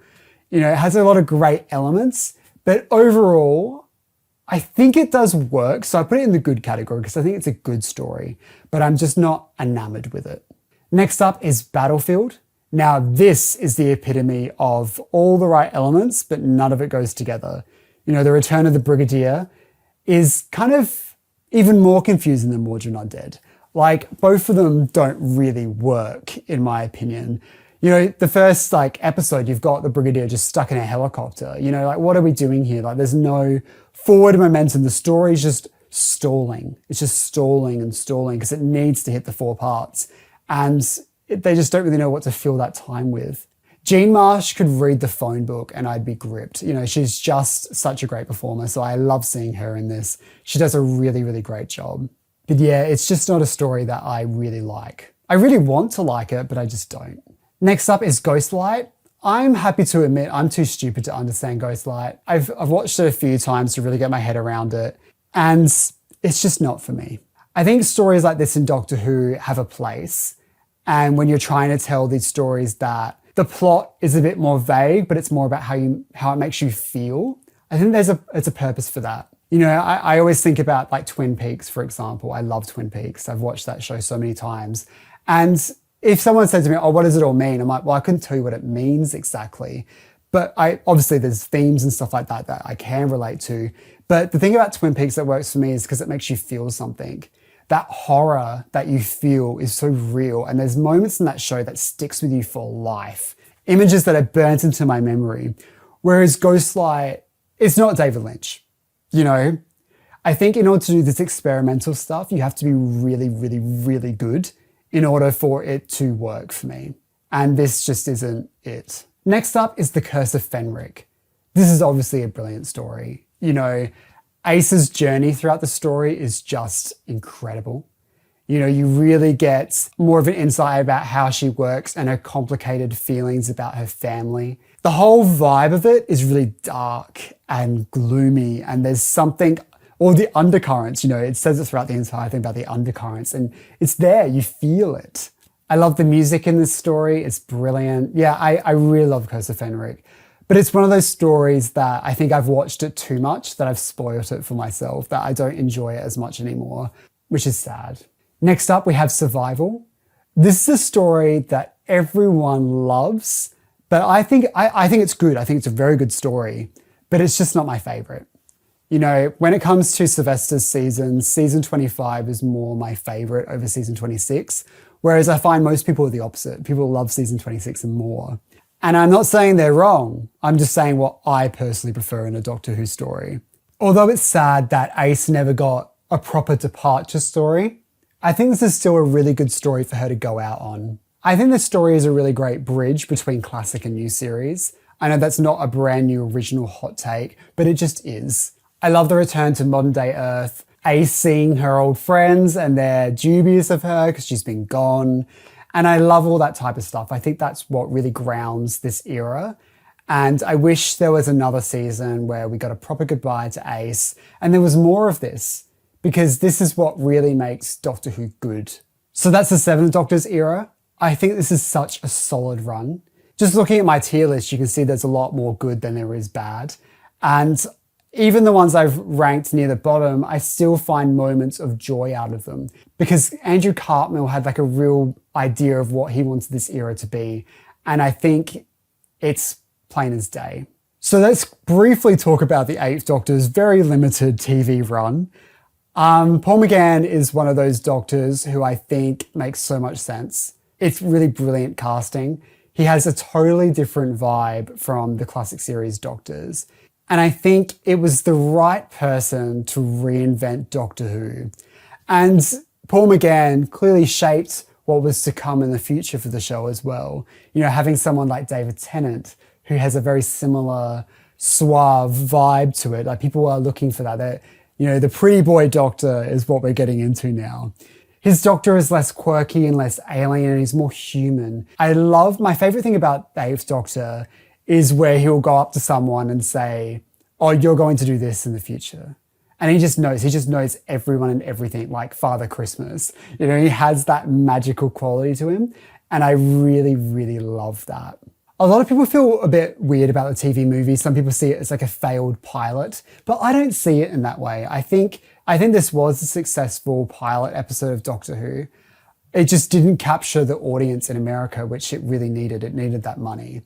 So it's really sad that we didn't see what it could have become, because a lot of the early outlines that we know that would have been for the Eighth Doctor were way before this story was even finalized. You know, you're talking about doing remakes of famous classic stories already, and that doesn't really tie in with the TV movie at all because it's a continuation. So we don't really know what the Eighth Doctor's era would have looked like if it would have looked anything like this. It has the best TARDIS design ever. I love that interior.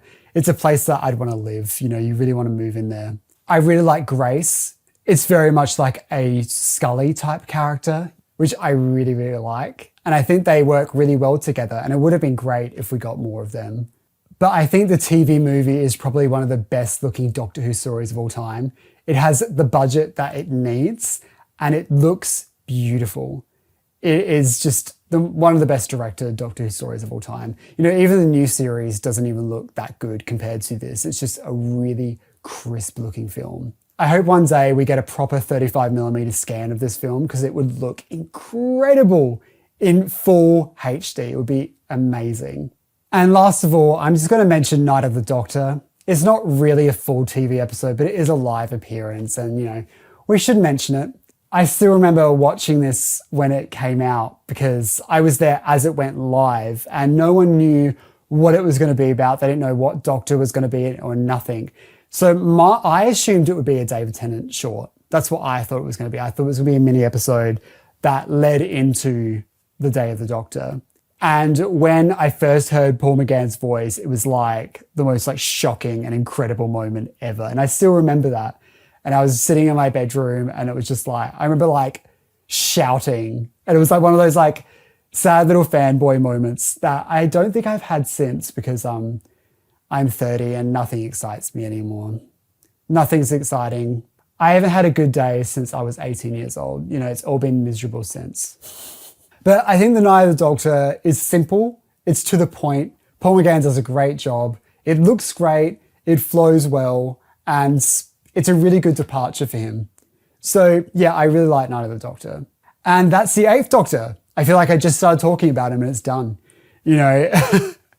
And that's the sad thing about Paul McGann. He would have had a really good run on TV if he actually had a chance to do so. Next up is the Ninth Doctor, played by Christopher Eccleston. The Ninth Doctor was my second Doctor. I first watched David Tennant and then I slowly moved into the Ninth Doctor. I had to shake off the whole David Tennant's the only good Doctor thing that was really in the air at the time of fandom when I was watching. So I'm happy that's changed now and people are open to different Doctors, and I loved this season when I watched it. And it breaks my heart that we only ever got one season with him. But I guess it's the age-old thing of less is sometimes more. It's all about quality over quantity. And this season is so good. So let's jump straight into it. Let's start off with Rose. Rose is such an important story in Doctor Who's history. This is the make or break moment for the show. Either this is going to work or Doctor Who's done. This episode had to be good. And I think this episode does a really good job at saying what new Doctor Who is about. This is the era where it's still inspired by the Seventh Doctor and Eighth Doctor's run. There's the elements of it's all about the new companion and how they interact with the Doctor. There's an emphasis on setting it on contemporary Earth time. These are two things that are in common with those two eras. And Russell was really smart with bringing back the Autons, which were introduced in John Pertwee's first story, which was another story set in contemporary Earth. He seems to be taking elements from different eras that really worked and putting it all together in this and adding his own spice to make it his. You have the Ninth Doctor talking about the turn of the universe and stuff like that is so magical. And it's really just showing why this show needed to be back on television, why it has so much potential, and finally it's given enough budget to work. Next up, we have The End of the World, and I put that in the good category. This story is so ambitious, probably too ambitious for what the budget actually is, but they managed to pull it off so well. It's really chucking you in the deep end into the type of alien races that Doctor Who has. It feels like we're calling back to the Curse of Peladon in a sense, and how they have a bunch of weird different aliens and they all come together. That's what this does really well. And the addition of Cassandra is excellent.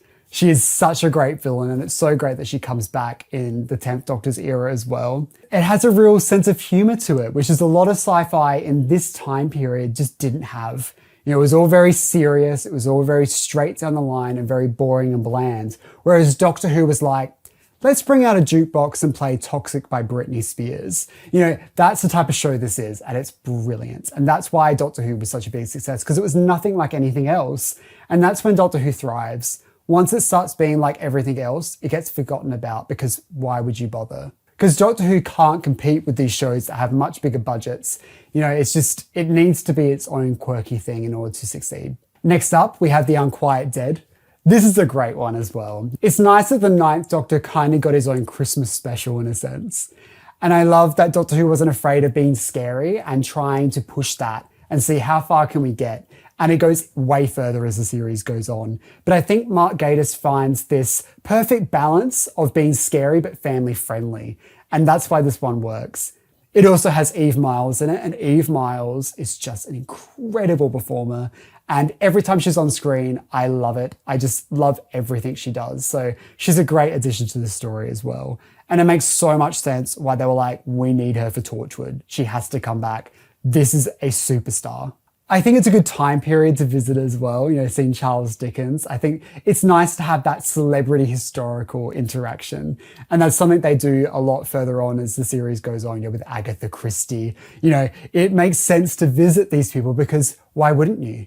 You'd want to go and visit the Beatles. That's the type of stuff that Doctor Who should be about. It's the excitement of time travel.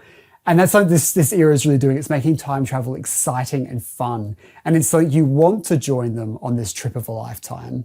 Next up, I'm going to talk about Aliens of London and World War III as a two-parter, so I'm saying it's one story. I like both of these, but this is where Doctor Who is still trying to find out its line. Are we doing fart jokes or are we not? Like, how serious is Doctor Who? When does the family-friendly line go more towards childish? But it's also trying to tell political stories as well. So it's trying to find that balance. I don't know if it fully gets it. Next up, we have Dalek, where of course this one's going to be up the top, a best of the best. It's such a brilliant story. It really shows the Doctor's complete disdain for the Daleks, which is something that kind of gets lost as the series goes on in the new series. The Daleks once again become a bit of a laughing joke. Whereas at this time, they're taken 100% seriously. These are the Doctor's greatest nemesis. They've killed his people. They're the reason why all the Time Lords are gone. His hatred for himself is within the Daleks as well, So there's so much going on there. And it's stuck in this location that they can't escape from. It's really tense and it's just brilliant. I can't think of a single negative in this story. It's just perfect Doctor Who. This is what the show needed to get back. It needed the Daleks to be taken seriously as a threat, and the show would be fine. And that's what they did, and that's why it worked. Next up is The Long Game. I think this is probably one of the more weaker stories of the season. I don't think there's anything too exciting about it. It's not a story that I love to revisit, but I do like the storyline with Adam. I love the idea of the Doctor meeting someone, they come along with them, they travel with the Doctor, and then they realize you're not companion material. And I really, really like that. It's something the show hadn't done before. And I think it was executed really, really well. And that's probably what the story is actually about. But the rest of the elements in it are not really for me. Next up is Father's Day. I would say this is one of my favorite Doctor Who stories of all time. I'm putting it up there. It's so heartbreaking. And it's exactly what you would do if you had a time machine if you were Rose. And this is the type of story that should have been done years ago, but it wasn't the type of story Doctor Who used to tell. But now this is the type of story Doctor Who wants to tell and should tell. This is the era for it. I like that Rose got to meet her own dad and realize that he's a flawed person. And I think that is the most adult thing, is realizing these people you grew up with are just people too. They're flawed. And I think that's why this really, really works. Next up is The Empty Child / The Doctor Dances. I'm once again putting this as one big story. This story is brilliant. This is the reason why Stephen Moffat is such a staple in Doctor Who. I feel like no other writer really gets Doctor Who more than Stephen Moffat. I am a big Stephen Moffat lover. He has his flaws, like all writers do, but his view on Doctor Who and what Doctor Who is really resonates with me. This story, from beginning to end, is scary, it's funny, and it's brilliant. I love the setting of World War II, which is something the show hadn't done too much in the past, but I think it really sells it here during the London Blitz. It really feels like you've traveled back in time. It feels so representative of the time. I love the introduction of Captain Jack. Captain Jack is a really important character for me because, I watched Torchwood before Doctor Who. So, my connection with the show was of Captain Jack. And, as a queer teenager who had no gay friends growing up, Captain Jack was that representation for me. This is the only person that I really felt like I knew, so it's an important character for me. So this story is very pivotal for me as a teenager growing up, for sure. Next up is Boomtown. I put them next to Aliens of London and World War III, but I do prefer this story over them. I love the scene at the restaurant where they're discussing the ethics behind it all. And I really enjoy that conversation. It's just trying to kill him at every single point, and he stops her just beforehand. It's really funny, yet really interesting to watch. I find Boomtown less silly, but with Annette Badland, I think I'm saying her name right, she is so brilliant and has such great screen presence that you're willing to forgive some of the sillier elements of it. And it makes sense why the Sabine only appear in the Sarah Jane Adventures afterwards, because they are just too kid-friendly and not really family-friendly. And finally, let's talk about Bad Wolf / Parting of the Ways. This is peak. Oh, look at this ranking list. Look how high everything is. This is a good season of Doctor Who. This is what it's all about, baby. This is what it's all about. I didn't put anything in the not for me category. Bad Wolf / Parting of the Ways is one of the greatest Dalek stories. It's one of the greatest regeneration stories.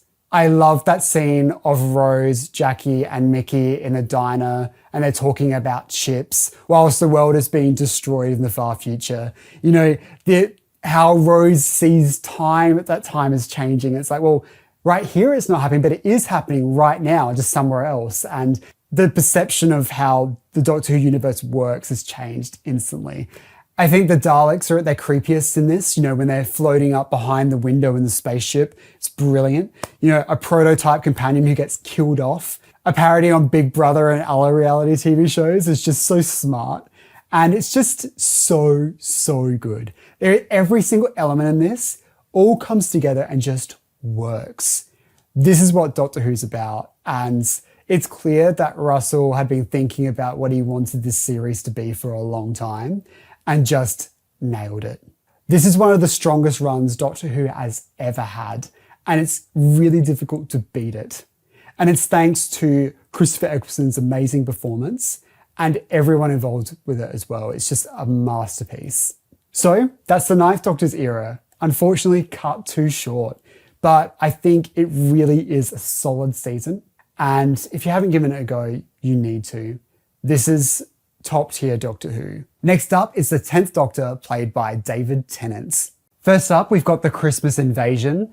This story has never been one of my favourites. One of the trends in post-regeneration stories that I'm not a huge fan of is if the Doctor is sick and is completely just not in the episode, because you don't really get a sense of their character yet. So you're kind of fumbling around with some guy who's pretending to be sick. I think it works in Spearhead from Space because it's only for one episode and then you slowly get more and more and more. And you've got a real grasp of who his character is by the end of it. Whereas with David Tennant's 10th Doctor, you get kind of a false idea about who he really is. Yes, you get that he's suave and charming, but this whole there's no second chances thing is only really brought up like once or twice as it goes on. And I don't think that sort of malice really works for the 10th Doctor. But it does have Jackie Tyler in it, and that always means it's rated really well. So Jackie being like, I'm going to be killed by a Christmas tree. Brilliant. I think for Doctor Who's first like Christmas special in the new series, I think it does a really good job at blending, telling a good Doctor Who story with Christmas elements as well, without it being sickly Christmas. I think you can instantly tell that the 10th Doctor and Rose have really great chemistry off the bat, and it feels like they work really well together and it just makes sense. Next up, we have New Earth. I'm going to be real with you guys, I'm not that big of a fan of season 2. The vibes just feel a bit off to me. I think this is a fun story, but I'm not a huge fan of starting the series on a comedy episode. You have Billie Piper pretending to be Cassandra and stuff like that. And it's funny and it's fun to watch, but it's not the type of Doctor Who that I'm obsessed with. Next up, we have Tooth and Claw. This is a story that also feels a bit odd when it comes to its tone. I think the weirdest thing about Tooth and Claw is like the opening scene with the monks and it's all in slow motion and it's really odd. I don't really know what they were thinking with that. It feels so out of place and it feels like it's not even Doctor Who. It feels like a completely different program. I really don't know what they were thinking.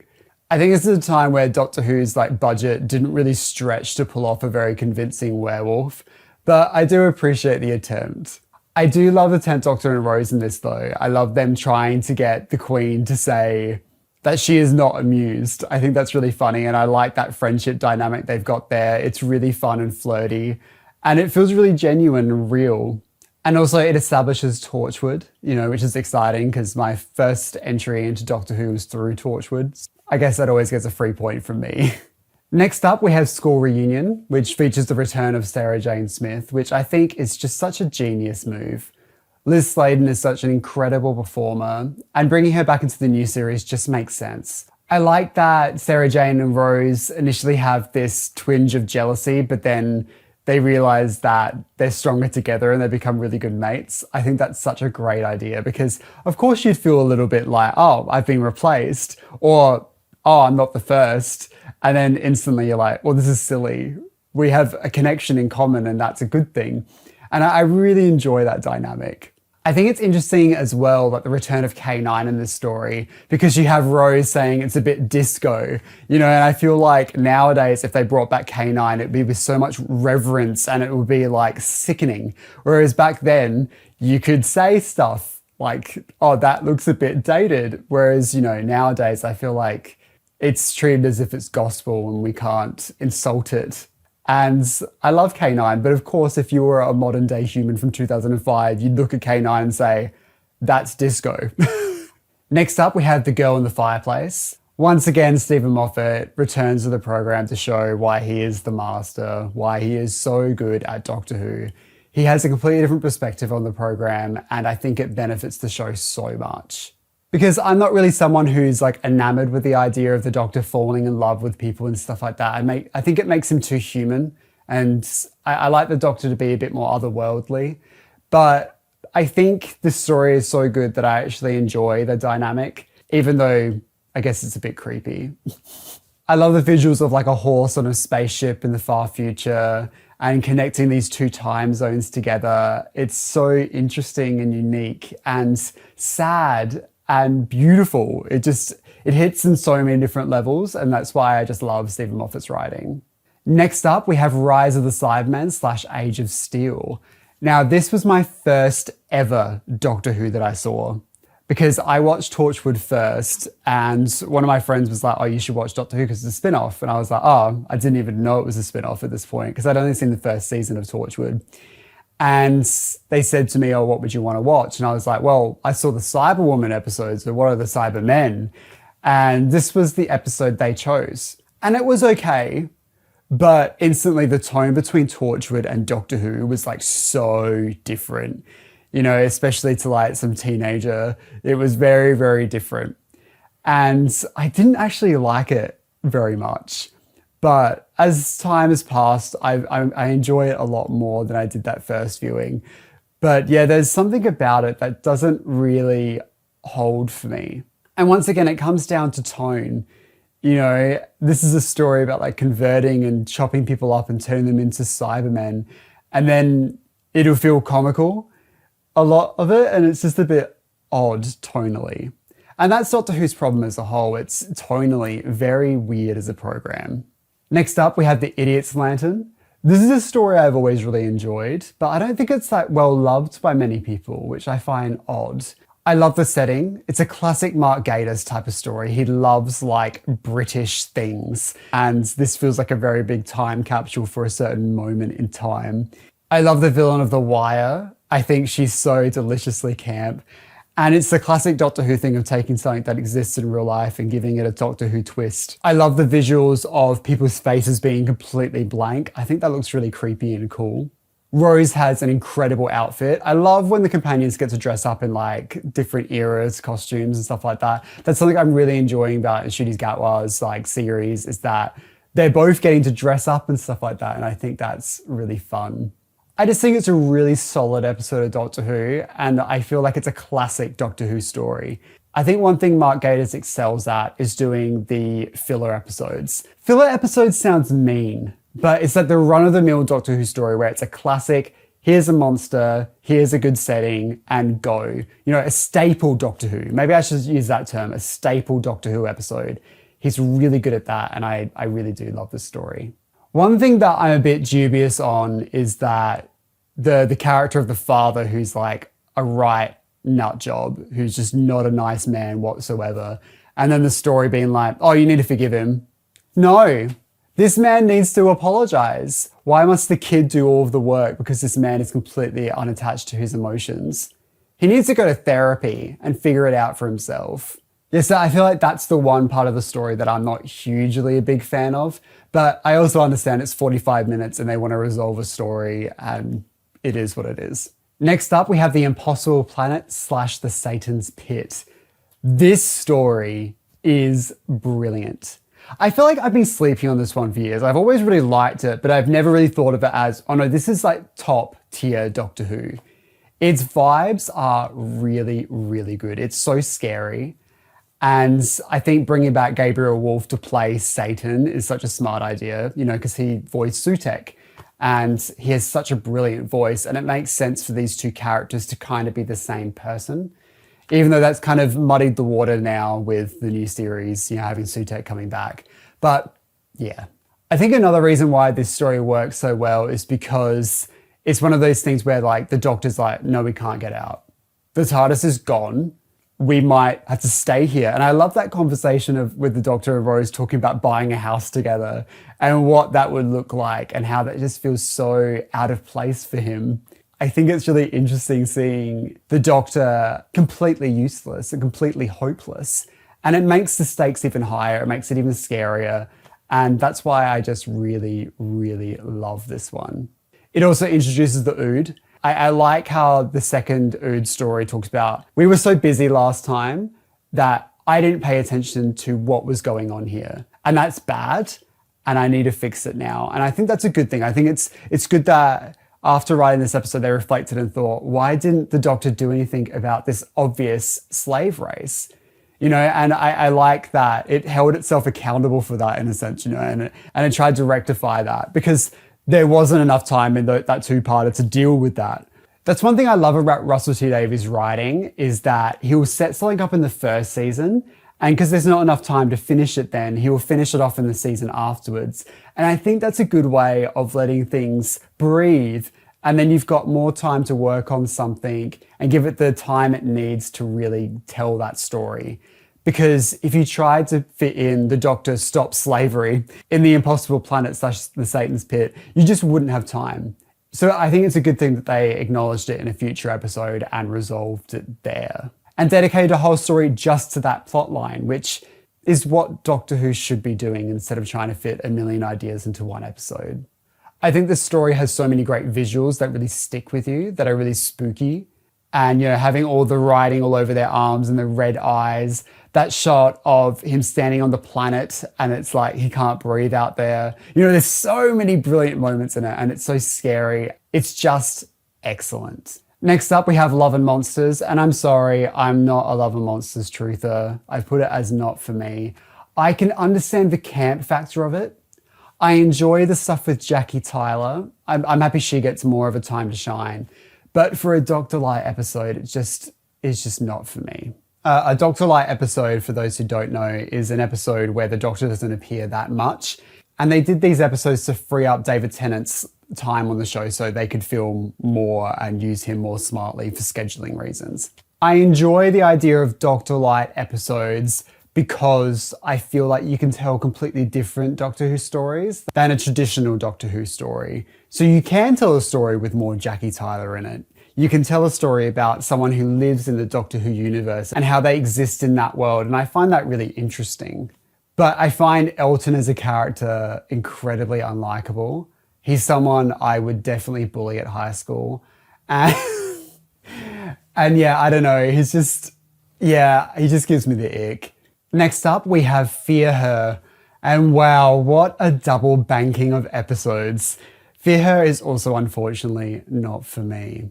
I can also understand the camp factor of this episode. You know, I love the TARDIS landing in between the two storage units and how the Doctor can't get out and has to re-land. I think that's funny. I like the council worker and Rose with the axe. I like the Olympic torch stuff. I think all that stuff is really fun, but I think it's trying to tackle really serious themes, but it comes across as silly. And maybe that's a good way of tackling really hard themes, is by telling it in a softer way. I don't know. But for me, I just don't really resonate with it too much. Next up, we have Army of Ghosts / Doomsday. This story is brilliant. I love every single bit of this. I love the opening where Rose is talking about this is the day I die. You know, very dramatic, and it sets up the tone massively. I love Jackie Tyler in this. I think this is a great departure story for her as well, because, you know, we're not just getting rid of Rose, we're also saying goodbye to Jackie as well. You know, we're saying goodbye to this world, this era of Doctor Who. I like Jackie completely believing the ghosts and stuff like that. I think that's brilliant. I love the introduction of Torchwood and Yvonne Hartman. I think she's a great character.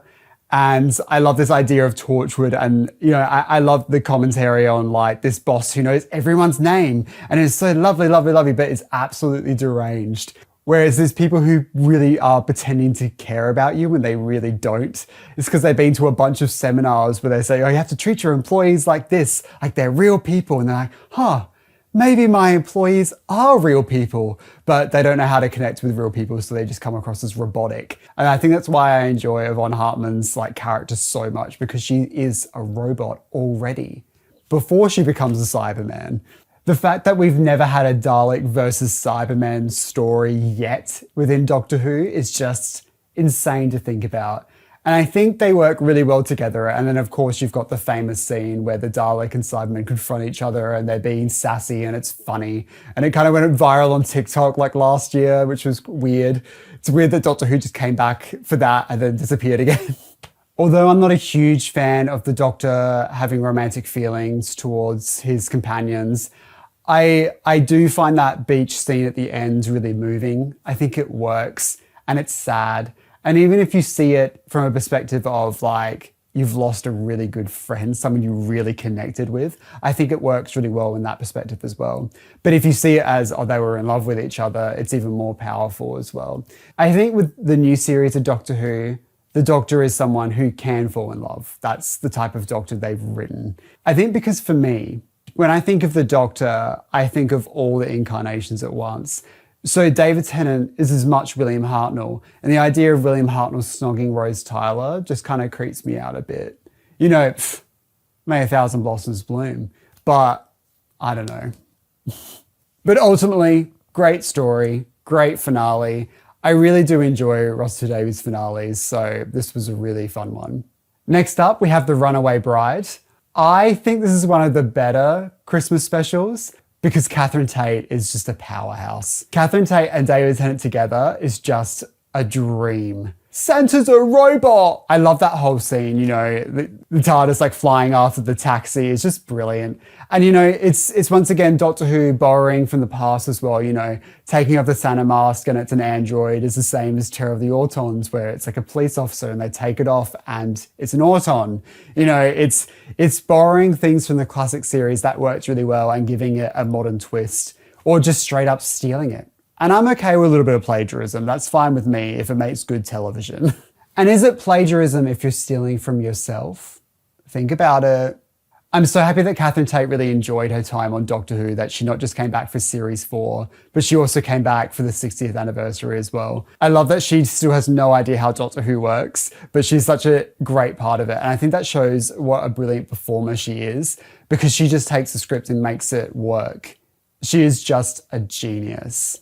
Next up, we have Smith and Jones. I love Martha Jones. I think Rose was beloved so much that any follow-up was going to be really tough. But I think Freema does such an amazing job that you just love her. My biggest issue with Martha is that the show's writing constantly keeps bringing up Rose and how she's not Rose. And maybe that's intentional, because the whole audience is like, oh my God, be nice to Martha. We love Martha. And maybe that's the point. Maybe you're supposed to get annoyed at the Doctor and be like, no, we really like Martha, stop being mean. So maybe it's a bit smart how they did it, I don't know. But it does get a bit sad. I know I'm getting a bit ahead of myself, but I do love her overall arc, where by the end of it, she's like, no, I am really great. You're not treating me with the respect I need, and I need someone who loves me 100%, and I need to live my life and not get stuck here where I'm not happy. And I really love that. It is so powerful. It's such a powerful message. I think it's something we all need to listen to. We've all been in situations or relationships would be stuck around waiting for it to change, and it never does when you need to get out. But back to Smith and Jones, which I'm supposed to be talking about.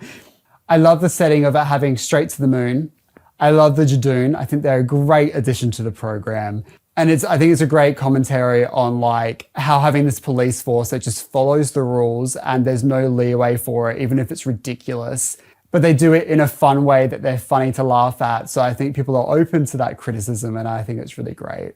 By this point, David Tennant has completely figured out what he wants his Doctor to be, and he is so brilliant in it.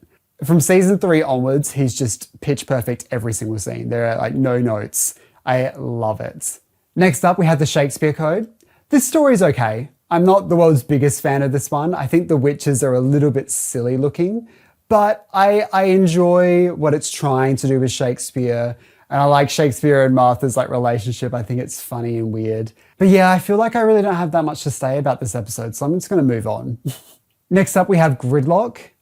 This one is unfortunately just not for me. I find it a little bit boring. In theory, I feel like this episode should work.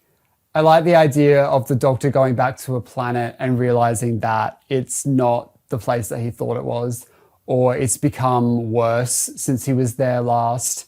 I'm not really sure why the Macra are in it, and they're completely different to how the Macra were originally. I really just don't get it. Like, why are they? Yeah, it's a bit baffling and a bit strange. I think the characters are really good in it, or the guest cast. And I think that's a recurring theme through this era of Doctor Who, is that you get these side characters that are really relatable or interesting. You know, you've got like cat people in it and stuff like that, and that's fun. But yeah, for some reason, this story, I just don't really enjoy it. Next up, we have Daleks in Manhattan / Evolution of the Daleks. There are elements to this story that I enjoy. I like the setting. I like having Hooverville, and it's this interesting point of history during the Great Depression. And you're seeing a real insight into how horrible it was and how many people's lives were affected, and how you've got these people with money who are taking advantage of these people. I enjoy Andrew Garfield in this, but that's because he's the most beautiful man ever and he could just do anything and I would watch. I think where the story goes wrong is having pig slaves. I love Tallulah. I think she's a great character, and her relationship with Laszlo and how he's turned into a pig slave. I enjoyed that part of the pig slave stuff, but once you see the pig slaves, they're a little bit goofy for me. But Doctor Who is a goofy program, so I should forgive it. But yeah, when you've got the Daleks next to pig slaves, I really just don't get what was happening there. The Daleks visited the Empire State Building in The Chase in the 1960s, so to have them come back here again is really funny. I think the Dalek-human hybrid is really gross to look at, but I don't think it's necessarily scary. And I think it goes to show why the Daleks in their original design is good. Please stop altering it. Once you start moving away from that iconic shape, they start to become silly. Next up, we have the Lazarus experiment. This story has never really been something I'm a huge fan of. The one thing I do like about it is how gross it is. I like Mark Gatiss' physicality and his performance and all the bones cracking and all that. I like the idea of this obsession with eternal youth because, I think we all want to be young and live forever. That's not a unique thought. I think most people think about that. But I like I always like a commentary on we can't change things like that. And when you do, it will go really badly. I like that we get a bigger idea of Martha and her family and we get to see them a bit more. But yeah, I feel like compared to Rose, we don't really engage with her family on a deeper level as much as we did with something like Jackie Tyler. But that is also because we only had one season, I guess, as well, hey. Next up is 42. I feel like I'm one of the outliers that I actually really enjoy the story. It follows that trope of the TARDIS is completely inaccessible and they're stuck there, and I think it always adds a really good level of danger to it. One of my favorite moments is where Martha is stuck in the escape capsule and she's moving towards the sun. I think that visual is brilliant and sad and haunting, and it sticks with me forever. And the little taps on the glass, I can still hear it in my head, and that's really powerful. The ship itself is really silly. Like the idea, like all of these like bulkheads and they need to do like a pub quiz in order to get to it. It's just like the weirdest thing ever. Like who invented this ship? But it is an enjoyable watch. And I think it's funny seeing them do like a pub quiz and Martha calling her mum to find out who had the most iTunes downloads. It's just so crazy. Once again, the new series is taking from the classic series. You know, you've got those like blinding eyes and it feels reminiscent of Planet of Evil. And I really enjoyed that type of stuff. They're taking stuff that really worked, but giving it the budget it kind of needs to excel. But yeah, overall, every time I watch 42, I have a really great time. So sorry to those who hate it. Next up, we've got Human Nature / Family of Blood. Now, this is top tier Doctor Who. When Doctor Who excels, it's when they have that perfect blend of horror and emotion. You know, we've got the really scary family of blood and their movements are creepy and the sniffing and it's all really odd. And, you know, you've got a little girl with a balloon, terrifying. Children are terrifying, you know. But you've also got a lot of heart in it as well. You've got with the Doctor, with the chameleon arch and how he's a complete person. You know, he's the complete person who's not the Doctor. And by going back to the Doctor, he's killing himself. And, you know, I've been watching Severance lately. And now that I think about it, there's a bit of a parallel there. Whereas, you know, you've got the innies and the outies, you know, both of them are complete whole people. But if you want to make just one of them, you're killing one of them. You know, John Smith died when he went back to being the Doctor. And that's really sad. I think this story is one of the hardest for Martha because she is treated even worse than usual. And it is really difficult to watch. And once again, she's like our lead protagonist. We're following her and being like, this is awful. You know, there's a lot of sympathy for poor Martha throughout this entire season. She doesn't really get much of a reprieve. I found it interesting that Paul Cornell, who wrote this story, has like pitched heaps of different episodes to the new series, but hasn't been picked up for anything yet, which is sad because he's such a brilliant writer. But I think this era has a lot of those. You know, you have like Rob Shearman who wrote Dalek and, you know, that really excelled, but he hasn't come back to the new series again. And in a way, they kind of exist as these legends of Doctor Who writers because, you know, they haven't written a second episode that wasn't as good. You know, they did an amazing one and they're like, yep, I'm amazing. I think that's smart. I would do that. I would just write one really good one. I'd be like, well, oh, you want more?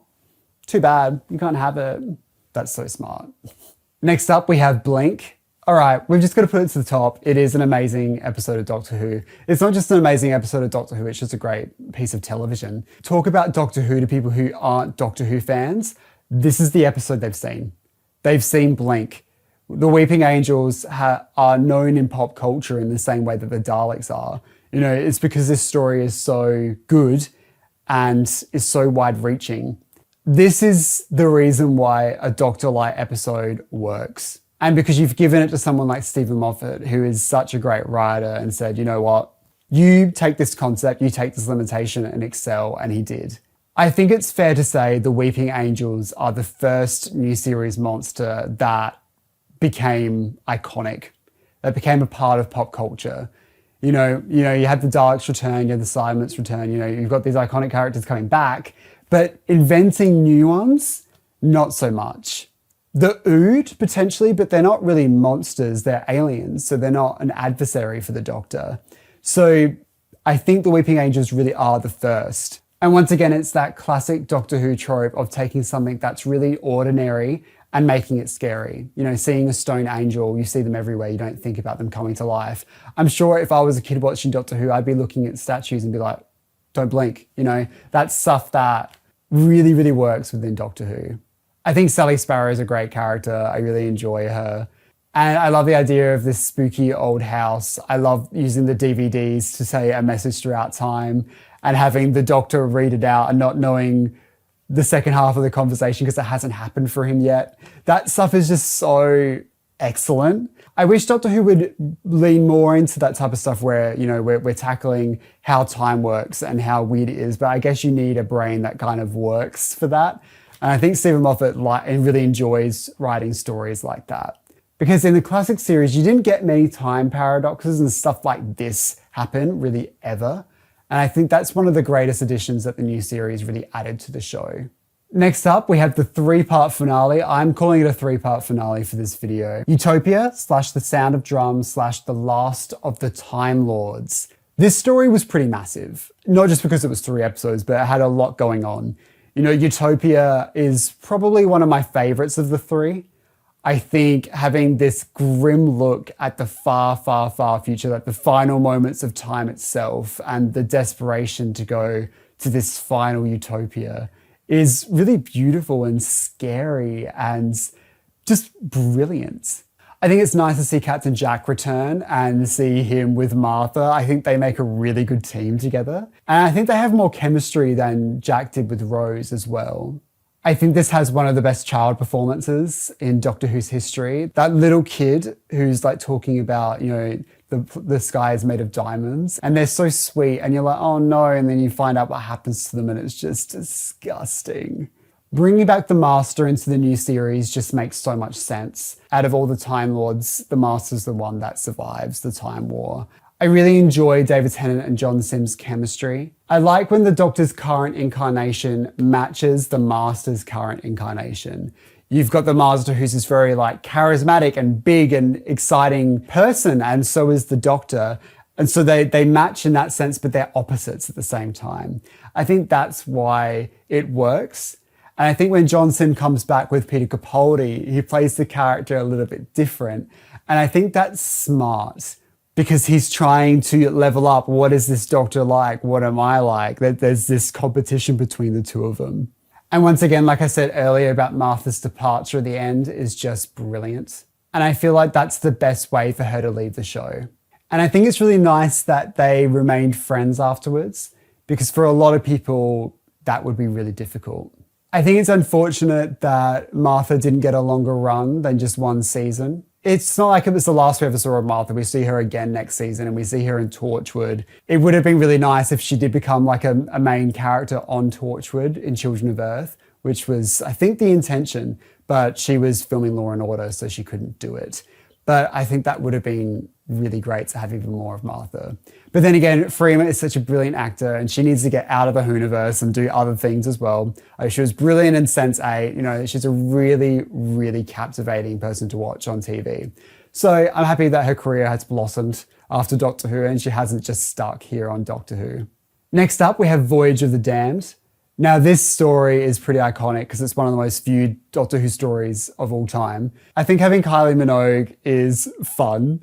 And it's not just stunt casting in the sense, oh, she's obviously pop icon Kylie Minogue, but she's also an actor as well. You know, like she was on Neighbours, you know, like she knows how to perform. It's not like just getting some random person who can't act because they're famous. I think her and David Tennant together is brilliant. And I think she does a really good job as Astrid.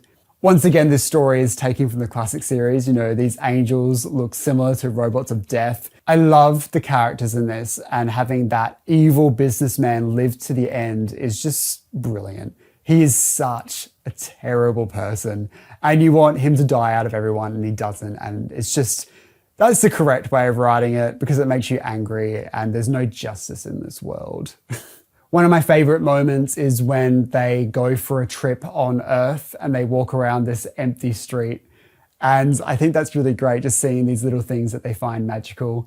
And I like the idea of like, oh, everyone in London leaves at Christmas time because it always ends bad. I think that's really smart. And I like that world building of these invasions and how they've affected the people. I think that's something this era of Doctor Who does well, is that these invasions and things that happen on Earth actually have an effect on the general public. Because once we hit season 5 and the crack comes in and wipes all this stuff out, Earth doesn't feel like a place that has any sort of momentum. Like it doesn't seem to grow over time, or things are reacting to what's happening. It's like, well, people just keep forgetting or they don't acknowledge it. Like modern day Earth doesn't feel real anymore in Doctor Who. But in this time period, it did. And I think that's why it excelled so much. And that's why the stuff where, you know, Jackie back on Earth and what's going on with her and her calling up Rose being like, there's these ghosts and stuff like that. It works within the narrative of the world. Whereas nowadays it doesn't. It's like everyone on Earth must just be in massive amounts of denial that any of this is happening. Next up is Partners in Crime. This is my favourite premiere episode of any season of Doctor Who. I love this one because I think having a light-hearted intro works with actors like Catherine Tate and David Tennant because they have a more comedic relationship, but there is also so much heart to this one as well. I love the adipose. That type of commentary is something that will live forever. It's always going to be timeless. You know, we've got a Zempic now, you know, it's the same stuff. Like, it's always going to be topical. I love how they've reworked Donna to work as a fully fleshed character.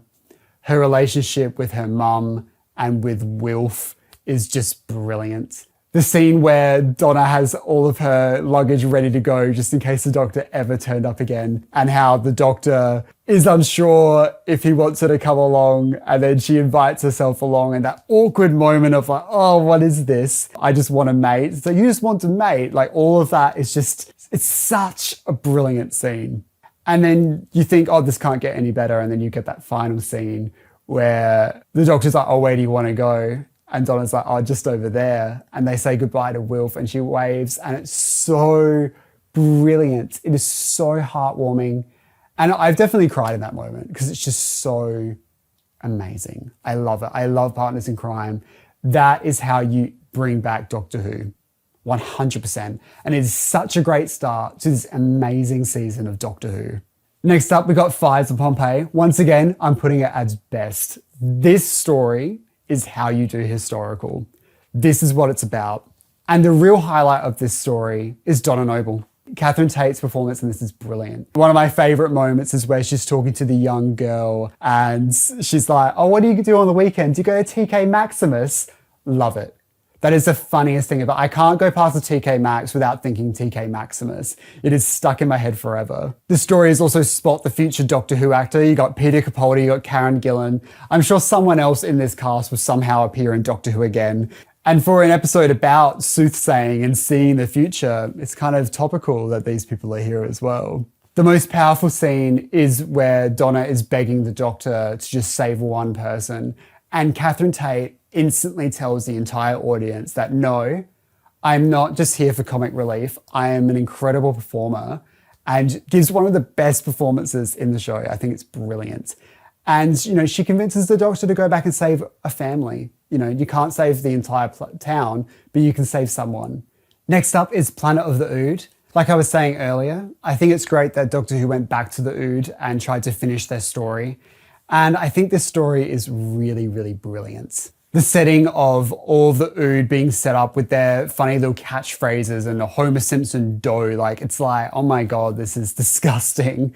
I like the CEO of this corporation gets punished for it as well, and how everyone involved with it just doesn't want to acknowledge it. You know, it's obviously a commentary on slavery because that's the plot. It's literally the plot, that it's about slavery. The utter horror of it and how their brains are like being put into this little sphere. It's just, it's so disgusting.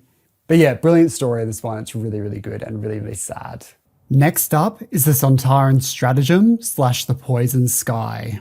This story I want to like more than I do.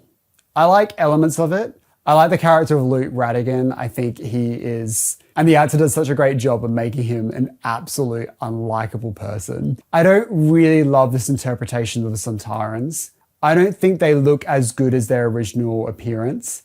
And it's not so much they're too goofy, because they are a little bit of a goofy character anyway, but I just don't really love them in this like I do in their original performance. They feel a bit Humpty Dumpty, which is what they felt like for most of their classic series appearances also. I like the idea of Atmos and the idea of it taking over your car, you know, very foreshadowing like Tesla and their self-driving cars, you know. It is nice to see Martha Jones come back though. And I also enjoy her and Donna's relationship. You know, there isn't a repeat of school reunion. There's an instant like friendship there, and they're instantly making fun of the Doctor, and I think that's smart. But yeah, ultimately, this story just doesn't excite me. Next up, we have the Doctor's Daughter, and this story's okay. I'm not a huge fan of this one, just because I think the idea of bringing in Jenny, you know, that this idea of the Doctor having a new daughter and then never really acknowledging it ever again feels strange. I think maybe the story would have worked in his initial format where Jenny died and then that was it. She didn't come back. Who knows? Maybe she's come back now. By the time of recording this, season 2 hasn't come back. So who knows? Jenny is secretly the Rani or something. I don't know. They're always just making stuff up. Next up, we have the Unicorn and the Wasp. I think the story is fun. It's a pretty staple Doctor Who. It's not anything incredible or life-changing for the program, but I think it's an enjoyable watch. I like the idea of Agatha Christie being in Doctor Who. That just makes so much sense. I think this is a time period that the BBC can pull off really well as well. So yeah, I enjoy all that stuff in it. I think it has a really great guest cast, and I think the bee is really funny. And my favourite scene is where the Doctor is being poisoned and he's trying to tell Donna what he needs in order to cure it. And he's talking about salt and she has no idea what's going on. That's really funny. And they play it so well. They make a really good comedy duo. All right. Tilly in the background. She's okay. Hey, baby. Next up, we have Silence in the Library / Forest of the Dead. This story introduces Riversong, so it's instantly way up the top for me. I love Riversong. I love the setting of the library. I think it's a really smart place to set the show. And having this cast of people who are really unlikable and having the sweet Miss Evangelista with these people who are not very nice is a really nice combination. Once again, Catherine Tate as Donna is the highlight of this story. You know, I feel like that's a recurring thing throughout the series. Like, she becomes the main character in a lot of these stories. You know, her relationship with Miss Evangelista and how she feels sorry for her and she's looking after her. And when she eventually dies, she's the one who cares. And she also goes through a lot of nightmarish stuff as well. You know, she goes to this world where she thinks she has this family and that family is not real. And she thinks she invented this man, but really he was a real person and she just misses him. I think that's brilliant. That's such great writing. And the cliffhanger of Donna's face being on that statue is like one of the most iconic cliffhangers in Doctor Who's history. It's just brilliant. I think the Vashta are such a brilliant villain as well. And I think it's strange that they haven't really returned to the main show because they are such a spooky villain. Maybe it's because once you've done it, you kind of really, there's no other ways of telling that story. You know, the shadows that eat people, you know, how many different ways can you tell that story? I know Big Finish have done some Vashta stuff and they were also in that video game. I think it was like Shadows of the Vashta. I think they make a really good video game villain. And I just love the idea of this is the first time the Doctor meets Riversong, but it's the last time Riversong sees him. And I think that's really beautiful and really nice. And I think in a way, all of the Big Finish stuff where River meets every single Doctor does kind of taint that. But I think if you view Big Finish as like a fun optional extra, that's not canon. I don't think it ruins it. Next up, we have Midnight. Now, this is peak Doctor Who. This is when I love Doctor Who the most, when they take a simple concept and they don't add a million different things going on and just focus on making this brilliant, and this does it really well. It's a villain you never see. It's creepy.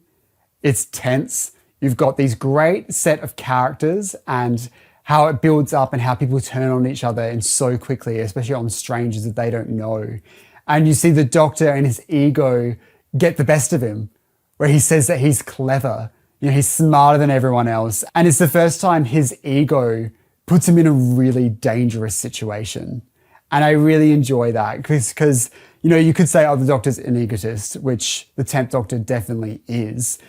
But once it becomes a part of his character and a part of the story, I think that's what makes it interesting. This is one of those stories that could work as a stage play as well. And I know people have done amateur performances of Midnight as a play, and I think it would be really, really good. Next up, we have Turn Left. I would say Turn Left is one of my favorite Doctor Who stories of all time.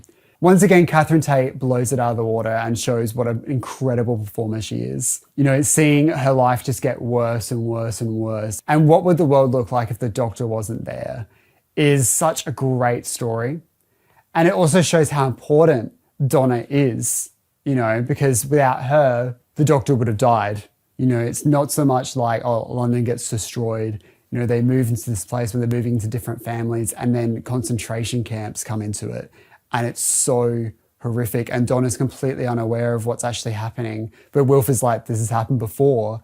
And that realization when she's running after the truck, it's so horrible. It's so horrible. It's just so hard to watch. It's brilliant.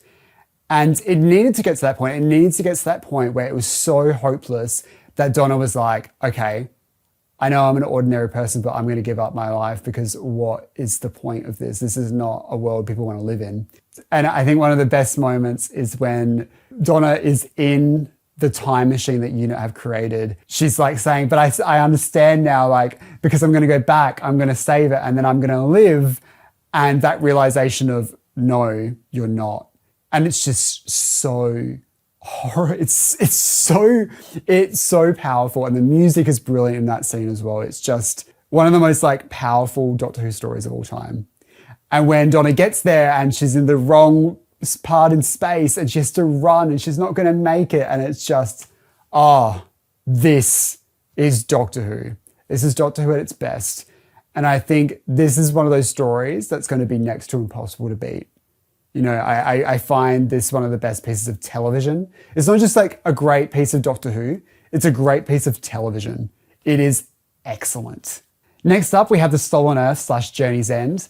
A lot of people don't like this one, but I've always really enjoyed this one. I guess you could accuse it of being a bit fan wanky because, you know, you've got everyone who's ever been in the show coming back. But I enjoy that element. I enjoy seeing Torchwood in the main show. I think that's really weird, because they're so tonally different, the two shows. So to see them combine is really fun. I think it was a nice way of having like a Five Doctors-esque moment for the new series. You know, you got to celebrate the entire era. I think it's a good return for Davros. I think Gillian Bleach is an incredible performer, and I think he does Davros really, really well. He comes across as terrifying. I like how it talks about how the Doctor turns his companions into weapons. And, you know, he likes to say, oh, I don't use guns, I don't do this, that, and the other thing, but he lets other people do it. You know, I think all that stuff is interesting. But yeah, I think Stolen Earth, like I was saying before, definitely has the Five Doctors feeling. It's one of those fun ones that you can sit down and watch and just have a real good time with. It's just so much fun. Next up, we have The Next Doctor. I don't mind this one. It's just okay. I enjoy the idea of this person who thinks he's the Doctor. I think that's a great idea. And the realization of who he really is really horrible. I love Miss Hartigan. I think she's a great character. And her relationship with the Cybermen is brilliant. I like when a deeply flawed human teams up with the Cybermen or the Daleks. I think it makes for a really good dynamic. They're trying to use these people for their own motives, but it never works out because how could you possibly beat the Cybermen? I think seeing the Cybermen in the snow is a beautiful visual. But yeah, for some reason the story doesn't excite me too much. Next up is Planet of the Dead, and this story to me is just really boring. I think it's a beautiful location. The flying bus is fun, but that's about it. I haven't really got much to say about this one, folks. Next up is The Waters of Mars. Now, this is peak Doctor Who. You know, we've got some really good stuff in the best of this category because it's a really good story. The Waters of Mars is terrifying. The Flood is such a brilliant villain. You know, it's taking zombies but making it even scarier. Like the constant water flowing is just so gross. It's like they're constantly drooling like a dirty dog. You know, I really enjoy that visual. I love the setting of Mars, and that near future type of thing is great. I love all the guest cast. I think they're brilliant. I think Adelaide Brooks makes a brilliant one-off companion. And I think those final moments where the Doctor's like, I can do whatever I like. I'm the Time Lord Victorious. You know, I can bend the rules. There's no one left but me. And learns pretty quickly that that is a bad idea and you shouldn't do that. And Adelaide being like, no, you're wrong. And defying him and saying, you don't get to decide this. I'm fixing time. I think it's really smart. I think it's a good way of waking the Doctor up, because I think having a Time Lord Victorious sounds exciting for like an edgy teenager. But once it's actually in the show, I think the idea of like a Dark Doctor is just not as exciting as the concept sounds. And finally, we have The End of Time, which is David Tennant's regeneration story. Now, The End of Time, I loved on first broadcast. When I first watched it, I thought it was like the best of the best. So, so good. But as time has moved on, I'm not the biggest fan of the story. I'm not a huge fan of the Master's portrayal in this version. I think he's just too zany. Whereas he was zany in the last one, but this one is just kind of silly, where he's like eating people, and yeah, I don't really get it. I think it's got some great visuals, you know, everyone becoming the Master is great. But Donna's appearance in it feels a bit odd.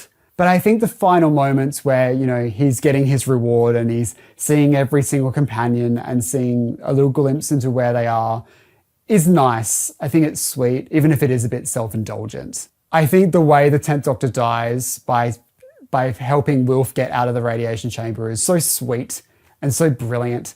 And it's perfect for his Doctor, you know, where his ego is, oh, why should I die for you? I'm the Doctor, I'm the most brilliant person ever, and I'm sacrificing myself for you. But at his core, he knows that's the right thing to do, you know, and he has to let that part of him go. And I think that's brilliant. And I think that's the way the 10th Doctor should have went out. So yeah, that's the 10th Doctor's era. I really, really enjoyed talking about this one, as you can tell, because I did not shut up. I love David Tennant's portrayal of the Doctor. I think he's brilliant. I think a lot of people say he's overhyped, but I think he's one of the most popular Doctors for a reason, because he does have so many great episodes. Next up is the 11th Doctor, played by Matt Smith. Starting off with the 11th hour, what a great start to Matt Smith's run, and a brilliant relaunch of Doctor Who. You know, after David Tennant, who was such a massively popular Doctor, this is probably one of the hardest relaunches the show has had in a long time. You know, going from such a massive success and being like, is there a future to this program without this actor? You know, I think a lot of people were thinking that during William Hartnell moving to Patrick Troughton, could this work? After Tom Baker left and Peter Davison took over, could this work? And I think Doctor Who has proven that, yes, you can have a popular Doctor, but you can start again with someone who's just as brilliant if you find the right person. And I think Matt Smith was that right person. And I think Karen Gillan was an incredible piece of casting. She does an amazing job as Amy Pond. You instantly like this person. I think it's interesting how Stephen Moffat takes certain elements from Russell T Davies' era that worked, you know, setting it on contemporary Earth, classic invasion story, but it also really sets up the type of Doctor Who Stephen Moffat wants to make. You know, even getting stuff where we're seeing flashbacks of previous Doctors, which is something that happens a lot in this era with Stephen Moffat, which is something that Russell used to kind of avoid. Like, we never really saw previous Doctors until the next Doctor. I think this season has some of Murray Gold's best music as well. Amy Pond's theme is so beautiful and haunting, and I just love the entire score throughout this entire episode. The show feels really confident and different and new, but it still also feels a bit familiar at the same time, which I think is the perfect blend. Next up, we have The Beast Below. I think it's interesting that Stephen also is taking the kind of pattern of Russell's eras of first episode, modern day Earth, second episode in the future, third episode in the past. This is like a recurring theme that kept happening. And I think this was the smart decision to make, to have a bit of familiarity with the new. Because the show started looking so different. Like, this looks completely different to a Russell T Davies era episode, especially because it's being shot in HD now as well. So it just looks a lot more expensive. This is an episode that I don't really rewatch very often. I like the idea of it and what it's trying to say in the way that humanity will just take advantage of these creatures, and even though they're trying to be kind, and what it's trying to say about the Doctor as well. I think it all works, but I don't necessarily enjoy the ride of it. Next up, we have Victory of the Daleks. I enjoy the story a lot more than others do. I really enjoy the setting, and I love when the Daleks are being sneaky. Obviously, there's a lot of callbacks to the power of the Daleks, using the callback to I am your servant, I am your soldier. I'm not too bothered by cherry-picking bits of the past and making them rework in a modern context, and I think this works well. I think the first half is brilliant, but when you get to the second half, it kind of starts to fall apart. I'm not a massive hater of the Paradigm Daleks. I think they're fine. I like when they get their slight redesign in later seasons where they've got more of a chromatic look to them. I think they look a bit better, but they were a bit of a misstep. And it's sad as well because I feel like after this, the show gets really nervous to redesign its iconic monsters. You know, we got redesigns of the Cybermen a few times, but that's about it. I mean, the Daleks really went straight back to how they were, and we haven't changed them since. So I'm worried the creators of the show feel like they can't experiment and try new things with their iconic characters, and I think that's a mistake. Because, online you see a lot of people doing incredible redesigns of the Daleks and they would look amazing on screen. So to get stuck in that 2005 redesign, I think is sad. But there is something to say, once you stray too far away from the iconic Dalek design, it kind of stops being a Dalek. I think there is truth in that. Next up, we have Time of Angels and Flesh and Stone. I am a massive River Song defender. I love River Song. So every time she turns up, I'm having a great time. There's something about Alex Kingston and as a performer that I really enjoy. And I feel like she gets a slight reworking of the type of character she is from her previous appearance. She seems to wink at the camera a little bit more. She's a little bit more flirtatious than she was in her original run. Whereas in the original 2 episodes that she was in, Silence in the Library and that, it felt like she was maybe, a bit more mature and someone who was a bit more reserved. Whereas now she's like, I am the most beautiful woman ever. And that's just Stephen Moffat's writing. He loves confident women who are like this, and that's just what he writes. I think this is a really good return for the Weeping Angels. The problem with Blink is that because it's a Dr. Light episode, they're a difficult monster to translate into an episode with the Doctor in it. And I think Stephen proved that you can put the Doctor in this scenario and it works brilliantly. I think one of the biggest criticisms for the Angels in this one is when you get a shot of them moving. And I agree with that. That is probably a misstep. I think another issue with the Angels in this is that we're already adding a lot of more rules to them. The image of an angel is itself an angel. We're adding a lot to make these characters really complicated and how they can fit into narratives. But ultimately, I really enjoy the story. So next up, we have The Vampires of Venice. This story is fine. I like the location. I think the vampires are well done. I enjoy that we're seeing more of Amy and Rory's very dysfunctional relationship. They have a very complicated relationship, and I like that, because Amy comes across quite awful sometimes and Rory just seems like, why is he here? Because I feel like a lot of TV shows really dumb this stuff down. It's like, this is a good person, this is a bad person. It's like, well, people exist in shades of grey. And you can have unhealthy relationship dynamics and you can work through them, which is like an overarching arc with these 2 characters. They go through really rough patches, but at the end of the day, they really love each other and they make it work. And I think that's great. And I really enjoy that. Next up, we have Amy's Choice.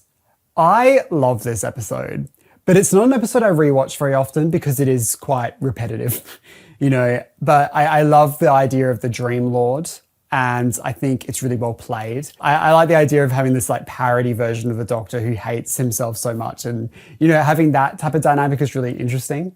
And like during season 5, it still feels somewhat domestic. You're going back to Ledworth and stuff like that. And even though it's out of time, so it has that real blend of Russell and Stephen together. It doesn't feel like it's just gone, this is a completely different show now, completely different concepts. It still has elements of what made it successful in the first run. And I think that's what makes Stephen Moffat a really brilliant showrunner in that moment, to say, let's keep doing what people love, but give it my own twist that makes me me. Next up, we have The Hungry Earth and Cold Blood. I've put it in the not for me category because it's basically an exact retelling of the Silurians. The John Pertwee story. It's the exact same story, but I don't think it's done as well. I think it looks better, but that's like the bare minimum. This is obviously shot in HD and the Silurians from the 70s barely exist in its original format. So side by side, one looks better, but I think the storytelling of the original is better. And I think this is an issue with the Silurians in general. They keep telling the exact same story over and over again. Silurians, the Sea Devils, it's the same story, and this is the exact same story again. So it's like, how many times do I have to sit through this exact plot? Okay, I really want something different with them. And that's why I'm hoping The War Between the Land and the Sea is telling a different story with these characters, and that it doesn't feel like a same retreading of this exact story. Because if it is, I'm just going to turn it off. Well, I'm not, because I'm a Doctor Who fan and I watch everything because the BBC own me. But next up, we have Vincent and the Doctor. I adore this story. This is one of those episodes that's kind of hard not to cry at the end. It's just so powerful. I like how this story isn't, we've solved depression. It doesn't go back in time and say, we're going to fix him. Amy's desperation to take him into the future to see the art gallery and see if it'll change him and see if it will stop him from doing what he does, but it doesn't. I think that works really well, and there's a real emotional payoff. On first glance, you'd be like, oh, so you can't help people who are in bad places, but it doesn't say that. You know, in those final moments when Amy sees the painting and it's got her name on it, to show that she did make an impact, she did change his life, but she couldn't save him like that. And I think that's why the episode is so powerful and so sad. And this is one of those stories that's hard to rewatch very often because it is just a real emotional roller coaster. I think it looks beautiful. I think the only misstep is probably the random monster, but it's fine. Next up, we have The Lodger. This is one of those stories that I adored when it came out. I was so into this one. I think at this point, I didn't really know who James Corden was. You know, this was like 2010 in Australia. He didn't really have much of an impact here at this time. Whereas now in the year of our Lord 2025, that guy is everywhere. And I love the idea of the Doctor just like boarding in this room. It's just such a crazy place for him to be in. And I think Matt Smith gets to do all this zany, crazy stuff. And it really resonated to me as a teenager. That type of stuff was really exciting. Whereas as I get older, the zany stuff can be a little bit grating at points. But back then I was so into it because I was also a zany teenager. And I love the whole TARDIS upstairs and what does that mean, even though the overall story arc with the silence gets a little bit messy as it goes on. And I still feel like I don't fully grasp 100% what it is because I feel like there's a lot of stuff that's missing. I still really enjoy the setup for it. Next up is the Pandorica opens and the Big Bang. Now this is a finale. This is so much fun. I think this is one of Stephen Moffat's most successful finales. I think it closes the Crack in Time arc well, and I love River Song in it. I enjoy that Stonehenge being a setting and under Stonehenge and how that works. And the creepy Cybermen in that. I think that's one of the more effective Cyberman scenes in the new series. I just love the idea of like the helmet like clamping and stuff like that. I think it's so sick. I know a lot of people get annoyed at that because they're like, oh, that's not how the Cybermen work. They take your brain out and yada, yada, yada. But I don't care. I love the idea of it being like this metal walking Iron Maiden tomb that can just envelop you. I think that's really a frightening image. I like all the different time traveling stuff and young Amy helping older Amy and how it all pieces together. I think it's one of the more successful timey-wimey things the show has pulled off. And when Stephen Moffat does it well, he does it so well. Next up is A Christmas Carol. I put this in the great category. I think it's really, really good. I'm just not a massive Christmas special fan. But if you want a proper Christmassy Christmas movie, but it's got Doctor Who in it, this is the one. A lot of the other Christmas specials had Christmas as a setting, but it wasn't the main story, whereas this one, it's the main story. I think it's beautiful having the Ghost of Christmas Past, but translated into a Doctor Who setting and using time travel instead of a ghoul.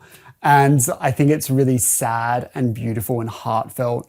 And I think it's one of Stephen Moffat's like triumphs in his entire run of Doctor Who. I think it's one of the most beautiful looking Doctor Who episodes of all time. Those blues and the visual effects are so gorgeous. I think it really holds up, and I think you could broadcast that on BBC One today and people wouldn't even blink an eye. It just looks so good. Next up is The Impossible Astronaut / Day of the Moon. This is my favorite two-parter of all time. Probably my favorite 11th Doctor story. Although I feel like the Silence storyline, it probably doesn't wrap it up as well as you'd hope it would. But I think the vibes of the story is brilliant. I remember the initial teaser trailer coming out where you see the Silent in Nixon's office and it's so haunting. There's something amazing about that classic alien silhouette, even though this one's really, really tall and usually greys are seen quite small. But I think this design works because it's classic. The Silents as monsters are probably one of the best creations Doctor Who has done, but because they fit so much into this story arc, they can't keep coming back. And that's such a shame because they are terrifying. That scene in the bathroom where that woman keeps looking back and forgetting that the Silent is there. And when it like destroys her, like obliterates her, the first word you ever hear them say is like joy. And you're like, oh my God, this thing is disgusting. And then you find out its name is Joy. So either way, it's just so, the voice is brilliant, the design is brilliant, the effects are brilliant. I love it. I also love it being set in like Nixon's time in America and all the NASA stuff. You know, it's such a beautiful time period for space exploration, and it makes it thrilling. It makes it really exciting. The time hopping and the place hopping, and I just think it works so well. I think the second half, Day of the Moon, probably isn't as strong as The Impossible Astronaut, but the vibes overall of the whole thing is so brilliant. And this to me is peak Doctor Who. Next up is The Curse of the Black Spot. Unfortunately, this one is not for me. I really like the setting. I like the idea of the black spot and how it works and stuff like that.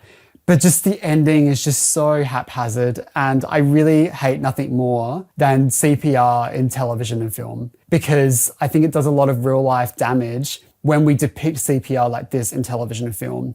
So I think this is a real disservice. That's why I really don't like this episode, because I think it's dangerous. Yeah, I know it's dramatic. I shouldn't hate an episode because of that, but I do. Sorry about it. What are you gonna do? Guess I'm too woke. I don't know what I'm talking about. I'm just saying stuff now.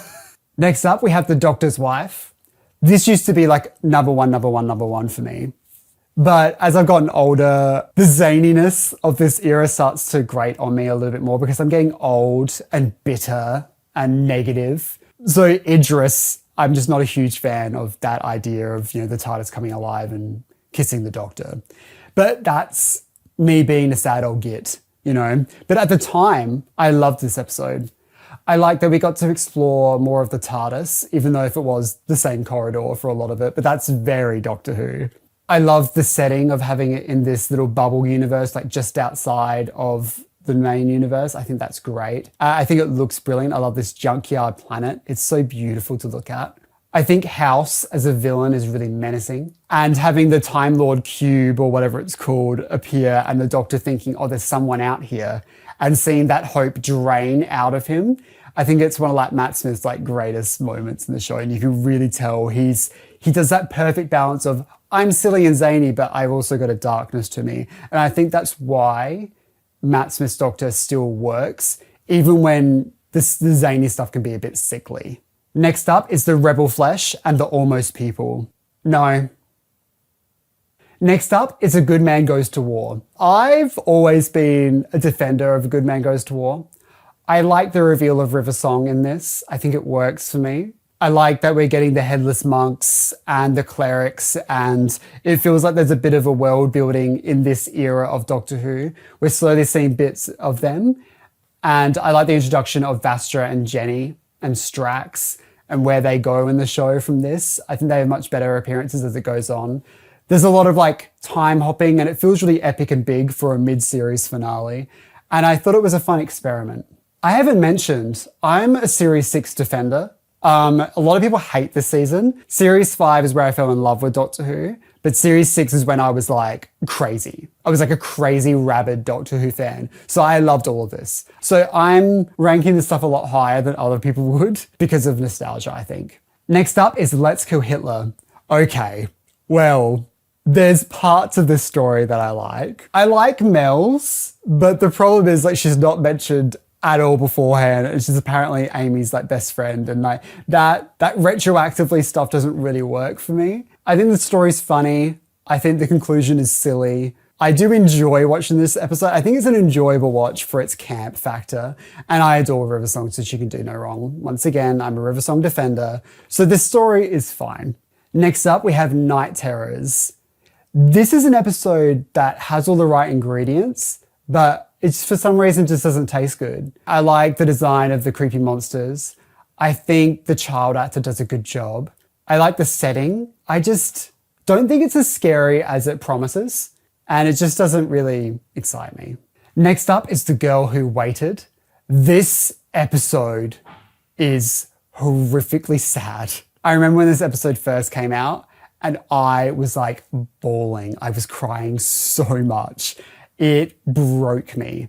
And that's why I don't watch it very often, because it just makes me cry. It's so sad. I feel like this is one of those stories that people don't talk about that often, but it's brilliant. But maybe people are like me, they don't want to watch it because it's too sad. I love the world building, the idea of someone who is dying, but they get to prolong their life in this place. And it feels like something that could happen. Like it feels like a Black Mirror-esque idea, you know?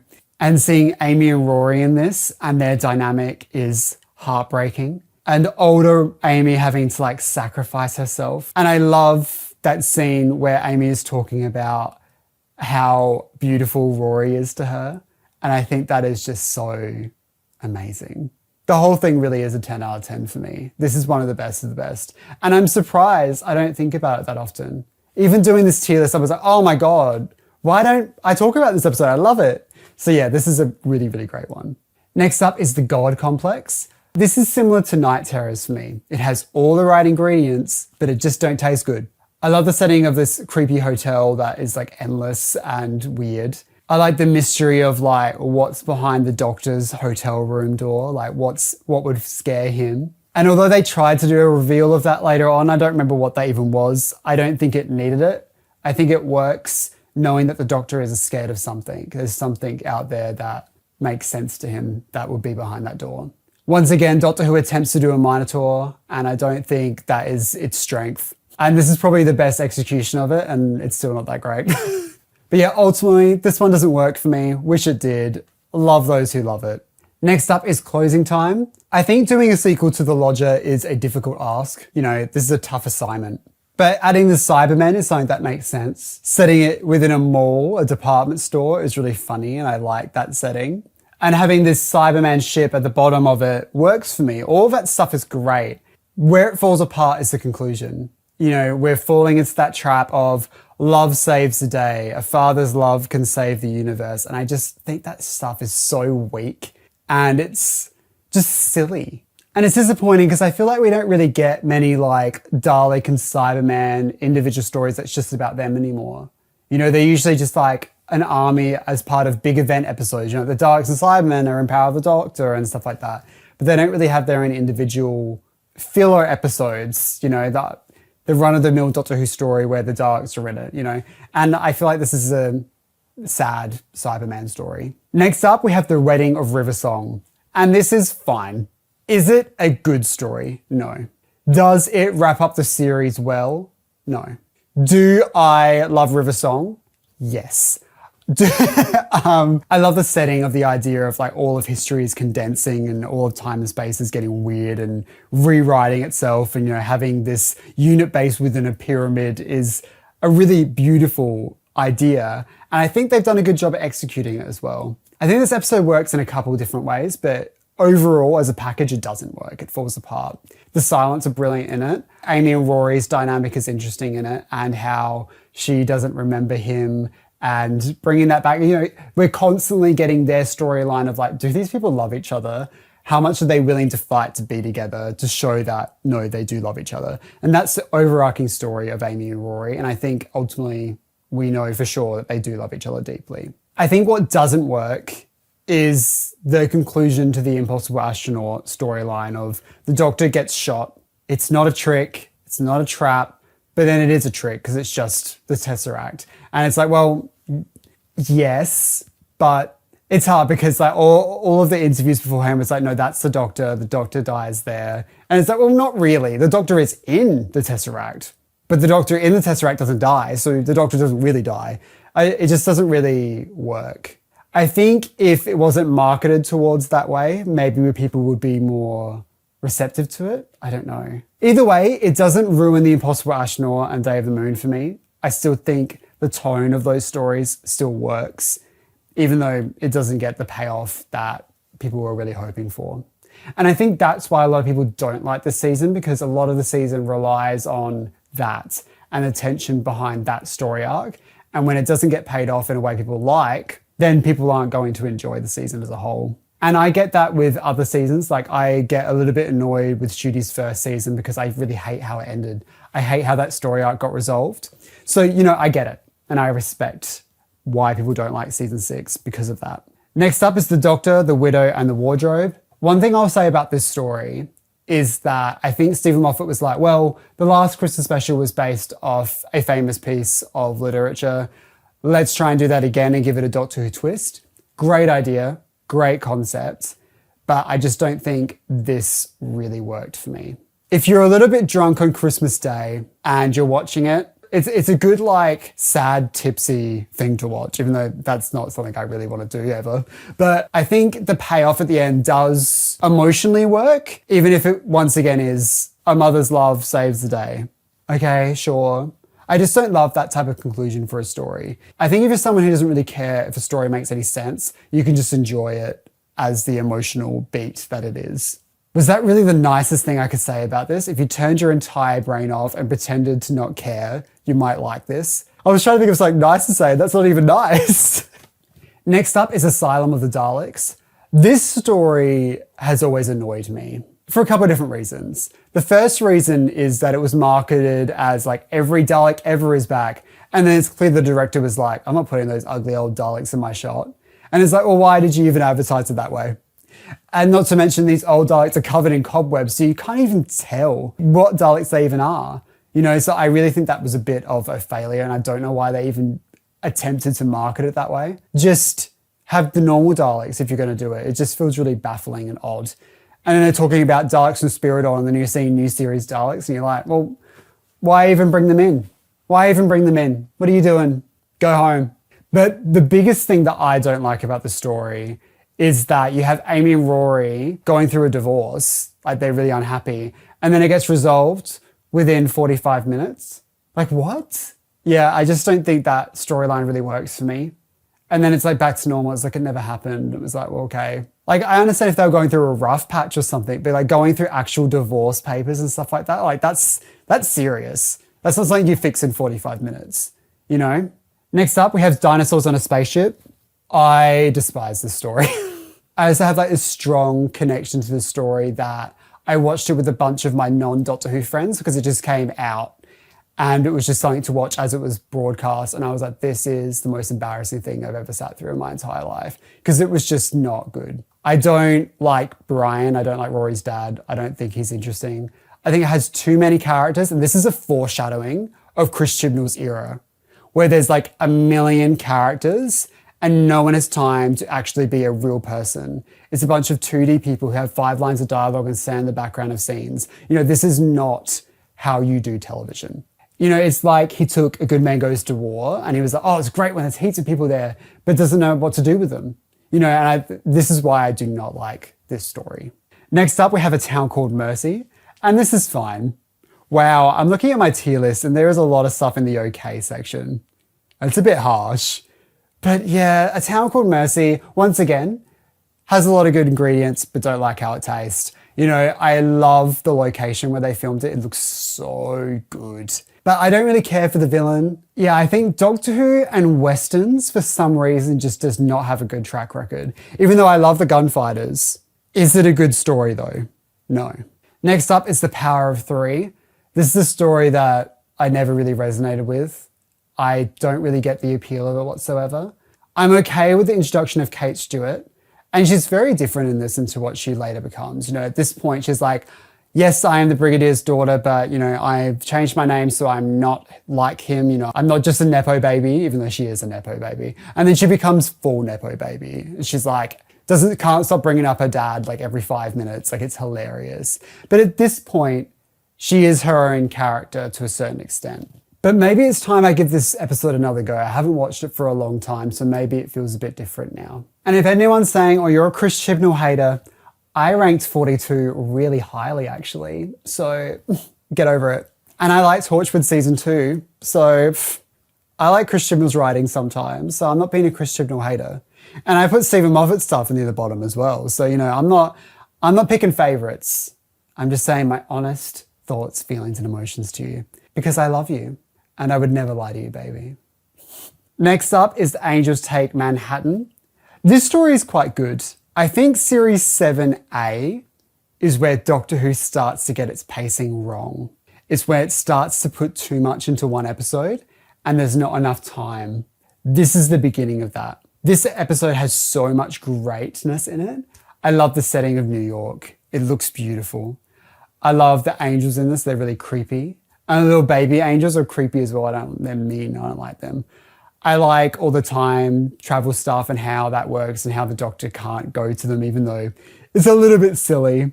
You know, I think that's a problem with Doctor Who when they're like, oh, you can't go back to this time period. And it's like, well, Why doesn't the Doctor go back like 5 years beforehand and just sit around and wait? What's going to happen then? But then again, even if the Doctor tried to do that, the TARDIS wouldn't let him. I don't know how it works, but I still think emotionally the story works. I think it's a really sad departure for them, but it's starting that trend of Stephen Moffat refusing to really kill off his people. They're gone, but they're not. They got to live on in some random way. Well, that's all right then. No, I enjoy this episode. I would rate this episode higher if it got more time. Or maybe if a few elements were cut out and we got to just enjoy it. Because the thing is, this time period, and I love River Song in this as well, being a detective, and that era is so romantic to have her in. And Big Finish took that and ran with it as well. They've told stories in that era because it's beautiful. Why wouldn't you want to spend more time there? And that's the problem with this type of storytelling, is that you've got an amazing setting, but we don't get time to really enjoy it. And that's the thing I love about Doctor Who is time travel and getting to visit all these alien worlds and stuff like that. But if you haven't got time to actually immerse yourself in that place, then what's the point? You better have a really good story to tell in that setting for it to work. Next up is The Snowmen. Wow, it has been a while since I ranked something this high. This is one of my favorite Christmas specials. I think it has that perfect balance of being beautiful, Christmassy and snowy, but also having like a really good story attached to it. I think it sets up Clara as the impossible girl, as much as you might hate that storyline. I think it works here. I think Stephen Moffat's really good at setting up these story arcs and these mysteries, but paying them off, he struggles a little bit. But I feel like that could be Doctor Who as a whole. You know, whenever it tries to do story arcs, it doesn't usually succeed. It's a very low clearance rate. And I think it's something maybe the show should maybe avoid doing in the future. Maybe doing more subtle ones like Bad Wolf, whereas there's hints to it, but it's not relying on the entire series to work off this one conclusion. Even if you look at the classic series, you've got like The Key to Time. That kind of ends on a sour note as well. So yeah, I just think maybe Doctor Who should avoid them. I love the return of the Great Intelligence. I think it's so funny to have a sequel episode where one of the stories is missing and one of the stories is missing an episode. And they'll be like, you know what, let's do a sequel to it. That's hilarious. I love that. I think it goes to show that the Great Intelligence is such a great idea that you'd bring it back even though the audience is unfamiliar with who it is. I think it's sad that the Yeti didn't come back with them, but I think the Snowmen themselves work. And later on we have the Whispermen, which are basically just like diet versions of the Silence, but it's fine. Next up, we have the Bells of St. John. I'm a Bells of St. John truther. I think it's basically a modern remake of The War Machines. I think it moves at a good pace. I think it reintroduces Clara in a good way. And I like this version of Clara as it goes on. When she's with Peter Capaldi, I think she shines more. So I enjoy later Clara more, but I'm okay with this Clara. One of my favorite scenes is where they go through the plane. I think that is a beautiful sequence and it just looks so great. And it has a really good sense of space. Like you're seeing the plane in the distance and then they're on the plane and then they're back. And it's just like, so well done. But yeah, this is a story I need to rewatch more, I think. I think I need another rewatch of this. I want to see how well it's aged as well. Next up, we have the Rings of Akaten. I've always been a Rings of Akaten truther. I love this story. I like the setting. I like having all those alien monsters together and how Clara interacts with them and sees them in this marketplace. How the mummy works and the singing is really beautiful. And that final scene where the Doctor is having his little speech, at the time when I watched it was really powerful. People loved Doctor Who speeches back then. That was the big thing. The Doctor had to have a speech. Not so much anymore. That's something that's kind of like gone out of vogue. But I think this was one of the stronger ones at the time. Next up, we have Cold War. This story brought back the Ice Warriors, which is really great, but it also kind of ruined a little bit of the mystery of the Ice Warriors. I never need to see one without its helmet on. And it's especially worse because it's like a CGI thing, whereas, you know, the original is such a beautiful, practical design. And I just don't think what they showed was really nice. I think the original design is so beautiful and iconic that taking off the mask kind of broke it. If you're going to take off that mask, it had to be brilliant. It had to be really, really good, and it wasn't. I like the setting of the submarine. I think the Ice Warrior feels really tough and really menacing, but I don't think it's the world's greatest Ice Warrior story. And it disappoints me because I feel like the Ice Warriors don't really have that perfect story where they're scary and menacing and it's perfect. They get moments of greatness, but the overall stories are just okay. I think the Seeds of Death is probably the closest we get to a really good Ice Warrior story, and I actually enjoy the Empress of Mars, but we'll talk about that later. Next up, we have Hyde. I've ranked this a bit higher than I thought I would, and I've done that because I think if you're going to tell a ghost story in Doctor Who, this is how you do it. I think it's spooky at first, but then it's set within the Doctor Who universe rules, but it doesn't ruin the spookiness. And I think the creepy Bone Man or whatever he is a really brilliant executed design. And he's really creepy, and the cracking of the bones, like that sound really sticks with you. But yeah, it's a story I haven't watched for a while, and I think I'm due a rewatch to really give it that honest opinion on it. Next up is Journey to the Center of the TARDIS. Flopperella. Maybe there is a reason why we don't see all of the TARDIS. Because I think once you get out there, it's always disappointing. I think there's a magic in the imagination of what the wider TARDIS looks like. Because once you put it on a BBC budget, it just doesn't really live up to it.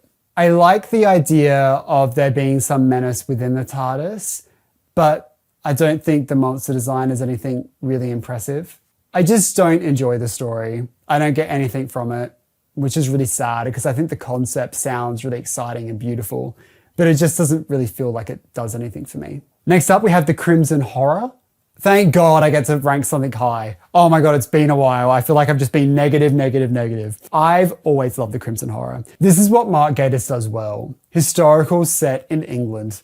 It's what he loves. He is an Anglophile through and through. I love the villain and I love Mr. Sweet. I think it's really gross and creepy, and I think she does a brilliant job at selling the menace of this character. She's sickly sweet. I think I would have enjoyed it a little bit more without the sonic screwdriver joke. Like, oh my God, get a grip, Stephen. Or take your hand off it. You know, it's just like, my God, what is with this era and being so sexualized? It's weird. And not in a way that's like haha funny, but like kind of like gross. I don't know.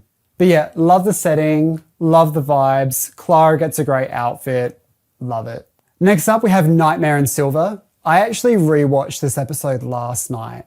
Why did I watch it? I could not tell you. I enjoy the redesign of the Cybermen. The new reworking of the Cybermen being this like unstoppable force that can upgrade is something that doesn't really go anywhere, because once you have a monster that can constantly upgrade and become immortal, that doesn't work. That's not going to get you anywhere, because how are you going to stop them? That's probably not the greatest idea for a villain that's going to keep returning to the show. I love the new Cyberman voice as well. It has a bit more of a gravelness to it. I love all that stuff. I actually really enjoy it within the episode, but it doesn't make sense when they come back in future episodes and they're not impervious to gunfire. I like the setting. I like the idea of this like little theme park thing, but the budget just doesn't stretch to really pull it off. You can tell that's just like some random castle. It doesn't feel like a theme park at all. They've done the best they could with what they could. Next up is The Name of the Doctor. This is a story that I've always really enjoyed. I think that's because it's a little bit fan wanky. I enjoy the great intelligence in this, and I like the return of the Paternoster gang. Is that what they're called? The Paternoster gang? I don't even know. Jenny, Vastra, and Strax, I like having them in this. I like how it closes the arc of The Impossible Girl. I think it's smart they just wrapped it up to that one season, that half a season even, and they said, that's it. Now she's Clara, she's normal, she's great, we love Clara. And that's when I think she really starts to improve, when she stops being like a mystery. I think the reveal of John Hurt at the end is one of the most exciting moments as a Doctor Who fan at the time. So I love how this sets up the 50th, and it feels really big and exciting. Like, this is a really great time to be a Doctor Who fan. Next up, we have The Day of the Doctor. This story, to me, is good, but it's not my favorite. I love seeing David Tennant and Matt Smith work together. I think they're great. I think the Zygons are underused to the point where I don't really love them being in it. I think The Day of the Doctor had an impossible task, and it was to make like the perfect anniversary special to sum up the entire history of the show of 50 years. And that is a really tough thing to ask. Limiting it to just David Tennant and Matt Smith works, because once you get too many Doctors, it can get over the top. I think John Hurt does a really good job as the War Doctor, but I guess it was kind of the genesis of muddying the Doctor's timeline and how many Doctors they've been. And I think that is like, that really annoys me with the show, because it makes the Doctor less special. I think if there's millions of Doctors, then who cares? There's no importance to it. But I think having this one as the once off was okay, and I enjoyed the mystery of it, but I think it would have just been better if it was Paul McGann or Christopher Eccleston. It would have worked better, 100%. But because you got John Hurt, he's such a brilliant performer, it's great as it is. And last off, we have The Time of the Doctor. This one is difficult because we've got 2 episodes in a row that are really tough to do. You know, you've got this anniversary special where you have to sum up 50 years of Doctor Who, and now you have to say goodbye to a very popular Doctor after David Tennant. You know, you've got Matt Smith, who was really popular, especially in the US. You know, so saying goodbye to him and giving him a proper departure is tough, especially when you have a lot of plot threads that have not been finalized. You know, because I think the original plan was for Matt to do one more season after the 50th, but he declined. So Stephen had to like wrap up a lot of the silent story arc in one episode, and you can tell.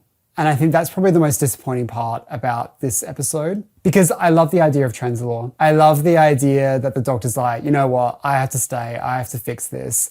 And seeing the Doctor age over a very long time and how that affects Clara, I think that is a really beautiful image. And I think his regeneration, the scene itself works really well. And overall, I like the story, but it's like the Day of the Doctor, it's an impossible task. You're never going to get it perfect. But I think they did a pretty good job. And that's the Matt Smith era. My God. What do you think of my ranking? I'm really surprised about how every single category seems to have the same amount of episodes in it. And I'm a little bit disappointed that I haven't got that many in the best category, because I really do love this era.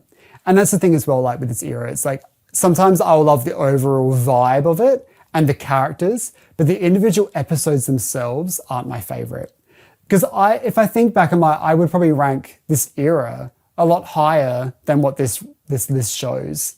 So yeah, it's a bit weird doing it episode by episode. This era is what made me into the Doctor Who freak that I am today, so it's always going to mean something really important to me. Next up is the 12th Doctor, played by Peter Capaldi. Now, I think Peter Capaldi's era came at the perfect time in my life. I was 18, turning 19, so this is the age where Doctor Who's growing up and it's got a darker, edgier tone to it. And this is the type of Doctor Who that excited me. You know, especially after we had stuff like dinosaurs on a spaceship, I wanted something I could really sink my teeth into, and I thought Peter Capaldi would be someone who can do that. So I was very excited when the casting was announced. I loved Peter Capaldi in the thick of it. So this was something that was like, yes, give this to me now. Let's not waste any time and jump straight into it. First off, we have Deep Breath.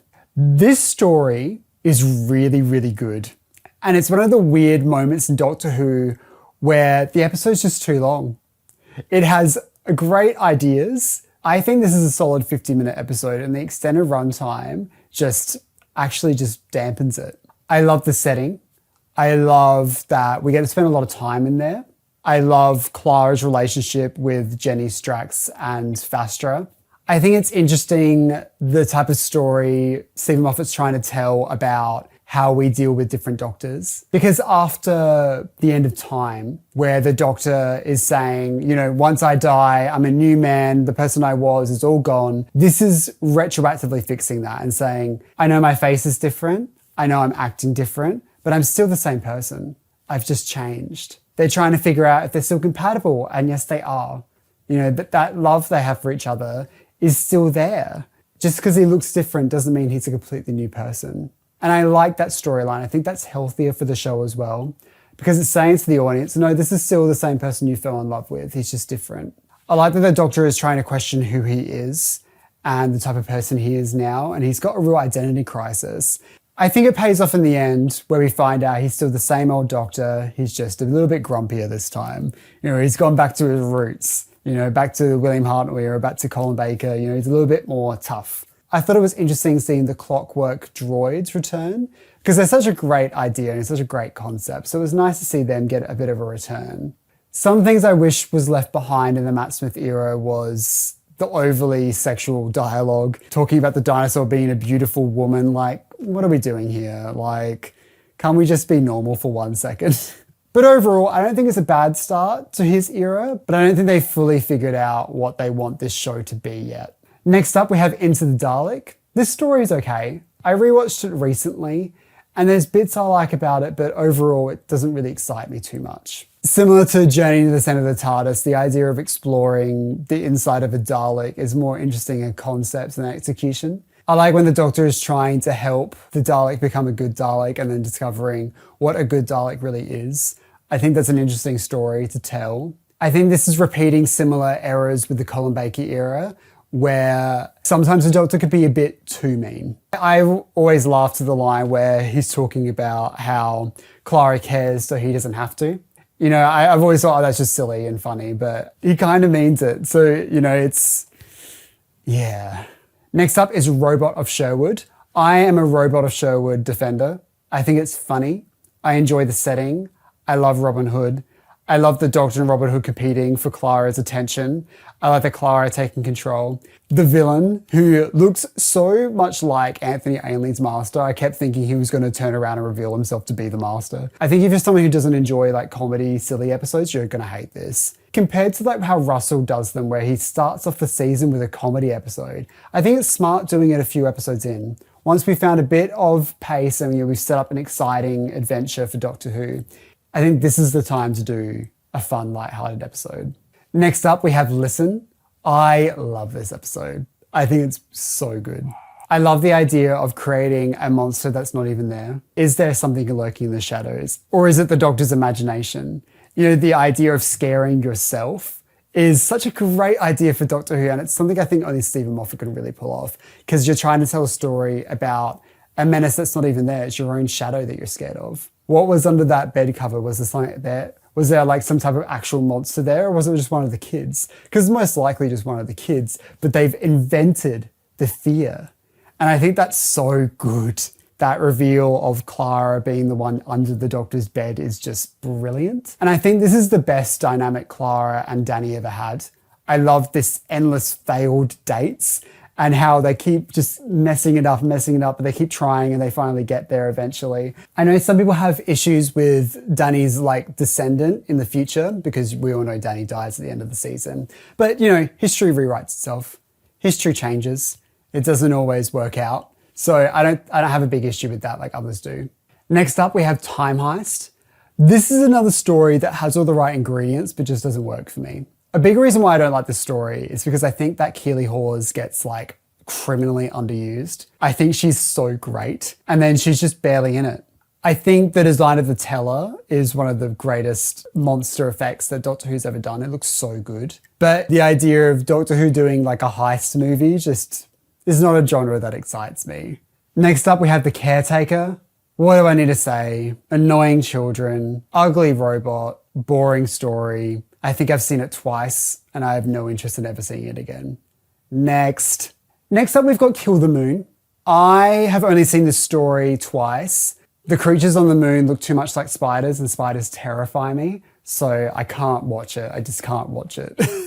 So I don't really want to comment on it too much. I think it's interesting how the Doctor is like, you know, Clara, you represent Earth, you get to decide. I think it's an interesting concept in theory, but the Doctor has an emotional investment in this planet. You know, by the end of the season, he's been called President of Earth. You know, to say that he's detached is just silly.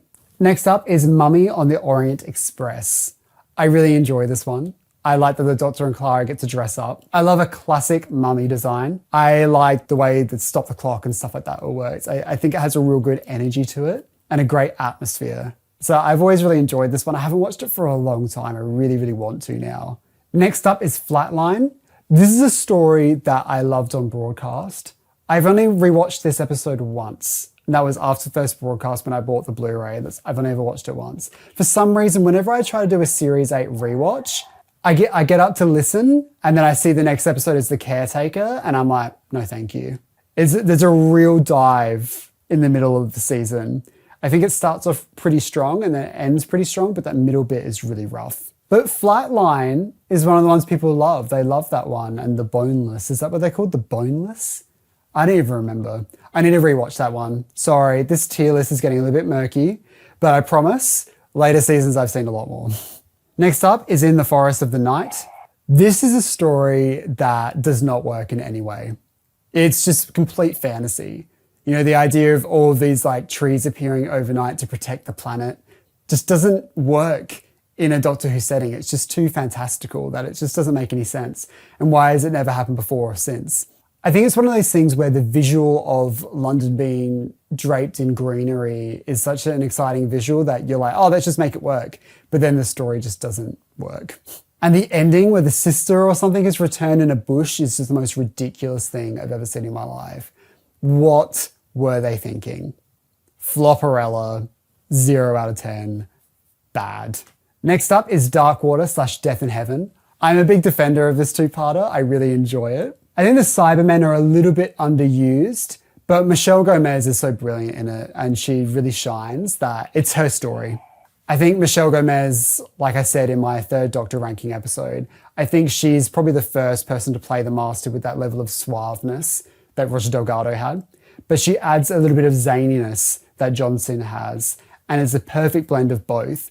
So I like her craziness because she grounds it with such menace and suaveness that it just works. A lot of people were very critical of the idea that after people die, their consciousness lives on. And there was a lot of uproar about that. I thought that was really haunting and chilling. But the story itself says, well, that's not what actually happens. It's because these people were uploaded to this matrix. That's not talking about real life. And also, guys, this is a piece of fiction. This is television. It's not real. We don't know what happens when people die. It's okay. So no, I don't think it's too far. I like that they were brave enough to try and say something that dark in Doctor Who. And it really spooked me. But I can understand why, children watching, maybe that's a bit too far. Even in its sillier moments, the Doctor like jumping out of a plane and flying into the TARDIS, like that stuff is so funny. And I just love it because it's so ridiculous. What were they thinking? For some reason, I'm really forgiving of this story because I just love the vibes. I think the bit that I was probably most offended by was the idea of the Brigadier being turned into a Cyberman and like saluting the Doctor. It's just, oh my God, that's just really grim. Because I can picture in the script it was really nice, but then, yeah, just in execution, it just comes across as really gross. Next up, we have Last Christmas. We've got our first in the best category. We finally got there. This is my favorite Christmas special. I love that it basically just did Alien. They just did Alien, but made it Doctor Who. Smart. I think this would have been the perfect departure for Clara. I think her story is really sad and really effective in this one. I feel like it sums up and wraps up her character really well. And, having them both like hold the Christmas cracker together in the same way that they did in The Time of the Doctor is really beautiful and it's a really nice callback. And I think that would have been the perfect way for her to say goodbye. But they didn't and they kept her on. I love Clara, so I'm happy for her to stay around.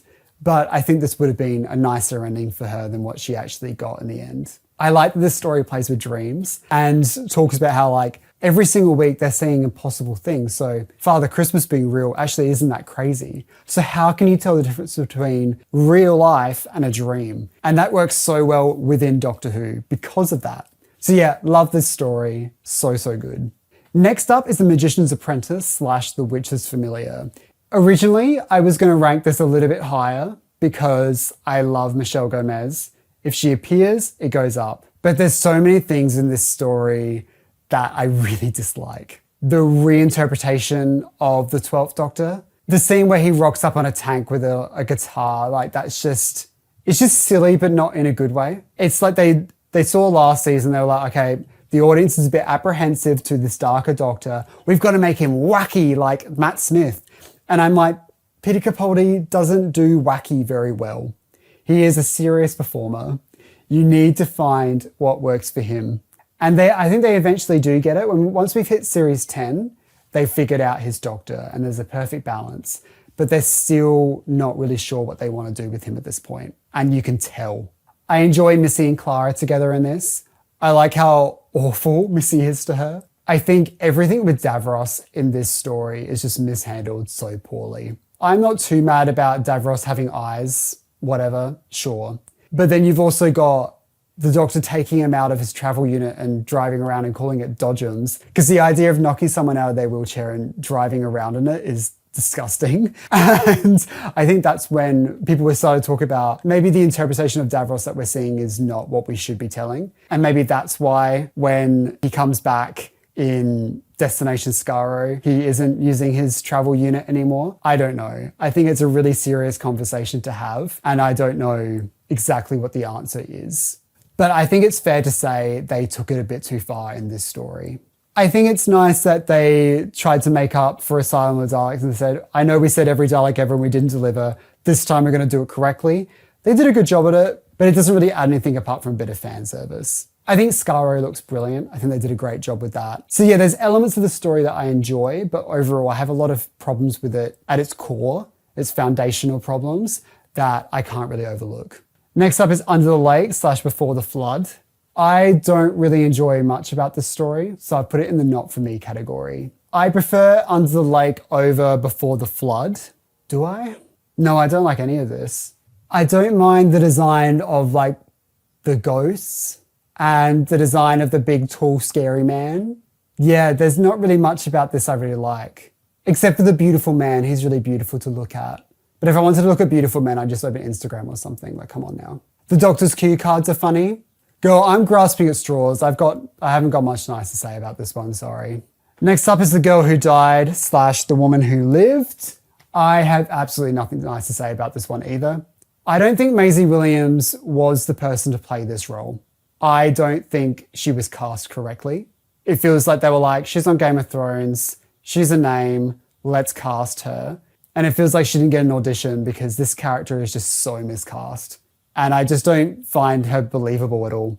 I don't like the setting. I don't like the story. I don't care for it.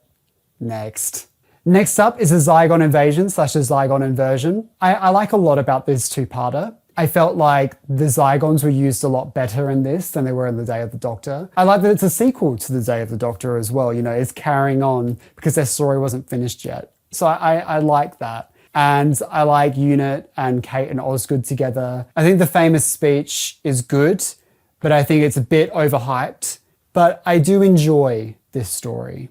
I love Clara getting to play someone evil. I like evil Clara. And I like the story of saying, with the two Osgoods, like one of them's a human Osgood, the other one is Zygon Osgood, but they're still a person. They're still the same person, you know. So I like what they're trying to say there. It's like, don't try and judge me for who I am because I am me. I'm a complete person. And I like that. I think that's an interesting way of looking at the Zygons. Next up is Sleep No More. I can admire that they tried to do a found footage style episode of Doctor Who, but they did this at a point where that style of filmmaking was so outdated by the time this came out. You know, like Paranormal Activity and all that, and like the Blair Witch Project, that just feels like they were innovative for the time, and this feels like so derivative. And I don't really feel like it uses the format in a way that's really effective. I don't think it's very scary. The idea of the Doctor leaving at the end being like, I don't know how to fix this. Like, okay. I don't think that works for Doctor Who. It's like, out of all the menaces, this is the one you can't fix. A bunch of sand people. I don't know. I don't love this story. You know, maybe if Mark Gatiss got to make his sequel and they were combined and it gave it a more satisfactory ending, maybe I would have enjoyed it. But this one wasn't for me. Next up, we have Face the Raven. I like elements of the story. I love the idea of the setting, but the actual execution of that set of the alleyway just looks so cheap. It feels like I'm at a theme park. It's not a believable space. As you can tell by now, I'm not really a big fan of this season. I think this is Capaldi's weakest. But I promise, once we get to his final season, those ratings are going to go a lot higher, I promise. Next up, we have Heaven Sent. Best of the best. Wow, what an incredible episode of Doctor Who. I think this is one of those episodes where every single part of it works. I think the direction is brilliant. I think the performances are brilliant. I think the set design is brilliant. The music is incredible. I think it's Murray Gold's best, by far. There is something about this one that just, every single element of it is just perfect to me. Because this is a story that could feel really repetitive, like Groundhog Day vibes, because we're repeating the same moments over and over again. But the actual repeating is what makes it so powerful and so brilliant. So this is really peak Doctor Who for me. The whole analogy of talking about the bird in the mountain, and I love it. And Peter Capaldi really believes it. Because the thing is, if the Doctor's going to go back to Gallifrey, he's going to have to work hard for it. Like, he destroyed his body over and over again for thousands and thousands of years to get back, and it feels so earned. After all this time talking about the Time War, bringing back Gallifrey, and finally he gets to go back. And that's why I feel like Hellbent, when we're going to come up to that in a moment, is not loved by people, because the journey to get there was so big, and then the story they tell afterwards feels so small. So yeah, maybe let's just move on to Hellbent. So next up is Hellbent. This story, to me, is a good story, but once you're following on from Heaven Sent, it's really hard to beat it. I think this is one of those story arcs, where we're talking about the hybrid and how it's more cerebral than your typical Doctor Who story arc. In the early episodes, I was talking about Dalek, Cyberman hybrid. That's a typical Doctor Who story arc. But when we're talking about the Doctor and Clara's relationship being the hybrid, that's something that I think not all Doctor Who fans are really going to enjoy. Clara trying to become the Doctor and how she can't be the Doctor is something that's implied anyway throughout the series, that's the story. I don't think I necessarily need it to be the main story arc. I think that was like their character story arc, but then there should have been a different story arc for the entire series. In the way that I think it would have been received better by fans if they did it that way. But I enjoy what they were trying to do, and I think it works for me. The idea of Clara running off with me, though, sounds horrific. If I had to be stuck in a TARDIS with Maisie Williams, I think I would just self-destruct. I don't think I would want to stay in that room for very long. Those two together make no sense at all. It's so weird. But overall, I actually enjoy Hellbent. I love a lot of elements and stuff they're doing on Gallifrey, and how the Doctor's back and he's ready to be like, no, you're doing what I say because you've messed it up. And I like that. And I like that he kicks Rassilon off the planet and stuff like that. It works for me. And it's sad that they couldn't get Timothy Dalton back as Rassilon, because I think that storyline might have worked better if it had the same face. But yeah, ultimately, Series 9 is a bit of a flop for me. It's not my favourite. There is some good stuff in there. I just don't love how the 12th Doctor has been reworked. But once we get to the end of the season, he's kind of at the point where I like him to be, where he's a bit darker, he's a bit more straight to the point, because that's what Peter Capaldi does well. He does not do playing a guitar on a tank well. I'm sorry, he just doesn't. Next up is The Husbands of River Song. Now, this story is something else. Is it a good story? No. Is River Song in it? Yes. So where does that put me? It puts me in the okay category. I am not a Nardole fan. I hate to say it. I wish I was. I wish I enjoyed him like other people do, but I just don't find him funny or interesting. I don't think he's a real character. I think this is one of those stories you have to be a little bit tipsy for on Christmas Day to really enjoy. This is not a sober viewing of Doctor Who, and I don't really drink that much, so this story doesn't really come up for me very often, let's just say that. I like how the Doctor and River Song's storyline gets wrapped up here. I think it's a good departure for her character-wise, and I like that they get to spend their final days together for a lot longer. That one night on Darillium that lasts for many, many years, I think is beautiful. I think that's so nice. There's a beautiful way of rewriting it. Next up is the return of Dr. Mysterio. This is easily one of the roughest moments as being a Doctor Who fan for me. We just had a gap year, and we just had Husbands of River Song, then we had Class, and then we had this, and I was like, oh my God, I don't like any of this stuff. How did we go from Heaven Sent, like one of my favorite Doctor Who stories of all time, to just a whole bunch of stories that I don't enjoy? This is during the time where I kind of stepped away from fandom. This is when I was like, I'm not really a Doctor Who fan anymore. I really just didn't enjoy this. And it took a really long time to get back to where I am now, where I fall in love with the program and I love it again. And I was really worried that my time with Doctor Who was over, that I had outgrown the show. So when I think about this episode, there's no good thoughts about it. I don't like any of it.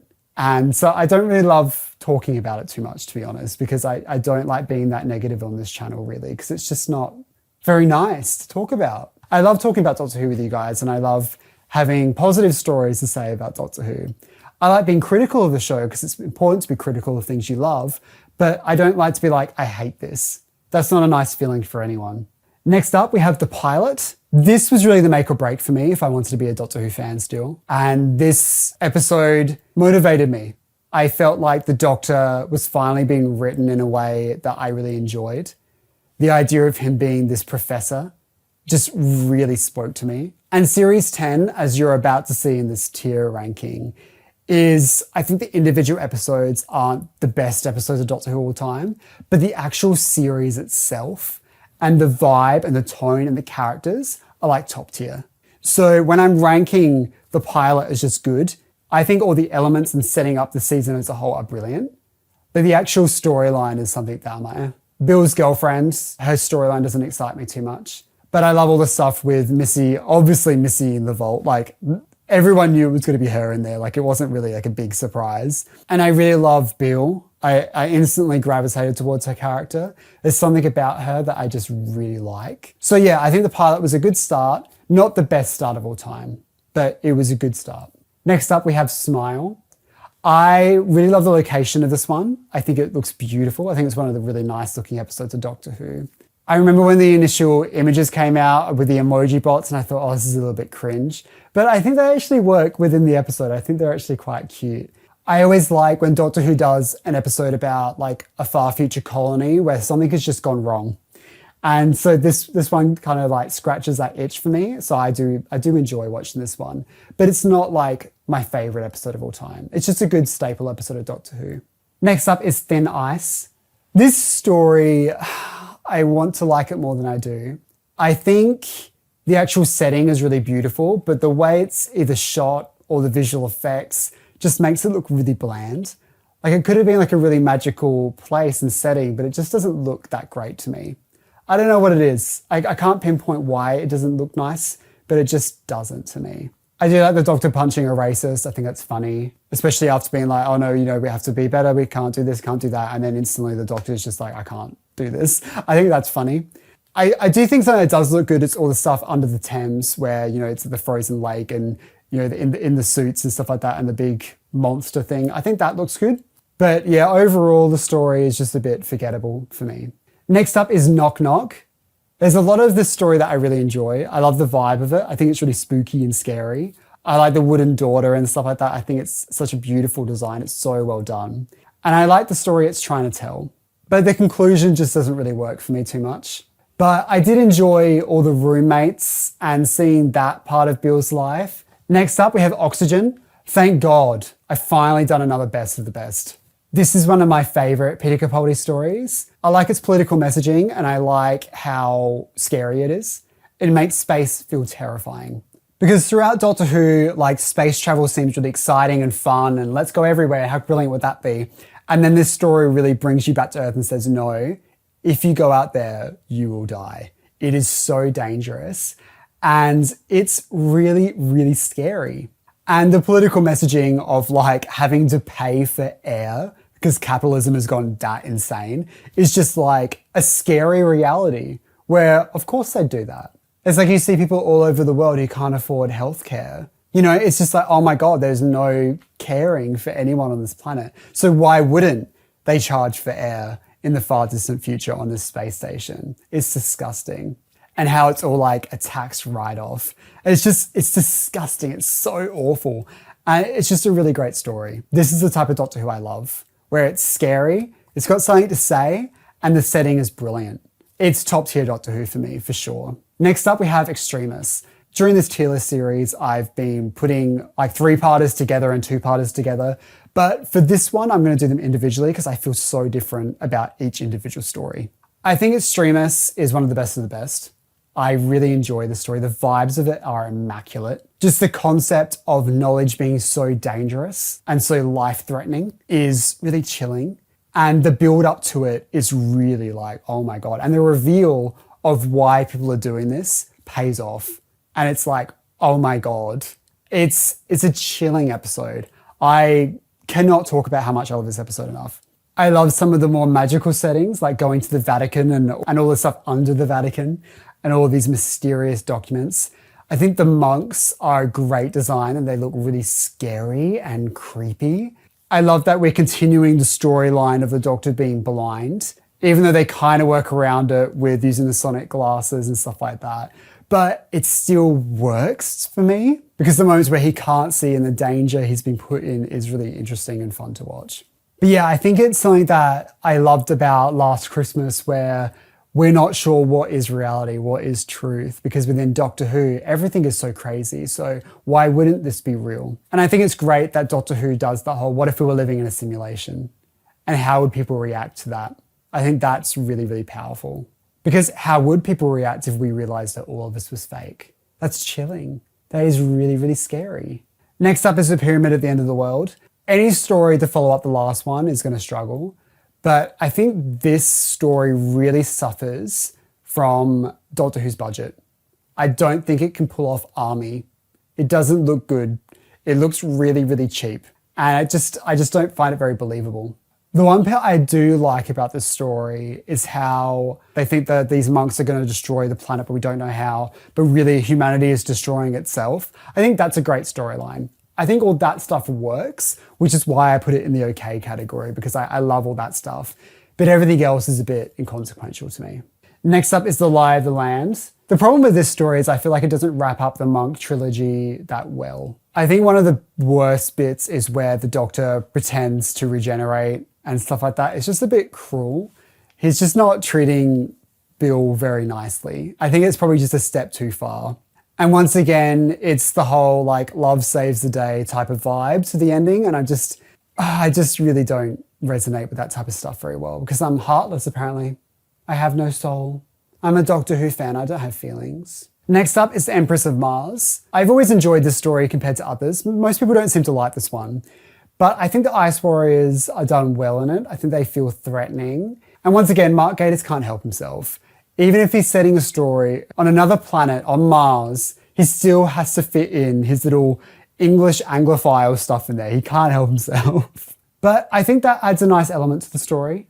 And I enjoy that weird fight that it's on Mars. And I think the opening segment in NASA is so crazy and so weird that I just kind of vibe with it. And having a random Alpha Centauri cameo at the end, yeah, I'm all for it. It works for me. Next up is The Eaters of Light. This story does absolutely nothing for me. One of my friends was doing a full watch of Doctor Who, and he said to me that this was his favorite episode of the season. So I cut all ties with this friend, obviously. No, I don't get what they even saw in it, but you know, may 1,000 blossoms bloom, baby. May 1,000 blossoms bloom, but it's not for me, Diva. It's not for me. Next up is World Enough in Time and The Doctor Falls. Now this is Doctor Who.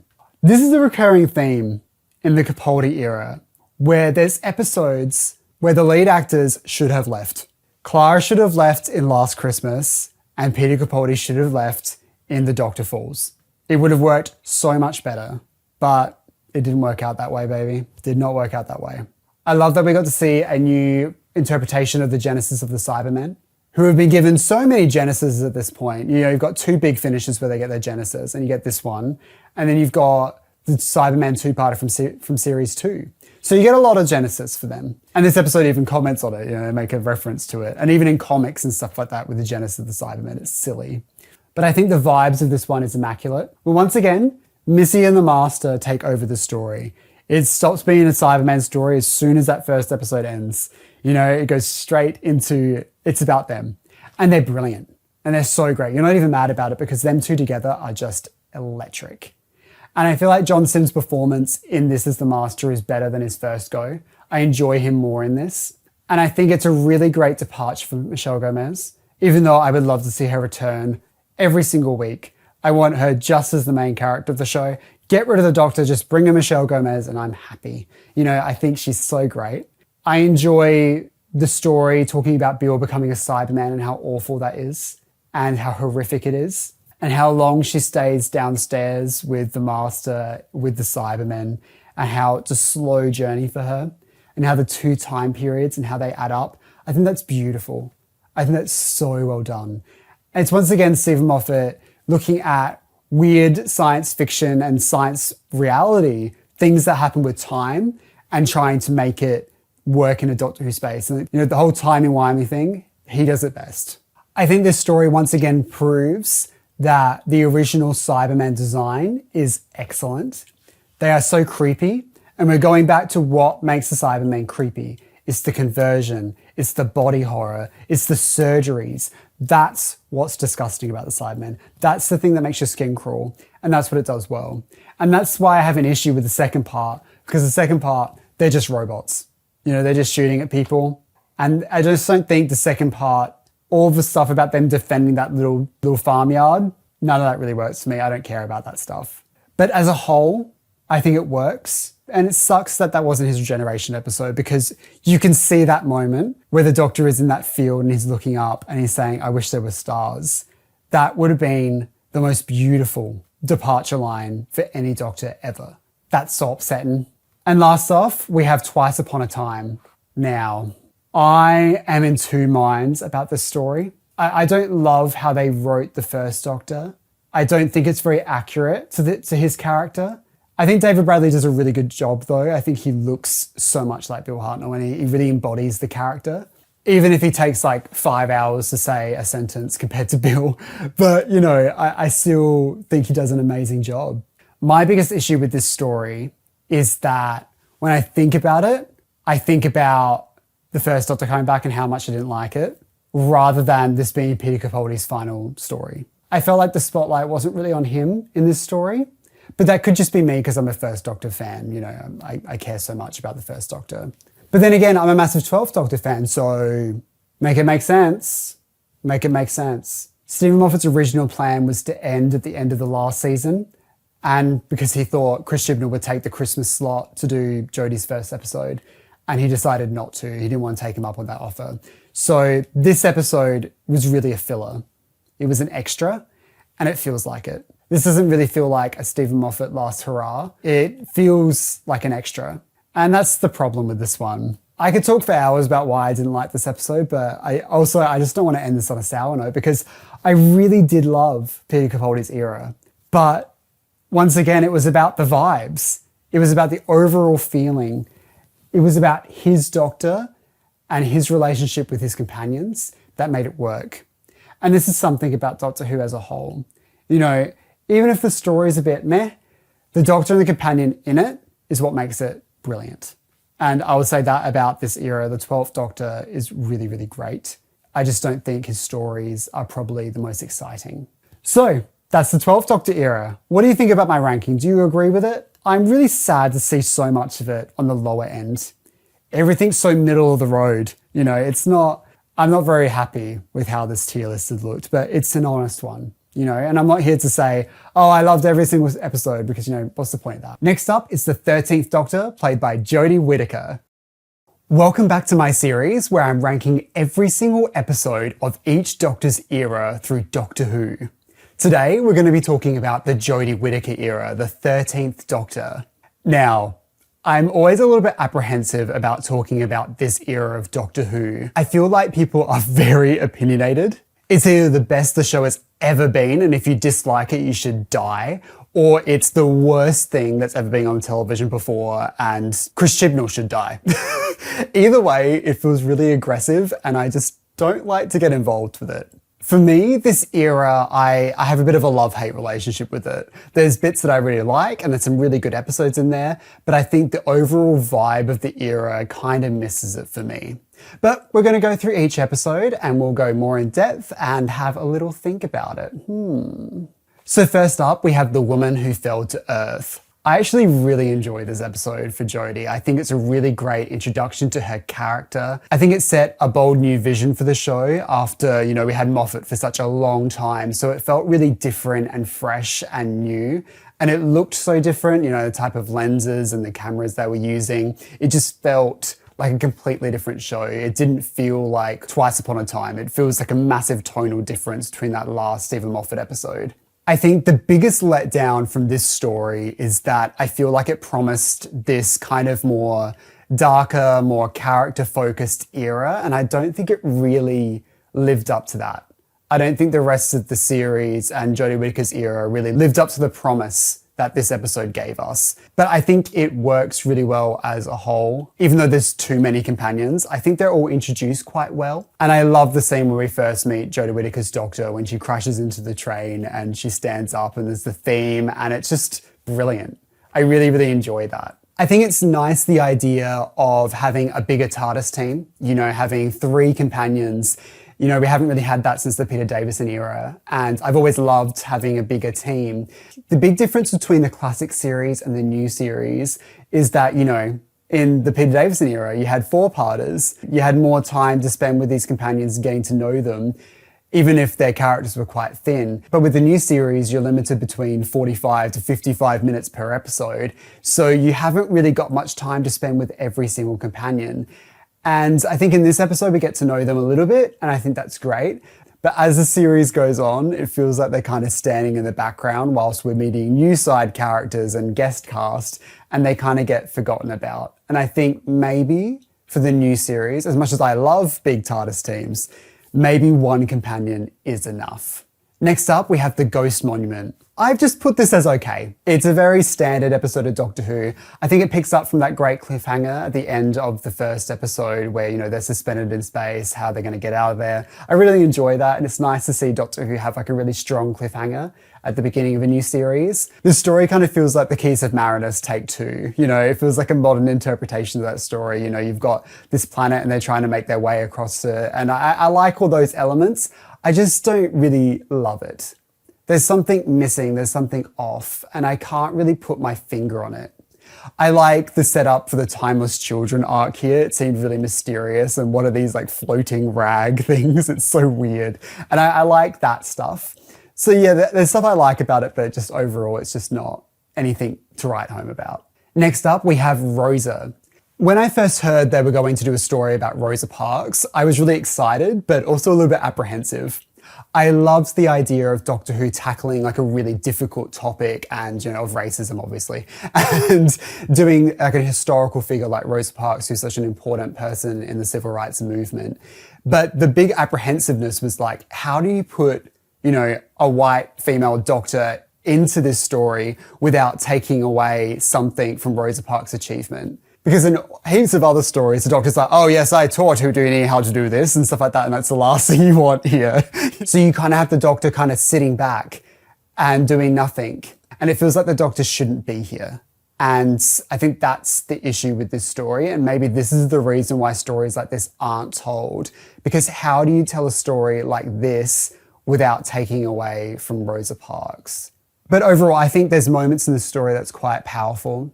And I think it's good to teach people about Rosa Parks if they weren't already aware, even though I think most people know who Rosa Parks is. But maybe some people don't, and maybe this is their first introduction into Rosa Parks. And I think that's an important thing to do as well. So maybe it's that sense of, the BBC doing something educational.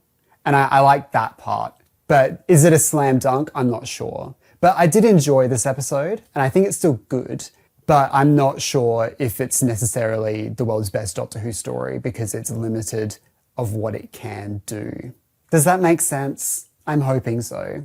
Next up, we have Arachnids in the UK. Sorry, I've only ever seen this episode once because I'm terrified of spiders. I can still think of the CGI spider. I'm like, nah, don't like it. Too scary for me. I can't do it. So unfortunately, I'm not including this in my ranking, really. I put it not for me, just because I'm scared. I'm a scared person.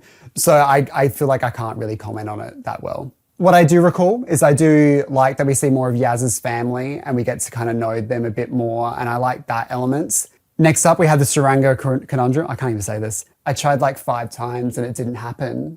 I'm sorry. I failed as a Doctor Who fan. Let's start off what I like. I like the Pating. They're funny. They're cool. But this overall story just did not work for me. Narratively, it starts in a junkyard, and then we're introduced to a little alien that can't stop eating all the time on a spaceship. So you think, maybe the solution to this is to put the Pating on the junkyard planet and it can just keep eating, and then, you've solved a massive problem there. But no, we don't do that. It's just really weird. It's just like, well, it set itself up at the beginning and then it doesn't pay off. And I feel that's a lot of this era, is that things get set up and you're like, oh, so that's what's going to happen, and then it doesn't.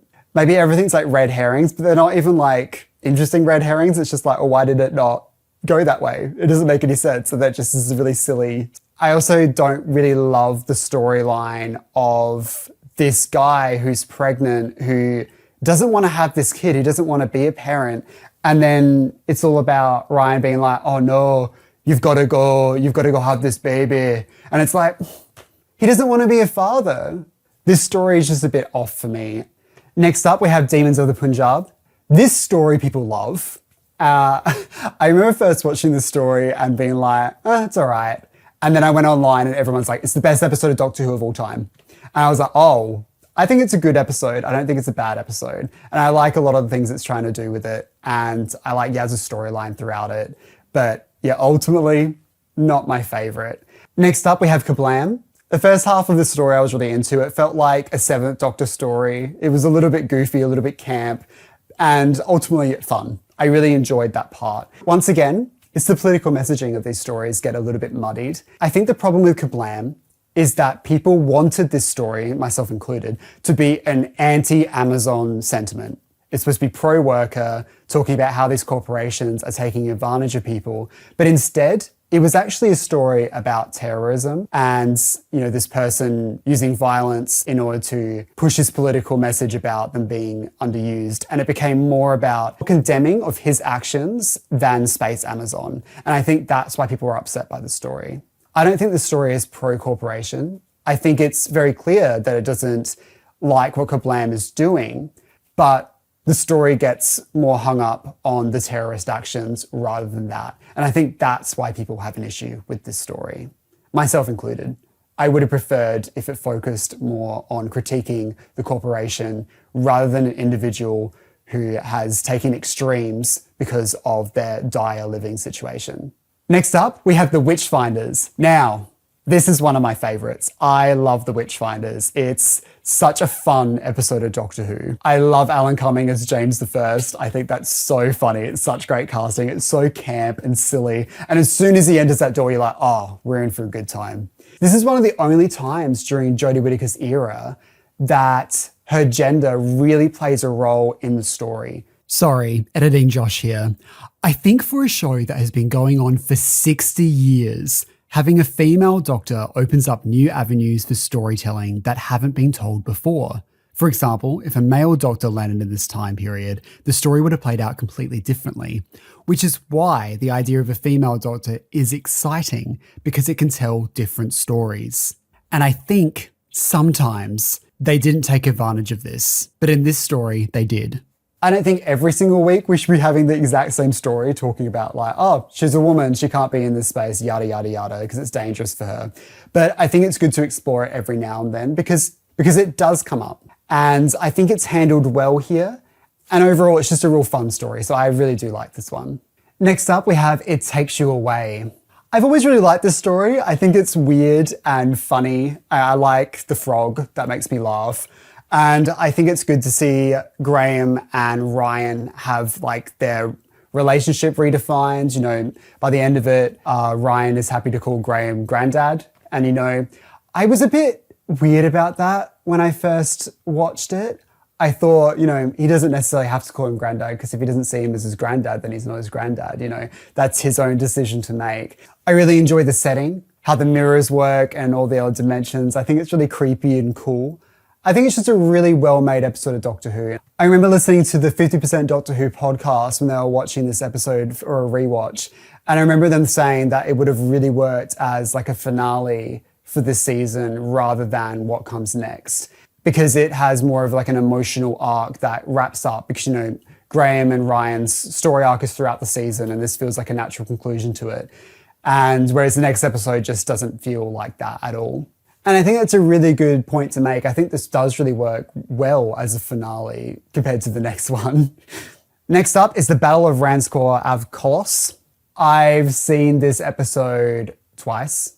My takeaway from this story is that it's really, really boring. And that's the last thing you want from Doctor Who. You don't want it to be boring. I really have nothing nice to say. With this series, I really want to say something nice before I start talking about how I don't like it. I think that's the correct way to do this. I think it's kind.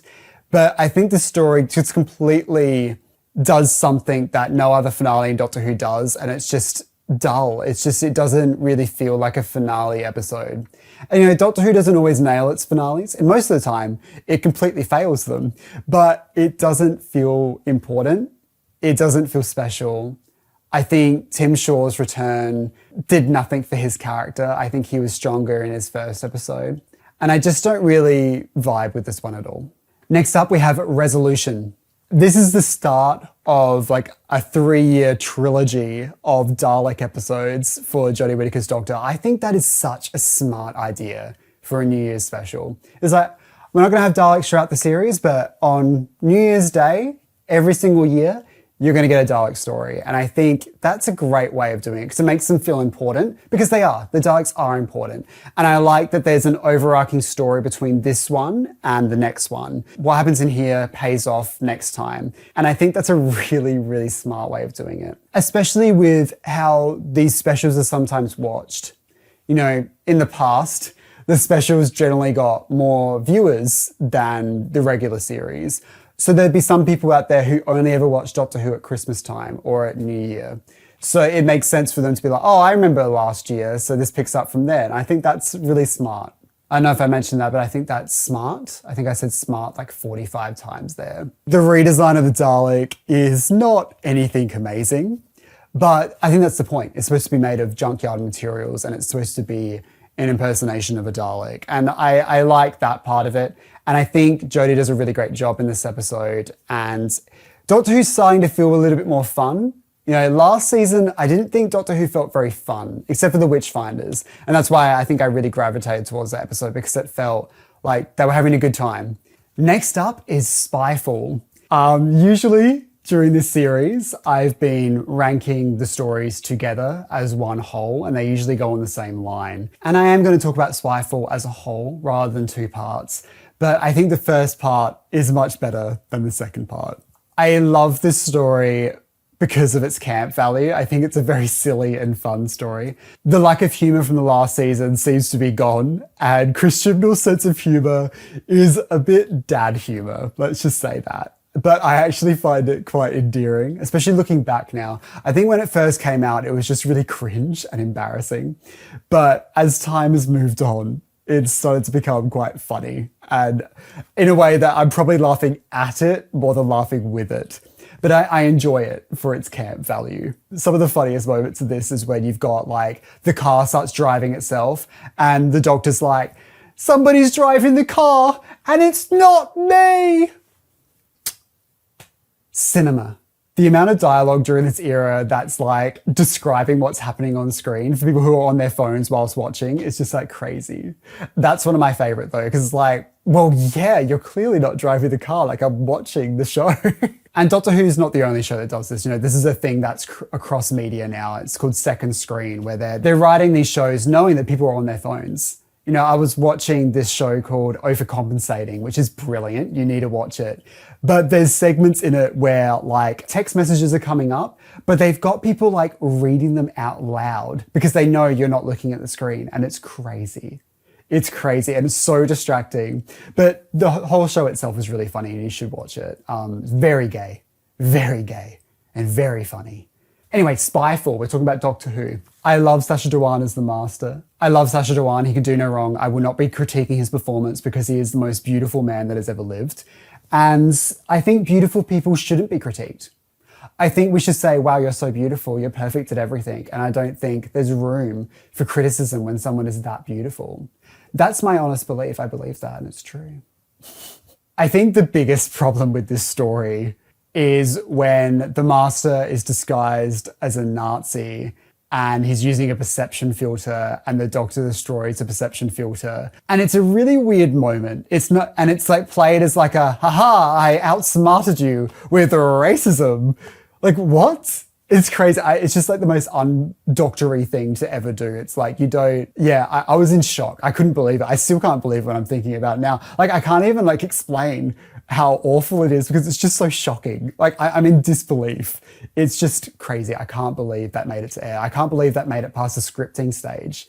And not a single person was like, that's a bit weird. The Doctor utilizing racism to stop the Master is insane.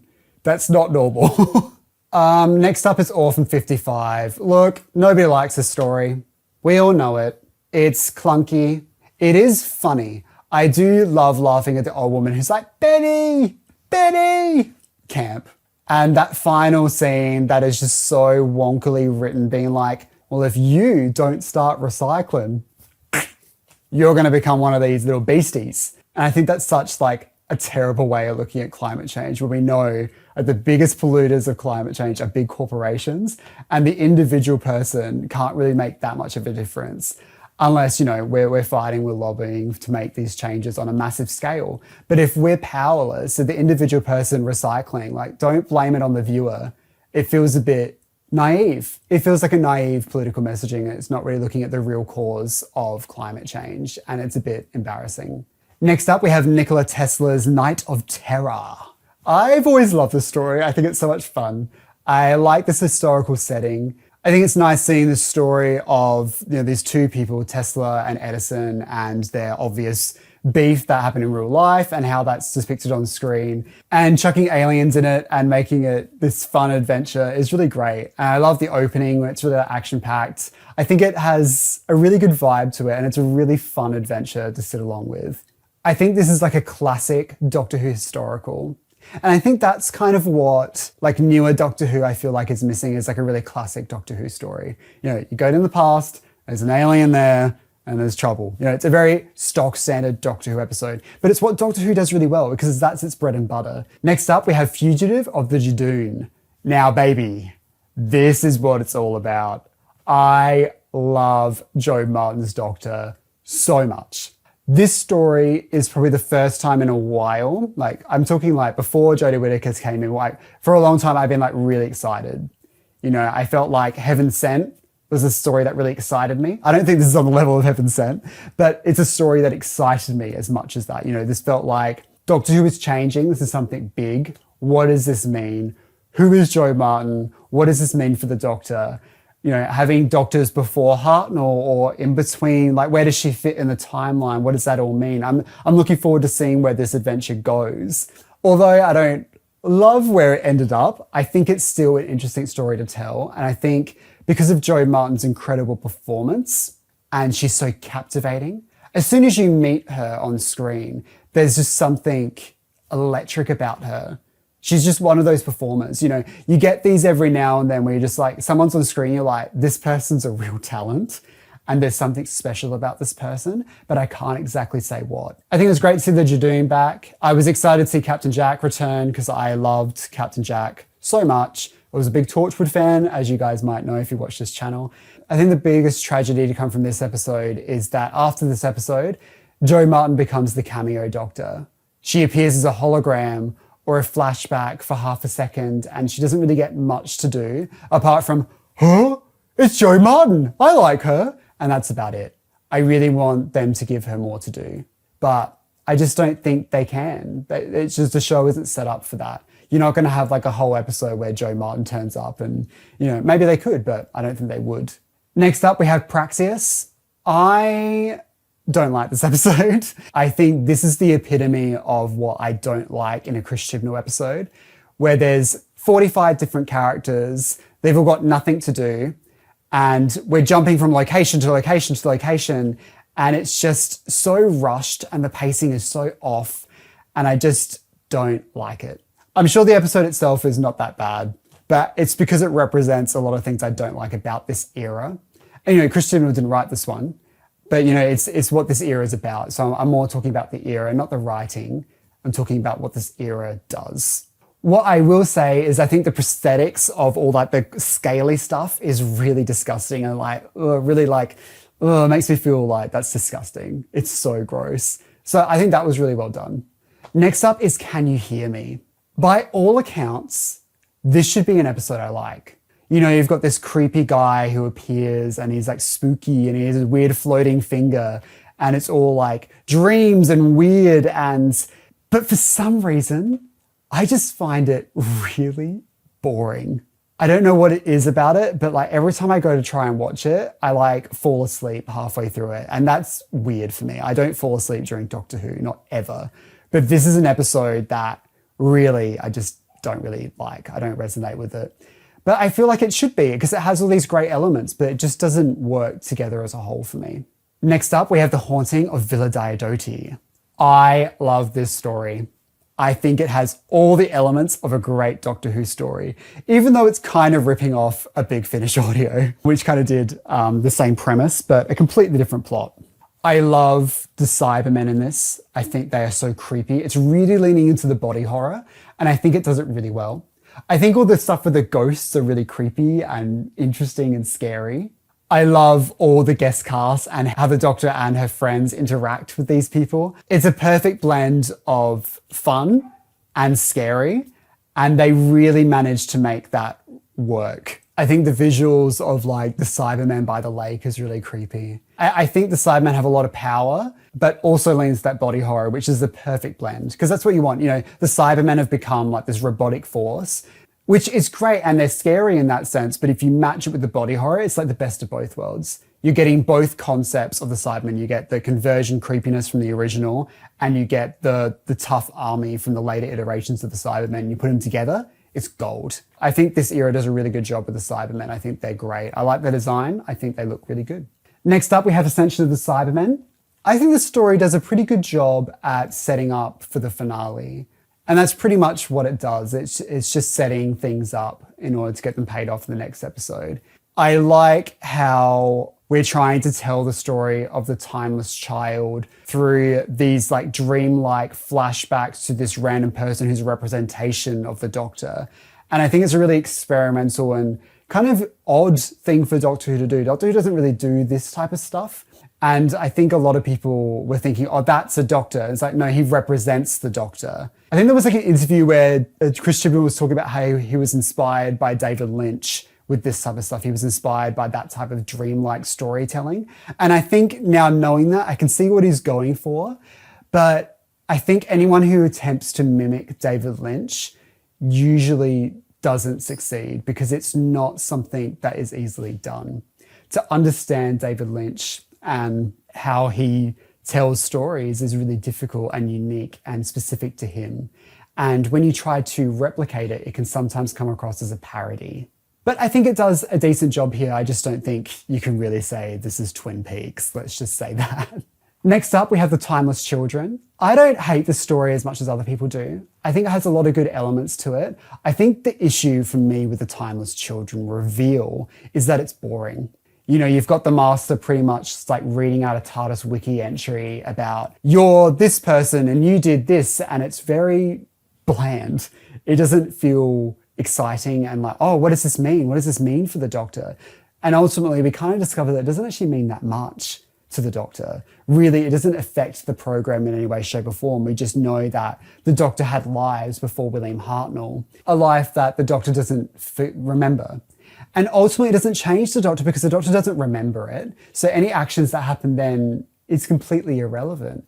It's like me being upset that I don't remember my memories of being a toddler. You know, it's like, well, that was me, yes, but like it doesn't affect the person I am today. Do you know what I mean? You know, the Doctor's character doesn't change by the Timeless Children arc. The Doctor is still the Doctor that we've always known. And I think ultimately that's the story that Chris Chibnall is trying to tell. He's trying to say that, you know, your upbringing, where you come from, doesn't really change who you are. You're still you. But I don't really know if that's a story that Doctor Who really needed to tell. I don't know if that really adds much to the Doctor. But I can respect trying to tell a story like this. I think the story like upset a lot of people. And I know a lot of people think it took from William Hartnell's legacy, but I don't believe that. You know, William Hartnell will always be the first actor to ever play the Doctor. It doesn't matter if they had 50,000 Doctors before him, he's still the first person to play the role. He originated it, and we all know that. You know, to say anything else is silly. And yes, if there are characters, you know, there are incarnations of the Doctor beforehand, that doesn't hurt his legacy whatsoever, in my opinion. I'm getting a little bit sick of Gallifrey being there and then it's not, and then it's there again and then it's not. It's like Gallifrey being destroyed back in 2005 worked. You know, the Doctor was the last of the Time Lords. That's the direction of the show. It had emotional weight. When they brought it back, you were like, oh, okay, maybe we're going to explore this in a new era. Gallifrey's back. What does that mean for the Doctor? How does that change? Are we going to go back to getting the Time Lords making the Doctor go on missions for them? How is that going to change the program? But we didn't get that. We didn't get that at all. And then Gallifrey was destroyed again. And it's like, well, what was the point of bringing it back? Especially after Heaven Sent, where the Doctor worked really hard to get back to Gallifrey, only for it to be destroyed like the next time we see Gallifrey.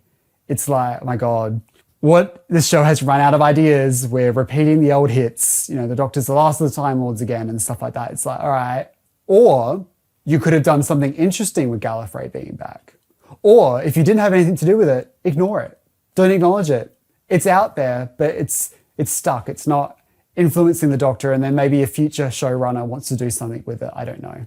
But to just destroy it again, it just doesn't feel very exciting. Also, with that guy sacrificing himself at the end of the story, it's like, and the Doctor just letting him, it's like, it's so easy to write in like, oh, the Doctor gets knocked out, or the Doctor gets restrained and physically can't step in and take over, just to have the Doctor be like, all right, mate, thanks for that. Off I pop. Weird. Very undoctorish. I don't love that. I think the Doctor should always be the hero. The Doctor should always sacrifice themselves because they are immortal. They can regenerate now to endless amounts. The Doctor could potentially be immortal, because they're not like the other Time Lords. They're the timeless child. So, if the Doctor dies on Gallifrey, they'll just find a new body. They'll find a way out. They're the lead character of the show. It's just odd. You have to restrain the Doctor to get out. I think that's how it should be done. Next up, we have Revolution of the Daleks. I really like this story, but it hasn't aged that well. You've got John Barrowman, you've got a J.K. Rowling reference. It's just like this whole episode is cursed. But I do like the story. I like the Daleks in it. And I think for the character Captain Jack, I think it's fine to have him back, but they don't really do much with him. The whole thing feels like a missed opportunity.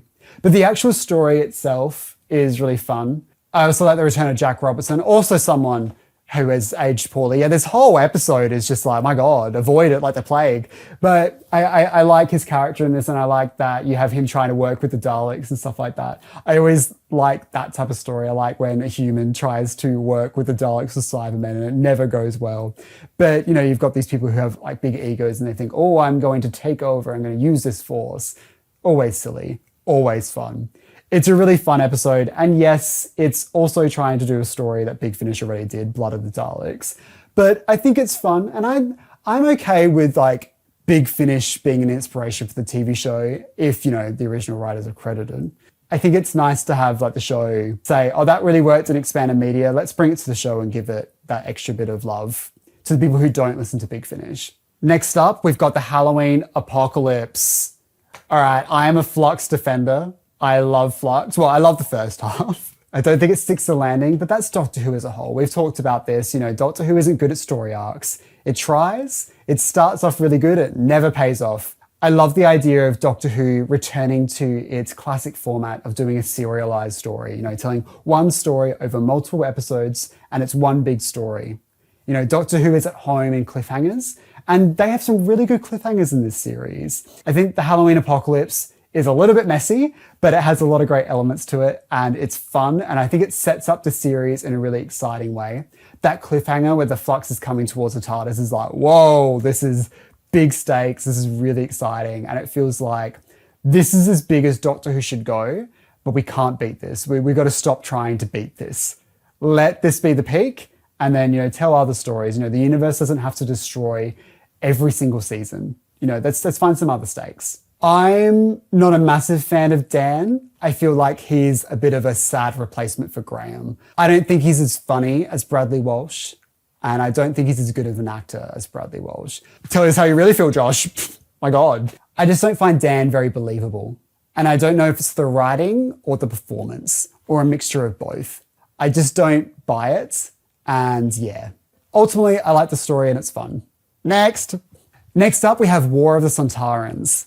This is one of my favorite Jodie Whittaker stories. I think it's a great return for the Sontarans, where they're still funny and comical, but they seem to have like a level of threat.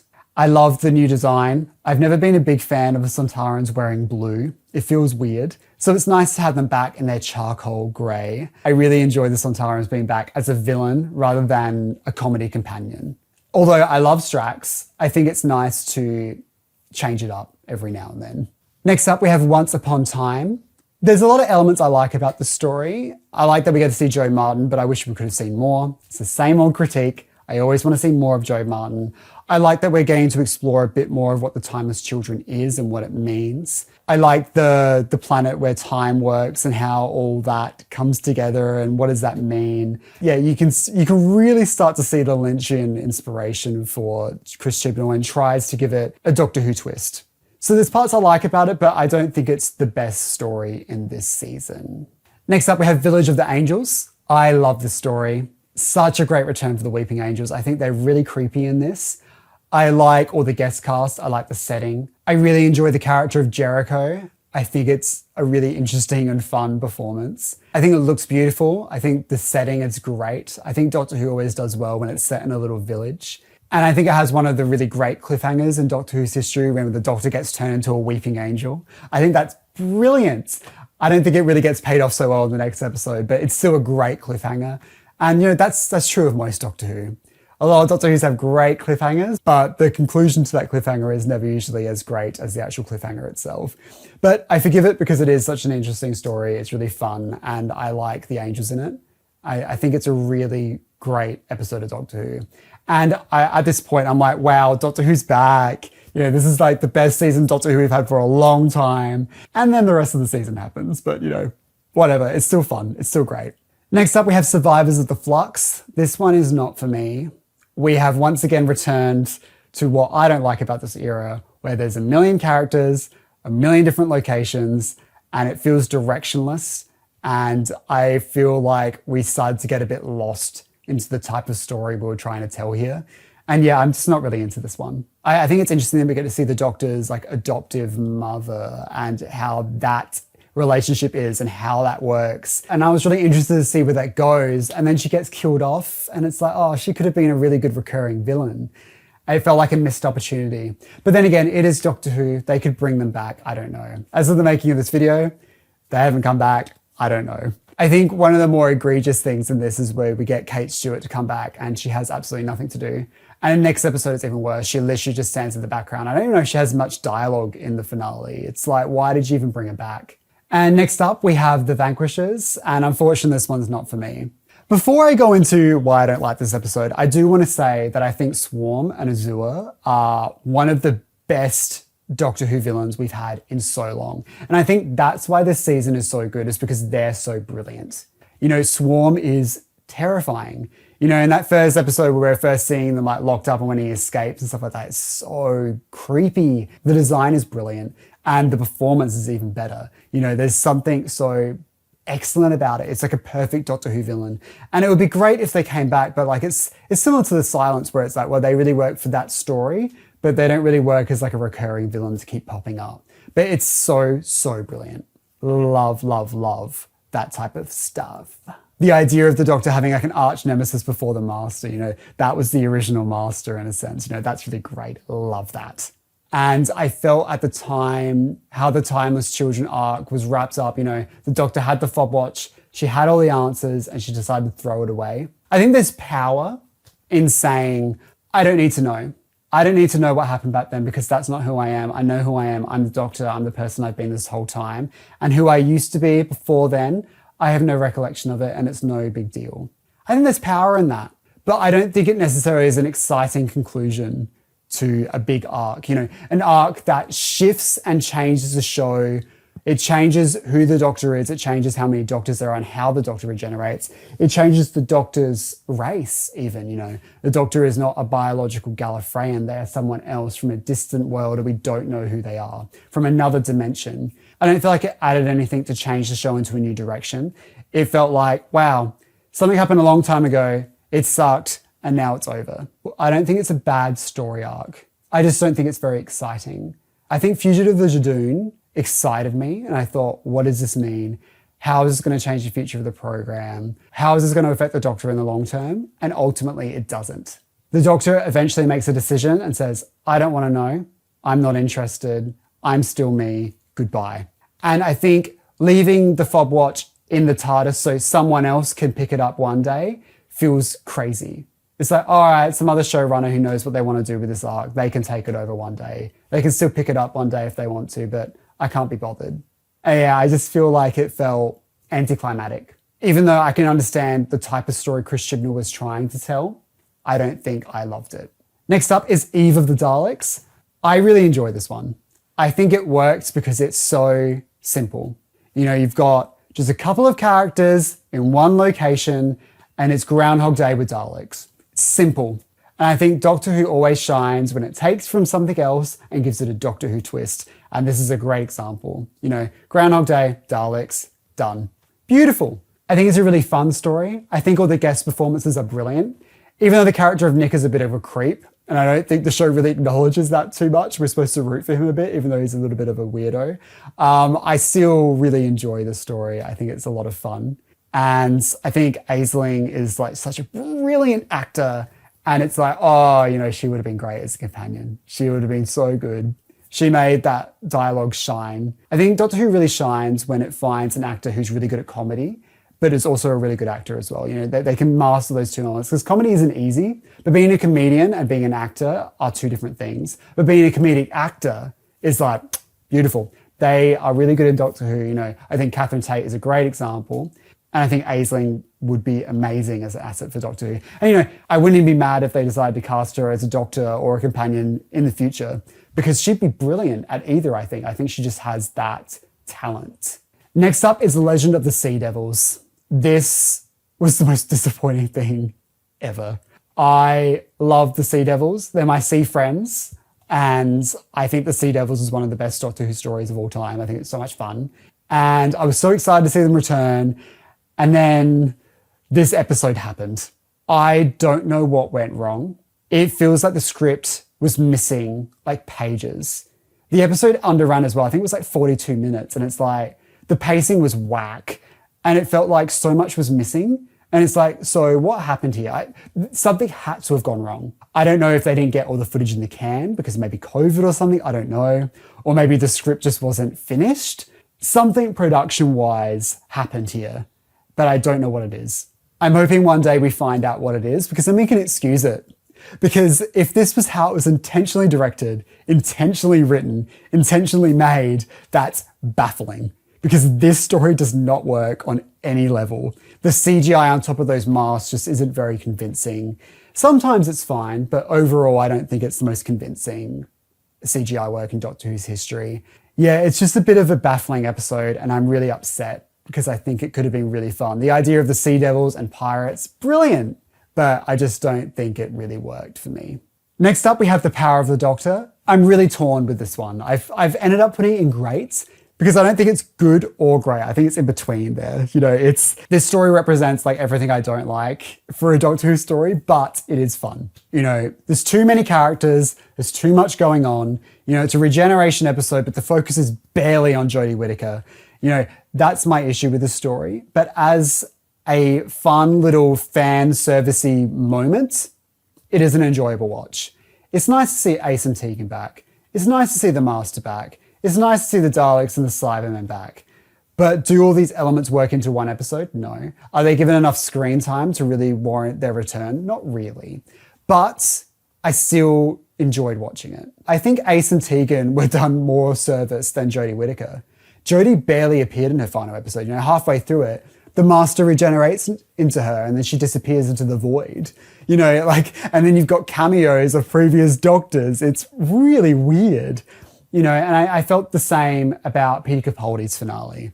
You know, the distraction was on David Bradley as the William Hartnell's Doctor returning. You know, it was all very like, look at these other things. We're not really going to give you much moment to be, this is the Doctor. This is the Doctor's final fight. And that's my issue with this story.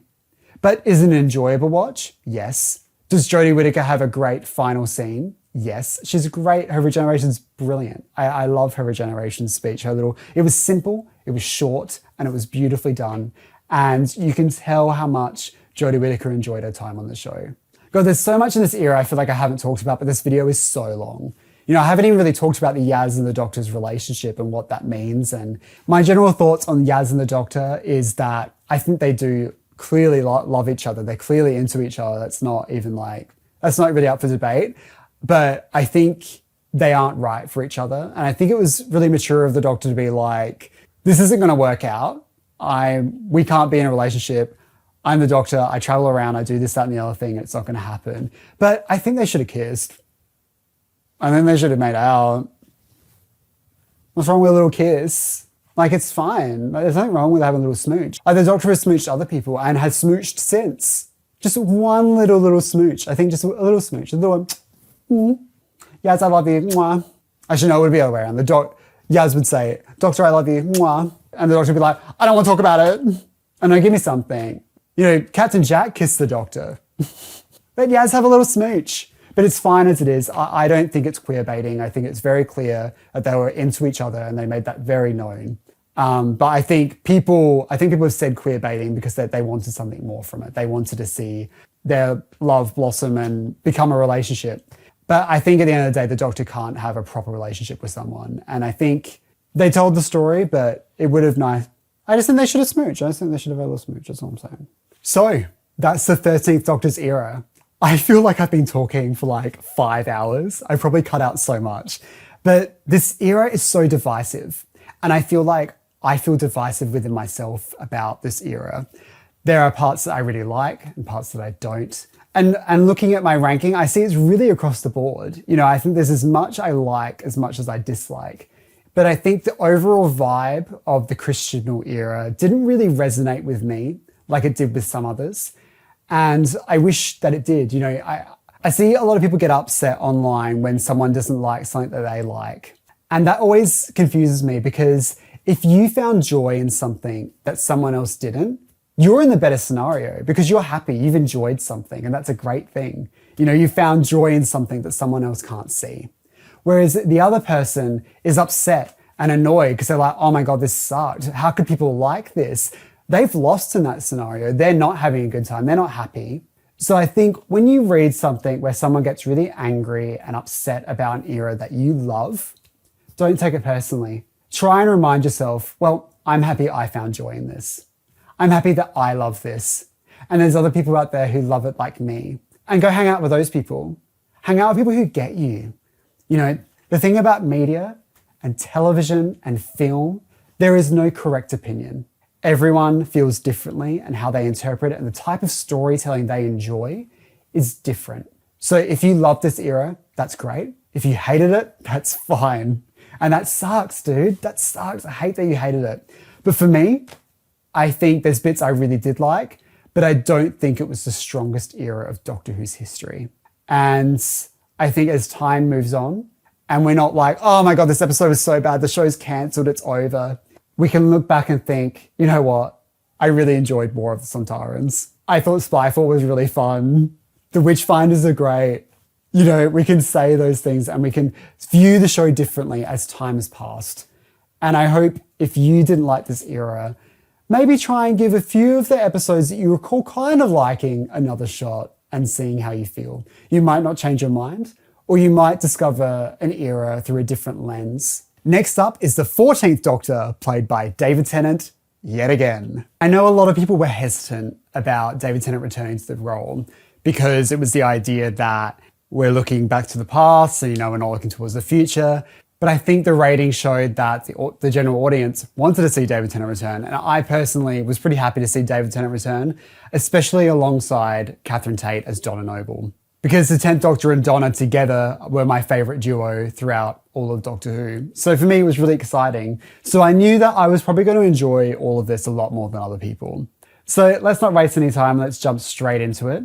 First off, we're going to be talking about Destination Skaro. Destination Skaro isn't really what I would count as a proper episode of Doctor Who because it was just a mini episode for children in need. But I think it's a bit of fun and it's nothing too serious. I thought it was an interesting first look into what the new Russell T Davies era would look like. I think instantly David Tennant is completely back as the Doctor. It's like he never left. I think the Daleks are always a good time, and I think Julian Bleach is such an incredible performer that if you take away the mask and you take away the travel unit, his performance as Davros is still brilliant. I remember first thinking when David Tennant and Catherine Tate were announced to return to the show, I wasn't sure how they were going to do it. I had a feeling it was going to be like a one-off little mini-series that wasn't a part of the Doctor Who brand. Like I thought it'd be like Doctor Who something. And it'd be like the 10th Doctor or something. I don't know. That's a terrible title. But, you know, then again, we got War Between the Land and the Sea. So who cares about what a good title is? So, but when those first images came out of the 13th Doctor's TARDIS being there and David Tennant in a brand new costume, you were like, oh, okay, something else is going on. I think I also thought that maybe that was a parallel universe or something. I don't know. The good thing about this tier list video is that I originally wrote some notes down when these episodes first came out because I was going to do like proper reviews for them, but I never did. But it's nice looking back at my old notes because it's reminded me of some of the stuff that I was like, oh, this is weird. I remember on Instagram before Destination Skaro came out, that Russell was saying that it was supposed to be like a proper episode of Doctor Who. It's not like a comedy sketch. So when I first watched it, I was like, oh, well, what's going on? Because the whole thing is written as a comedy sketch, you know, and it was just really tonally confusing, especially when the clown music came out. I was like, what is going on? And instantly I thought, is this what Russell T Davies' Doctor Who is going to be like? Especially after we've had Sagan Akinola's like musical score for a few years now where the music wasn't as overbearing, to go straight back into that very loud and over the top musical score was really jarring. And it kind of made me think about how maybe the score and the sound mix is so loud because that's how Russell likes it, because he's the one approving these things, obviously. But ultimately, I think the mini episode is just fine. It's not something that I've rewatched more than a couple times. It doesn't really do too much for me. Next up, we have the Star Beast. The Star Beast, for me, I enjoyed it a lot more than other people did. I really enjoyed the return of Donna Noble and her mum. I think they have a great dynamic and I like to see how they've grown over the years. I also like seeing Donna Noble as a mum. I think that's a really interesting dynamic with her and Rose. And it's interesting to see how different of a mother she is compared to Sylvia was with her. And how Donna's all like, I'm going to protect her to the end of the earth. I think that's great. I thought it was interesting that Doctor Who took from a comic as well. The Star Beast was originally a Fourth Doctor comic and they adapted it for a new series of Doctor Who. I love the character of the Meep. I think it's one of the best parts of the whole story is I love this villain. It's so sweet and it's like, oh, I've hurt my paw. And you're like, oh, so cute. And then it's evil, you know. And I think it's a really brilliant performance, a really great effects, great costume and CGI combination. They did a great job with it. I think David Tennant instantly goes back into playing the Doctor, and I think he plays it even better than he did originally. I think with those years added on, makes his Doctor feel even more believable. It feels like there's even more depth to his character, and you can tell that David is a fan of the show and he understands what his Doctor has been through since he played the Doctor last as well, and he seems to hold that within his character. There's a real weight to him.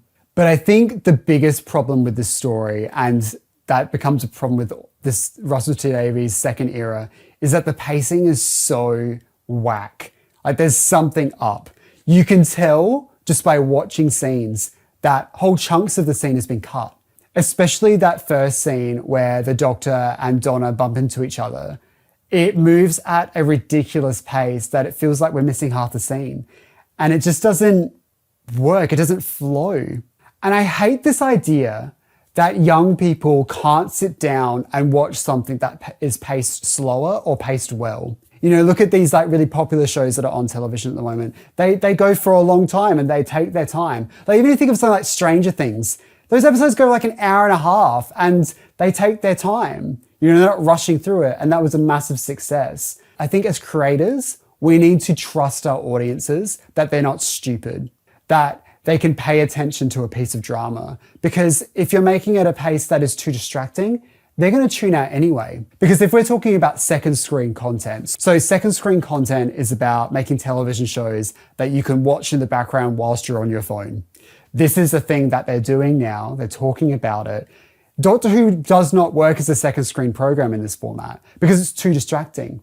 So they turn it off. So even if you're trying to make Doctor Who for that audience, you're not working. It's not going to work. Also, starting off the episode with that horrific green screen was just not the bold, new, brave Doctor Who that I was expecting.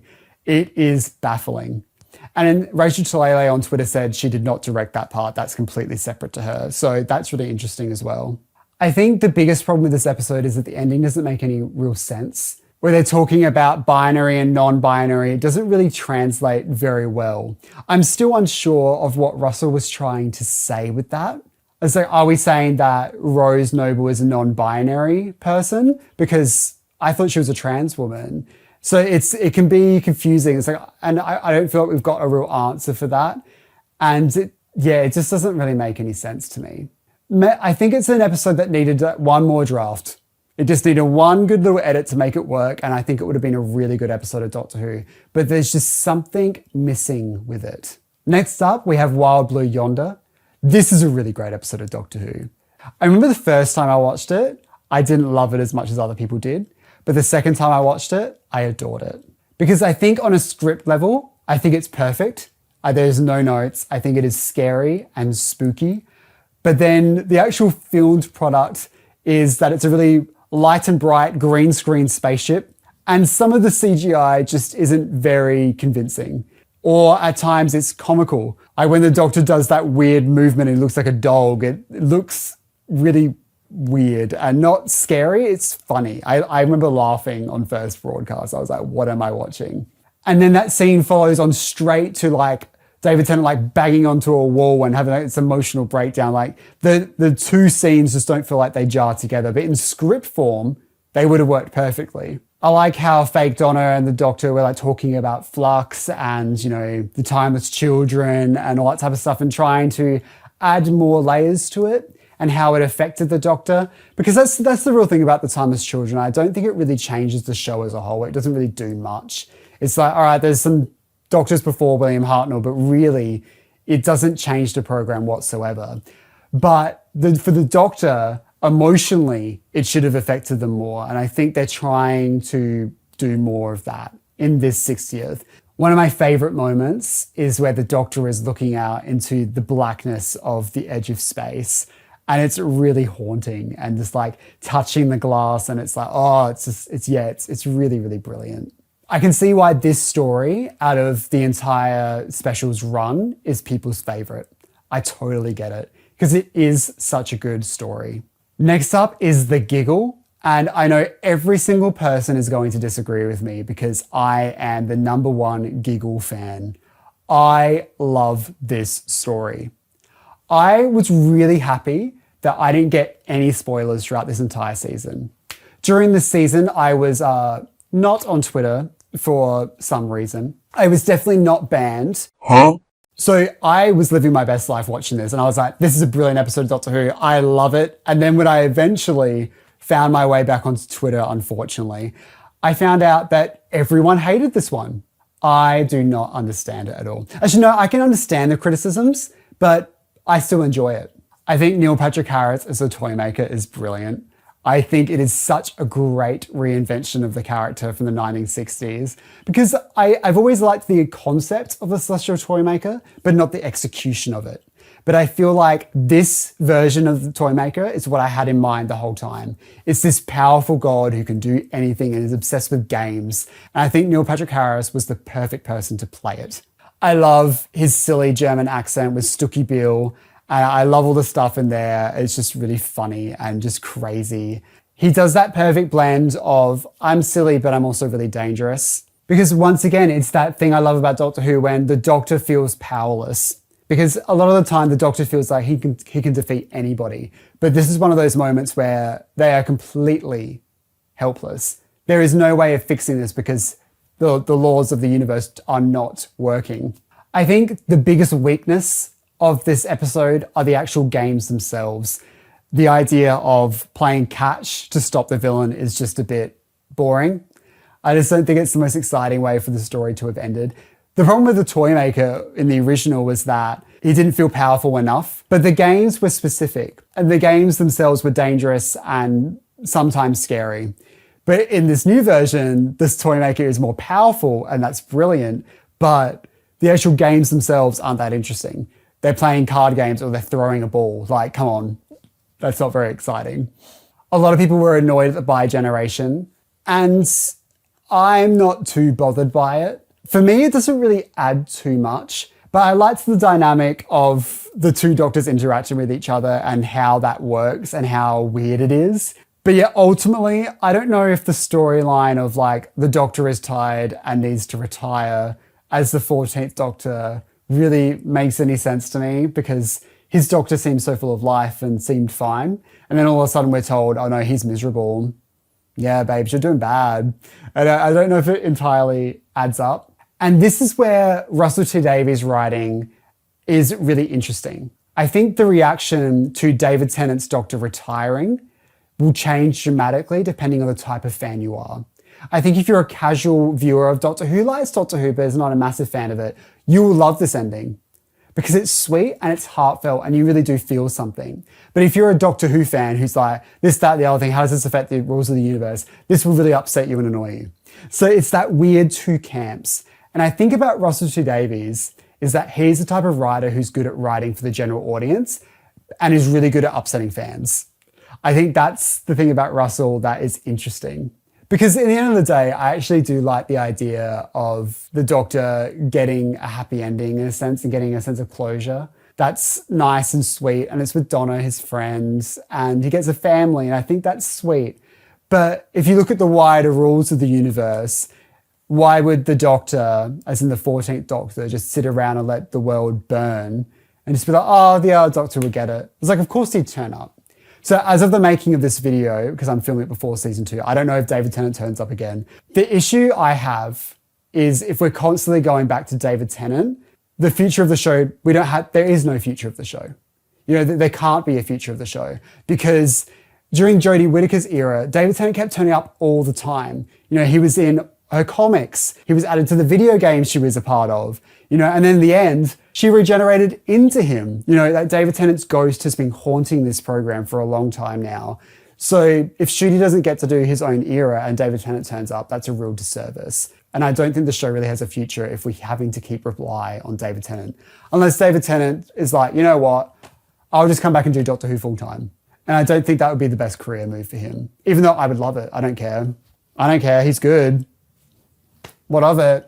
I love the idea that Mel came back, but she doesn't feel like Mel to me. And now, after season 1, I still feel the same. I feel like Mel is just a generic unit character who kind of knows the Doctor. And I wish there was more to her character than what we've seen. Maybe in season 2 there is more to Mel. I don't know. I don't know if she's even returning. I'm avoiding spoilers like crazy. I know nothing. But yeah, I remember after watching these 3 specials, this was my favorite one.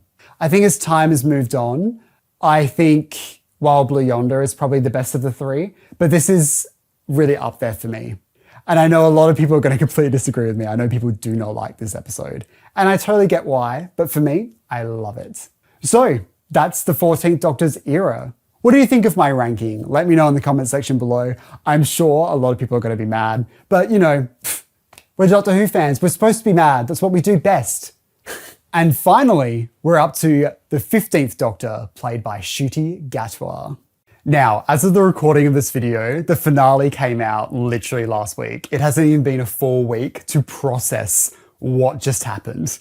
But I think I'm ready to talk about the era as a whole. When Ncuti was first announced, I was pretty excited because I'd seen him on Sex Education like most people have seen. And I thought he was a really great actor. And I was looking to see what his take on the Doctor would be. I thought it would be something very different and something very new. And I think he showed that. I think he does have a very different interpretation of what the Doctor is. So let's not waste any time. Let's jump straight into it. First up, we have the church on Ruby Road. But let's start with some positives. I think Ncuti and Millie Gibson have a really good chemistry together. And I think you can really feel the fun that they're both having. And it feels really genuine and real, even though the story is like completely insane. I think my biggest issue with like Christmas specials sometimes is there is this emphasis where like, oh, it's Christmas, so it doesn't matter. You know, you can be like, okay, the Doctor and Ruby are going to start singing and Davina McCall is there. You know, it feels very like silly. And I'm okay with Doctor Who being silly. This is a silly program and I like that part of it. But I feel like to start off a new era of Doctor Who, I don't really feel like this one really encapsulates what they're trying to do with this Doctor. And that's something I kind of feel throughout his entire era. I don't really know who his Doctor is supposed to be. I think because I enjoyed the 60th so much, like I really enjoyed those 3 specials, this one just kind of felt a bit off to me. It felt like a little bit of a letdown. I was like, oh, I don't feel like this is at the same height as the previous episodes. But I didn't think it was bad, and I was looking forward to seeing where it would go. I was looking forward to seeing more of Ncuti and Millie together and to see their dynamic and see where that grows. Next up is Space Babies. This episode is fine. A lot of people hate this one, and my biggest issue is the pacing in the first like 15 minutes. Before we get onto that spaceship, it is a nightmare. I think the biggest issue is because in the original script, there was a reference to the Sugar Babe song, Push the Button. So obviously they couldn't get the rights to the music or something, so they had to like cut around it. So the scene feels really haphazard and really fast, and it doesn't feel like it flows at all. And it feels like an overload of senses, and I'm like, oh my God, slow down. Can we please breathe? But I think once we're on that spaceship, it kind of levels out and it starts to work more for me. It becomes a pretty stock standard episode of Doctor Who. I don't think it's anything incredible or anything bad. I think it's just fine. I think my biggest issue with Space Babies is that I don't think it's the most strongest, confident episode to start a new era of Doctor Who on. I think in the current age of streaming, people don't give more than one episode a go. If they don't like the first episode, they don't watch. You can blame attention span, sure, but I think it's also the way we consume media now. With streaming services, there's millions of TV shows, there's millions of movies. You're not being told what to watch like you did with terrestrial television. In the past, you'd be like, all right, this is on TV. I've only got so many options. I'll give this one another go. Whereas now, you don't have to do that. You just go to a different streaming service, or you just find a different show and try that out. Because the first episode is the most important. If you don't nail that, you may as well just give up. I'm guilty of this. You know, I watched the first couple episodes of Game of Thrones. I watched like 3 episodes and I was like, this is not for me. And everyone's like, oh, you need to get past the first season and then it gets amazing. I don't want to do that. People don't do that anymore. Whereas people used to. And that's what's changed. I think if you're choosing to start the series on something light and goofy with a title called Space Babies, I don't really think that's gonna get eyes on it. Next up is The Devil's Chord. I was really excited about this episode because I love Jinx Monsoon. I think Jinx is an incredible performer. I'm a big Drag Race fan and I thought the casting was just brilliant. And I think they do a really, really good job as playing Maestro. I really, really enjoyed their performance. I'm using they, them because Jinx is non-binary, just a heads up. And like everybody on the planet, I like the Beatles. They're great. I'm not like the biggest Beatles fan on the planet, but you know, we've all listened to the Beatles and we all like at least a handful of their songs. They're just, so the idea of Doctor Who meeting the Beatles is something like that has been discussed since all the way back in the 1960s. In the William Hartnell episode, The Chase, there's a scene where the Doctor and his friends are watching the time-space visualizer and they're listening to the Beatles do a performance. And, you know, originally they wanted to get the Beatles to be in the episode, but their manager said no to it. Doctor Who, Beatles, 2 iconic moments in 60s London, you know, putting them together just makes sense. And overall, I liked this story, but this was the beginning of my kind of annoyance at this idea of these gods, where the rules feel really flimsy and they feel like they can change at all times. And I felt like there wasn't much explanation for them. I felt like the Chris Chibnall era over-explained some things sometimes. And then in this first season, I think they under-explained stuff sometimes. So you can't win with me. You can't win. What I was most confused about was the ending when everyone broke out into song and dance. And I was like, what's happening? It's like, is this something Doctor Who does now? We just break out into dance and there's no explanation for it. But there was a deleted scene where the Doctor and Ruby are running through a stairwell. And the Doctor's like, oh, music is all coming back at once. Everything's going to be weird. And then that's the in-universe explanation for what just happened. And it was like 2 seconds, and I'm not really sure why they cut it. And that would have made the scene work a little bit more. I think I'm a bit Doctor Who fan-brained where I'm like, how does this fit in the universe? You know, because I'm a sad nerd. You know, when we changed the format of the show so much, when does it stop being Doctor Who? And when does it start being some random science fiction fantasy show that's not Doctor Who? But overall, I actually quite like this story. There's just a lot of thoughts going on about this one. Next up is Boom. I was really excited to see the return of Stephen Moffat. I'm a big Stephen Moffat defender. I've always loved his writing. He's someone that really excited me about Doctor Who and really got me into this show. So the idea of him coming back, writing under Roger Davies' showrunner guidance was something that was exciting. It felt like we're going back in time again. You know, everything's about nostalgia in this era. My favorite thing about this episode, though, is that it's all set in one location and there's real time for these characters to interact and get to know each other. And I think no one really understands the Doctor more than Stephen Moffat, and you can really tell how he writes this guy, and I really, really enjoy his take on the Doctor. I think this is one of Ruby's better performances as well, because she gets a little bit more to do. And yes, at times, it just feels like Stephen Moffat is writing the 12th Doctor and Clara. But I'm okay with that because I like their dynamic, so it's fine by me. I really like the idea of these people fighting a war that doesn't even exist, and, you know, a bit of critique on AI. I think that stuff's all really fun and interesting. I think that what lowers it for me is because it goes back to Stephen Moffat's favourite thing where love saves the day. And I'm not usually a massive fan of that because I'm a cold-hearted bitch. Next up, we have 73 Yards. I'm a 73 Yards defender. I love this story. And that's the thing, I'm not really sure if it's a great Doctor Who story, but it's a great piece of like horror television. It feels like Stephen Moffat had watched some of Mike Flanagan's work and thought, I can do that. It definitely feels like prestige streaming horror show, and I really enjoyed it. I think Millie Gibson does a really good job because Ncuti was still filming Sex Education, so they had to put something in. It forced Russell to write something very different. And my biggest critique at the time was that I felt like because everything that happened gets erased, we don't really actually learn anything about real Ruby. We learn something about a potential Ruby that doesn't exist. But now, after the reality war, it kind of makes you think that maybe Ruby's character, because of 73 Yards, can see different realities that may or may not have been there that even the Doctor can't see. You know, like Ruby remembered Poppy. So, you know, maybe because of 73 Yards, she has gained that ability or something. I don't know, if you're trying to make this make sense, if you're trying to see something that I don't think was even written or intentional, and trying to give it meaning, if that makes you happy, then so be it. And that's what I'm doing to make myself sound like I'm being nicer about this conclusion that I did not like. But I did really enjoy 73 Yards. I liked that it made me think about it on repeat. I remember like having conversations with people being like, what does it mean? What does the woman represent? Because I remember online, a lot of people were like, oh, what do you think the woman said? And I don't think the woman said anything. I think it's literally just like a representation of like fear, and there isn't particular words that were said. I think it's instinctual. There's an instinct to be like, this is wrong. I'm running away. I can't look at this. I'm not dealing with it. I'm pushing away. And that's my interpretation of the woman, because she shouldn't exist.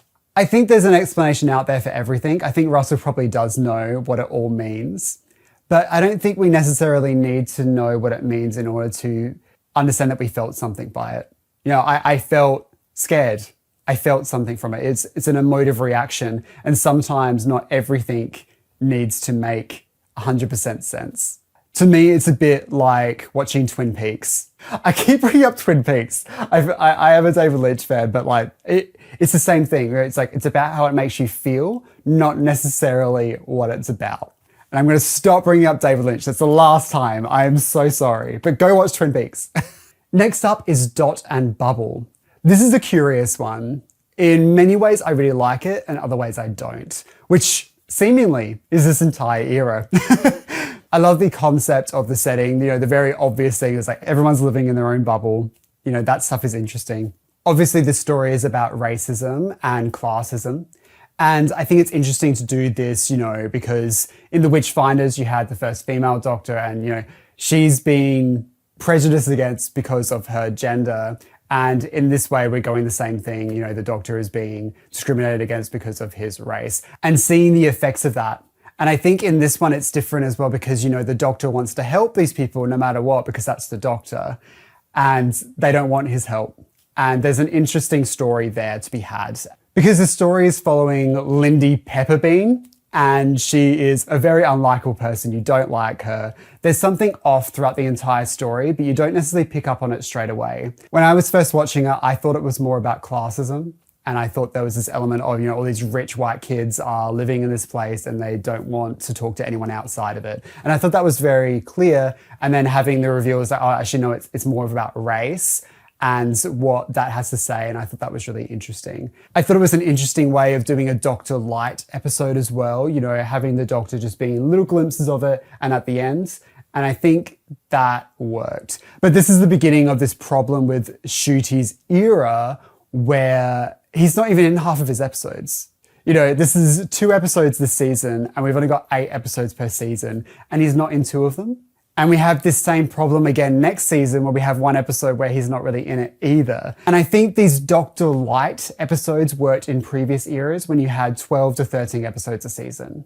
When you've only got 8 and you've only got 2 seasons of this Doctor, you really haven't got time to get to know this guy.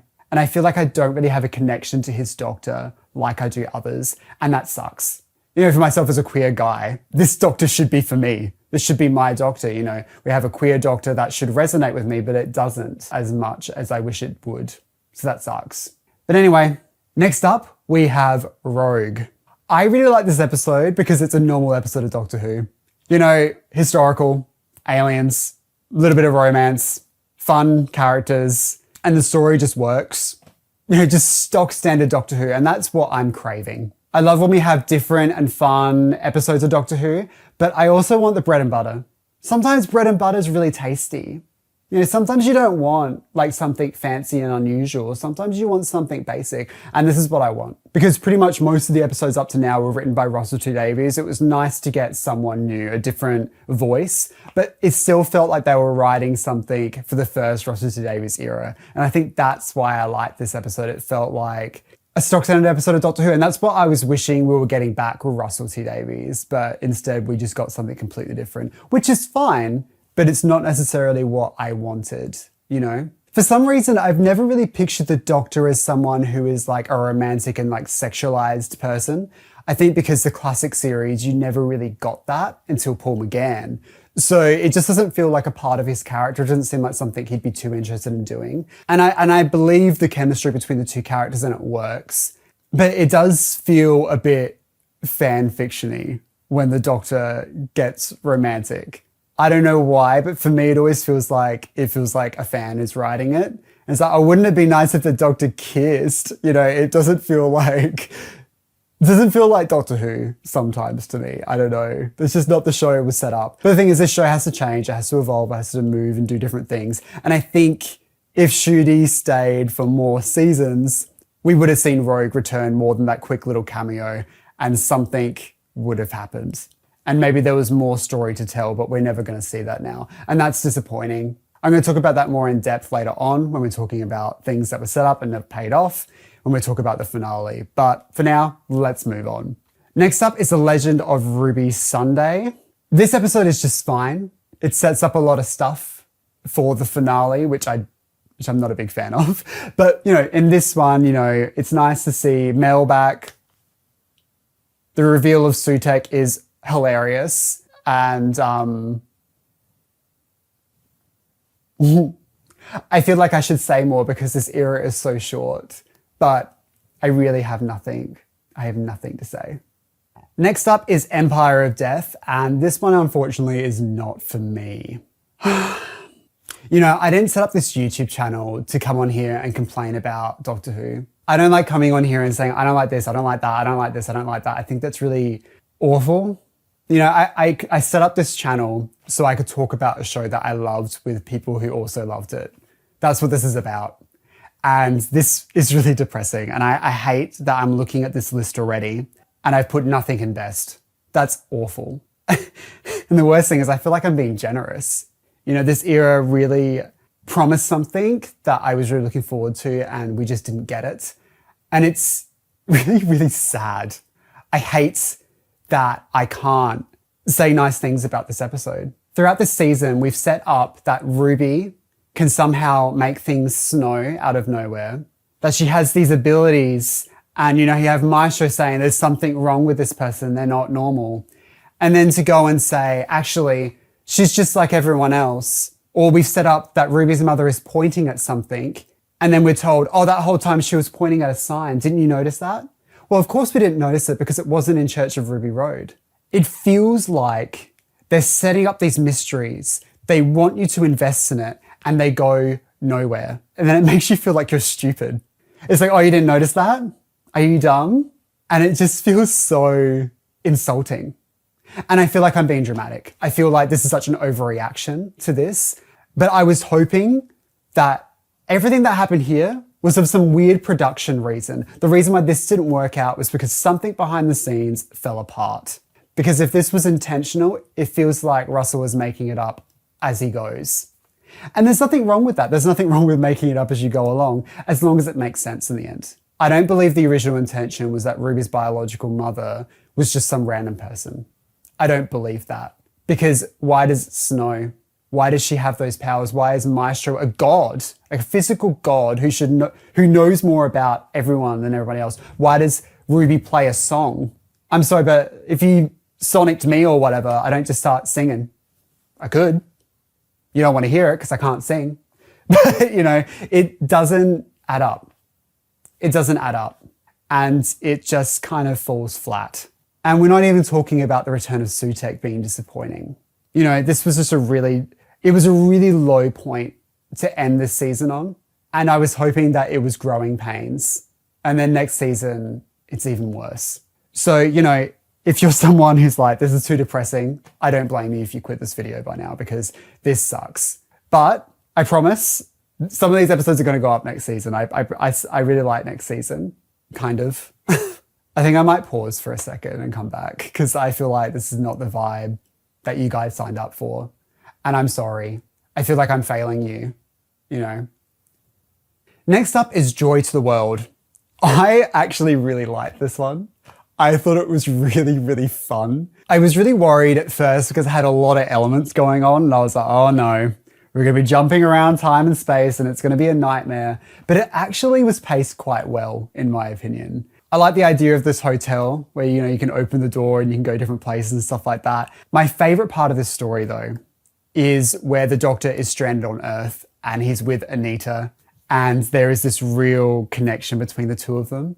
And just sitting with that for like a big chunk of the episode and just seeing them getting to know each other, the Doctor getting over the fact that he's stuck there, Anita kind of falling in love with her a bit and then realizing that that's not an option and still loving their friendship. It felt so real and genuine and heartfelt. And that's really what I wanted more from this era. And I think that's the beauty of a longer run time. At these Christmas specials, you can do stuff like this. You have time to tell these smaller stories because the smaller stories have way more heart. I know there was a lot of people feeling a bit awkward about the COVID storyline, about Joy's mother in hospital and she dies alone. And it really moved me because it was such an awful time for everyone. But it was very specifically about, these politicians are making it so you can't go there, but for them, the rules don't count. And that's what the message was about and how sad that is. And it was trying to give a nicer ending to it by letting her have that moment with her mother. And yeah, I cried like a baby. That really resonated with me. But I can also understand why some people, who did lose people in COVID and how they felt like it was just like a step too far. It was too raw, it was too much, and I totally get that. So I think there is room for a lot of interpretations about when we're talking about real life things like COVID and pandemics and how that actually affects people. Is it too soon to tell those stories? Are people ready to really reflect on that, or are the wounds still too fresh? But I think the perfect Christmas special, if you're looking for like really Christmassy stuff, it's fun, it's funny, and it's heartwarming. And I think Stephen Moffat knows how to do heartwarming at Christmas really, really well. So I think if that's what you're looking for this Christmas, you got it. And I did like this episode quite a lot. Next up, we have the Robot Revolution. This episode was a bit of a rough start to the season, purely down to pacing being the main issue for me. It moved at an electric pace yet again, and I was like, oh God, am I really ready to go through a whole season of this? But thankfully, this was an outlier in this season. The pacing is a lot better as it goes on. And I really liked Belinda.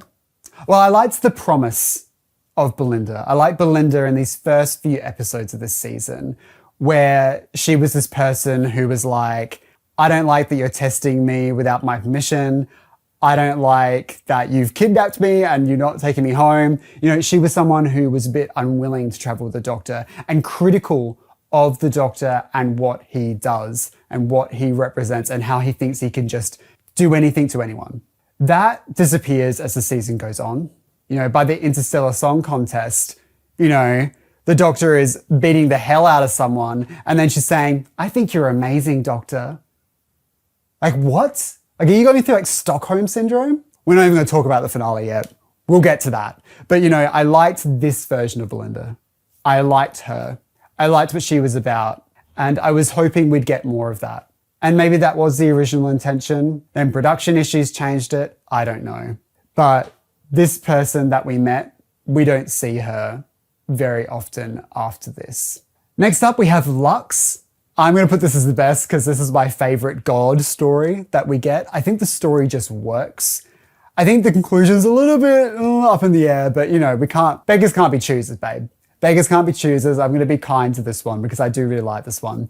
I'm a film nerd, so if anything, any piece of media is about the creation of film, about cinemas, baby, I'm going to like it. That's me.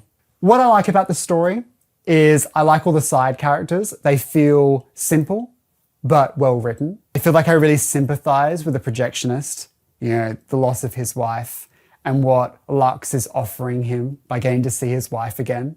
You know, that's beautiful. Where the Doctor and Belinda become 2D characters and it's all very Scooby-Doo, and I love all that stuff and how they become into the picture. What does that mean? And you know, when they meet the fans, what does that mean on a bigger scale? Does it mean anything?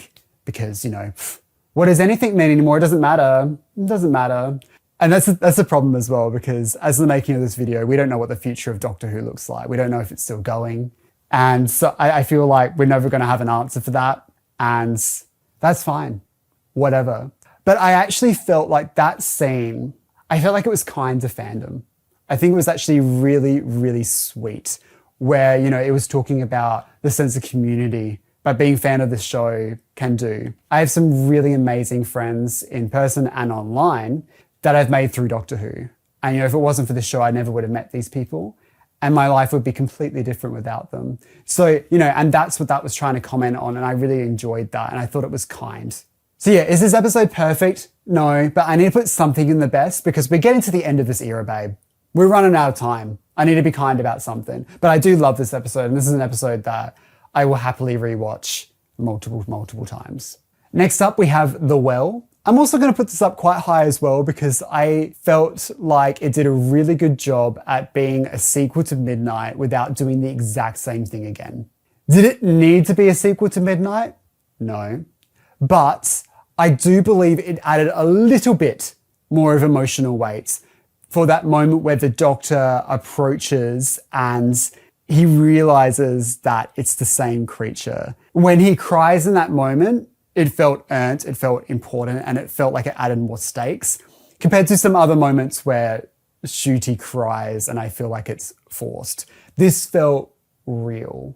It felt like the Doctor was actually really scared. And I think that's why it worked for me as well, because once the Doctor's scared, the audience is also scared. Because usually the Doctor's like, oh, I can beat anything. I'm Doctor Who and I can do whatever. And when there's those moments where the Doctor is out of control, where the monster is too terrifying, that's when it gets scary. I love the character of Alice Fenley. I think it's really well performed, and I think it's really spooky. I think she does a brilliant job, and I really, really love this one. Next up, we have Lucky Day. I also really enjoyed this one. You know, at this point in the series, I was like, we're back, baby. We're back. Doctor Who is really, really good. And I need to learn to shut up. Stop saying it, Josh. Stop saying that. I have never been a massive fan of Ruby Sunday. I think she's okay, and I think Millie does a great job with it. But I think this episode, I was like, oh, I get it. I get why people love her. And I really thought she did a brilliant job. I love getting to meet Conrad, and you think he's this shy and awkward guy who's really sweet. And then that twist. I was a bit shocked. I was taken aback by it. I was shocked. I didn't see it coming. And I think he did a great job at being evil and nice at the same time. I like that it was playing into this idea of creating conspiracy theories out of nothing and the power these movements can have and how they can have real life effects. I think my biggest issue with this story is there's no real critique of UNIT as this army that seemingly has endless amounts of power. And I think there's room for criticism in that, but maybe this story isn't really about that. And that's the type of writer Pete McTighe is. You know, he will focus on one core theme without really critiquing the other bit as well. I feel like his focus is sometimes locked on one thing. And I think that's fine because Conrad is such a detailed and fleshed out character that devoting time trying to understand him works for me. Next up, we have the story and the engine. This story at first, I wasn't a massive fan of. There were parts I really liked. I loved the first 5 minutes and the second half. But there was like a 10 to 15 minute block where it felt like a stage play. And it was just a really long scene with too many characters, and I couldn't keep up to what was going on. And I found it a bit boring. And I tuned out on first broadcast, and I haven't done that for a very long time during the Chris Chibnall era, because I struggle with scenes where there's like 10 people in it. And the person who wrote this story is someone who writes plays, and you can tell. You can tell they're a stage writer, and there's nothing wrong with that, you know, and I think it's still a really great story. It has a lot of great themes in it. I like, you know, the Doctor being in a space where he feels comfortable to be himself. It's a different story that we haven't seen before. And I love the idea of the Doctor being human. You know, the Doctor is, of course, from Gallifrey, but he has ties to this planet. This is his home as much as Gallifrey is, if not more so. You know, he hasn't been to Gallifrey for a very long time. He ran away because he didn't agree with it, but he chose Earth. And in this very specific scenario, he's choosing a place that is referencing his identity and who he is in this incarnation, and there's real power to that. And I like that we're exploring that. So there's so many things in this story that I love, but there is that 10-minute area where I'm like, I don't know, this feels a bit messy. What's going on? It was great to see Jo Martin back, but once again, she's regulated to a cameo. I'm sick of it. Give us something to do. Give us something real. Give us something big. And it's also got a bit muddy as well. It's like, oh, does the current Doctor remember being Jo Martin now? It feels sometimes like Russell I skimmed over a TARDIS wiki entry rather than watched the things that he's bringing back. And, you know, that's relevant to the Rani later on as well. You know, it feels like, oh, I kind of know what that's about. Oh, it's me. I got the gist of it. I can turn it into something else. That's kind of what it feels like in this moment. But yeah, people loved this story. It was like, everyone's like, best of the best Doctor Who story ever, best 15th Doctor story ever. And I can see it, but it's not necessarily up the top of the top for me. Next up is the Interstellar Song Contest. I love the setting. I love the overall vibe. Originally, I really liked the return of Susan, but I think its politics are very muddled. I think this episode has a similar problem that Kablam had, where the critique is aimed at an individual rather than the bigger oppressor. And it's odd for Doctor Who, because Doctor Who is very much the oppressed versus the oppressor, And the Doctor is always on the side of the oppressed. Because what this story is saying, it's not saying, oh, they're fighting for liberation. They're fighting for vengeance. They're angry, they want revenge, and they want to take it out on everyone. And that's the message they're trying to say. Because it should be a story where the Doctor sees these people who are taking these violent actions in order to fight back the corporation and say, I'm going to help you.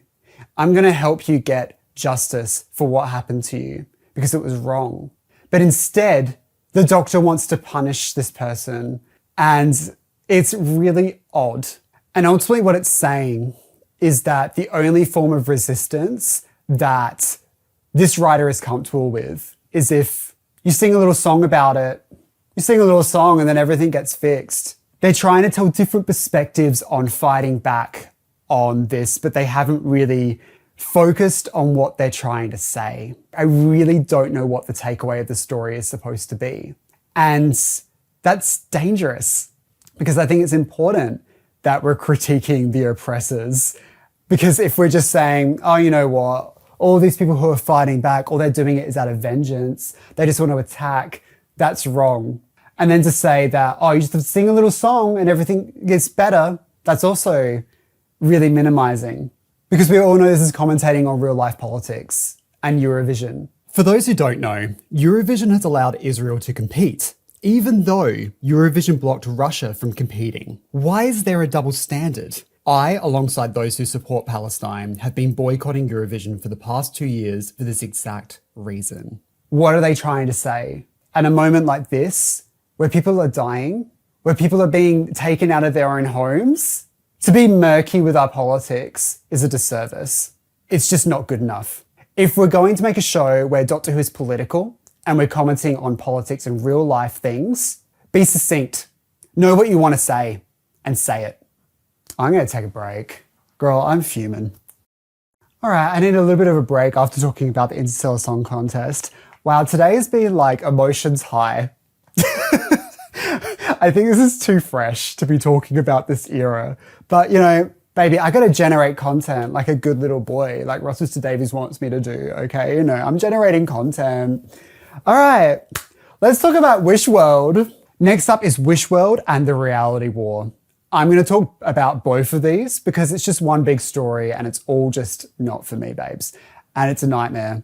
Let's start off with the Rani. Mrs. Flood's the Rani. Doesn't make any sense. No, but it doesn't matter. Why was she Ruby and Belinda's neighbours? Who cares? Doesn't matter. It's just Doctor Who, isn't it? Or why was she breaking the fourth wall? Oh, that doesn't matter. Don't worry about it. She's bi-generated. There's two of them. I like that dynamic, actually. I like that we have, like, head Rani in charge and then Mrs. Flood as her, like, little Igor. And I think that's funny. I think in Wish World, I was not sold on the new Rani.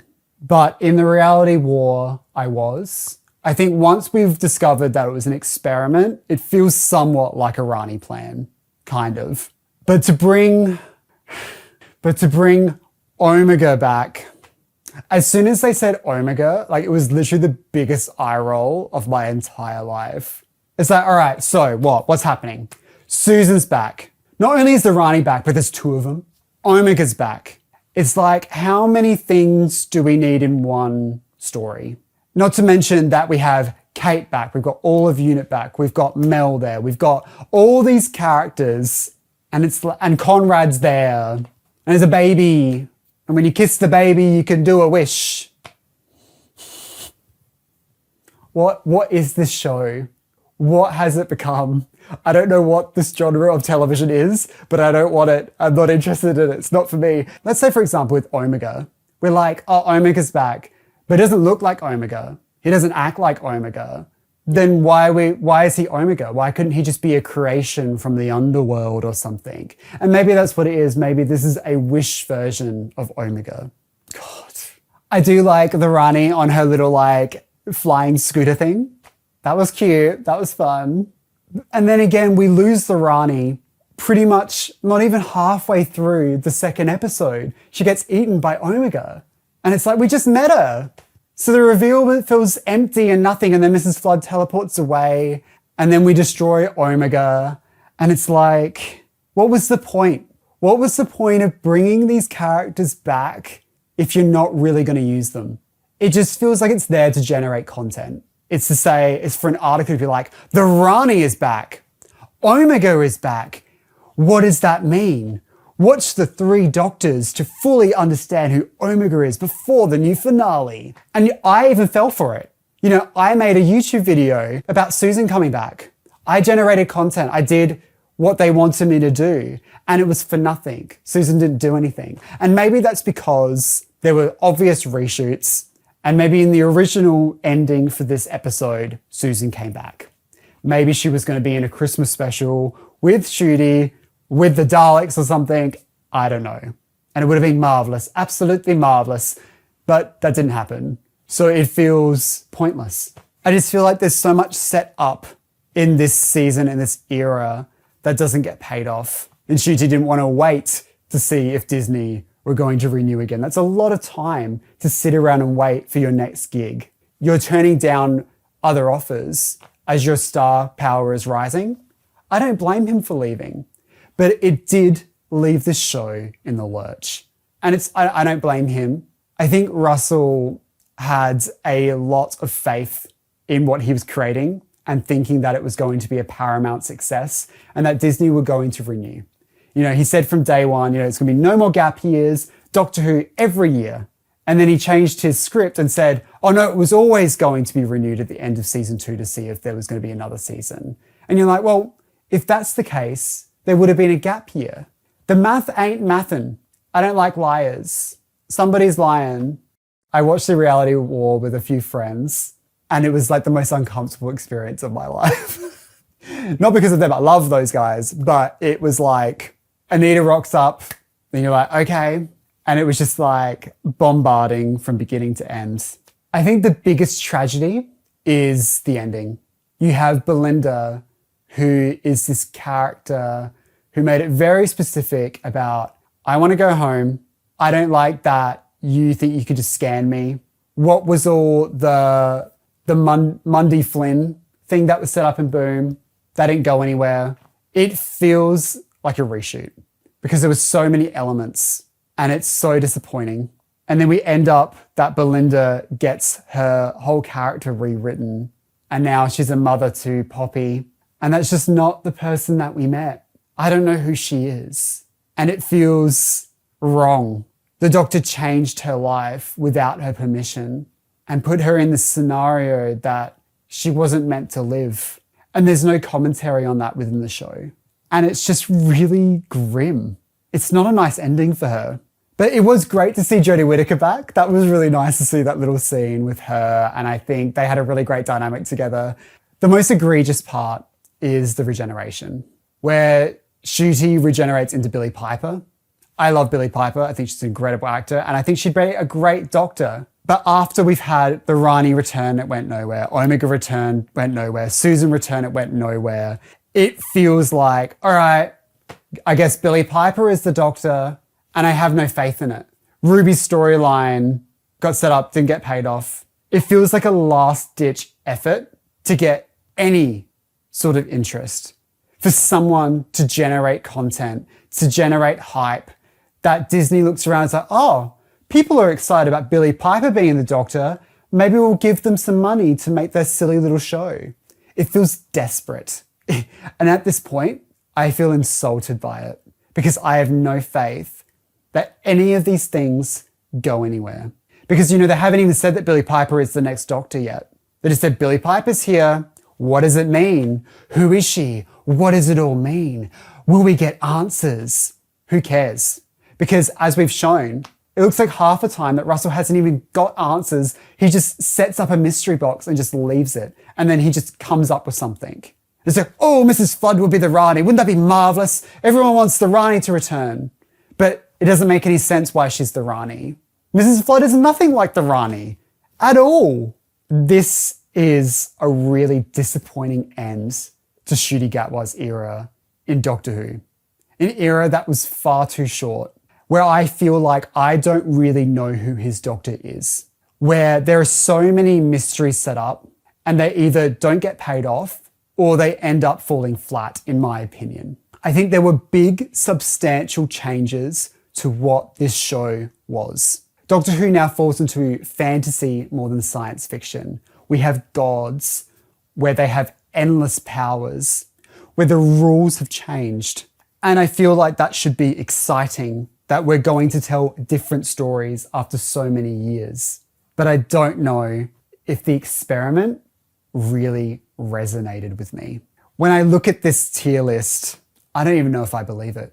I feel like I'm trying to be more generous than how I actually feel. I think there's a lot of good individual episodes in this era. You know, I have a lot in the great category, but the era as a whole, how it was showrun, with an emphasis on marketing over characters, an emphasis on setting up mysteries without caring about them. It feels like, is there problems behind the scenes? Is that why this ended the way it did? Because something is off. Something is not right.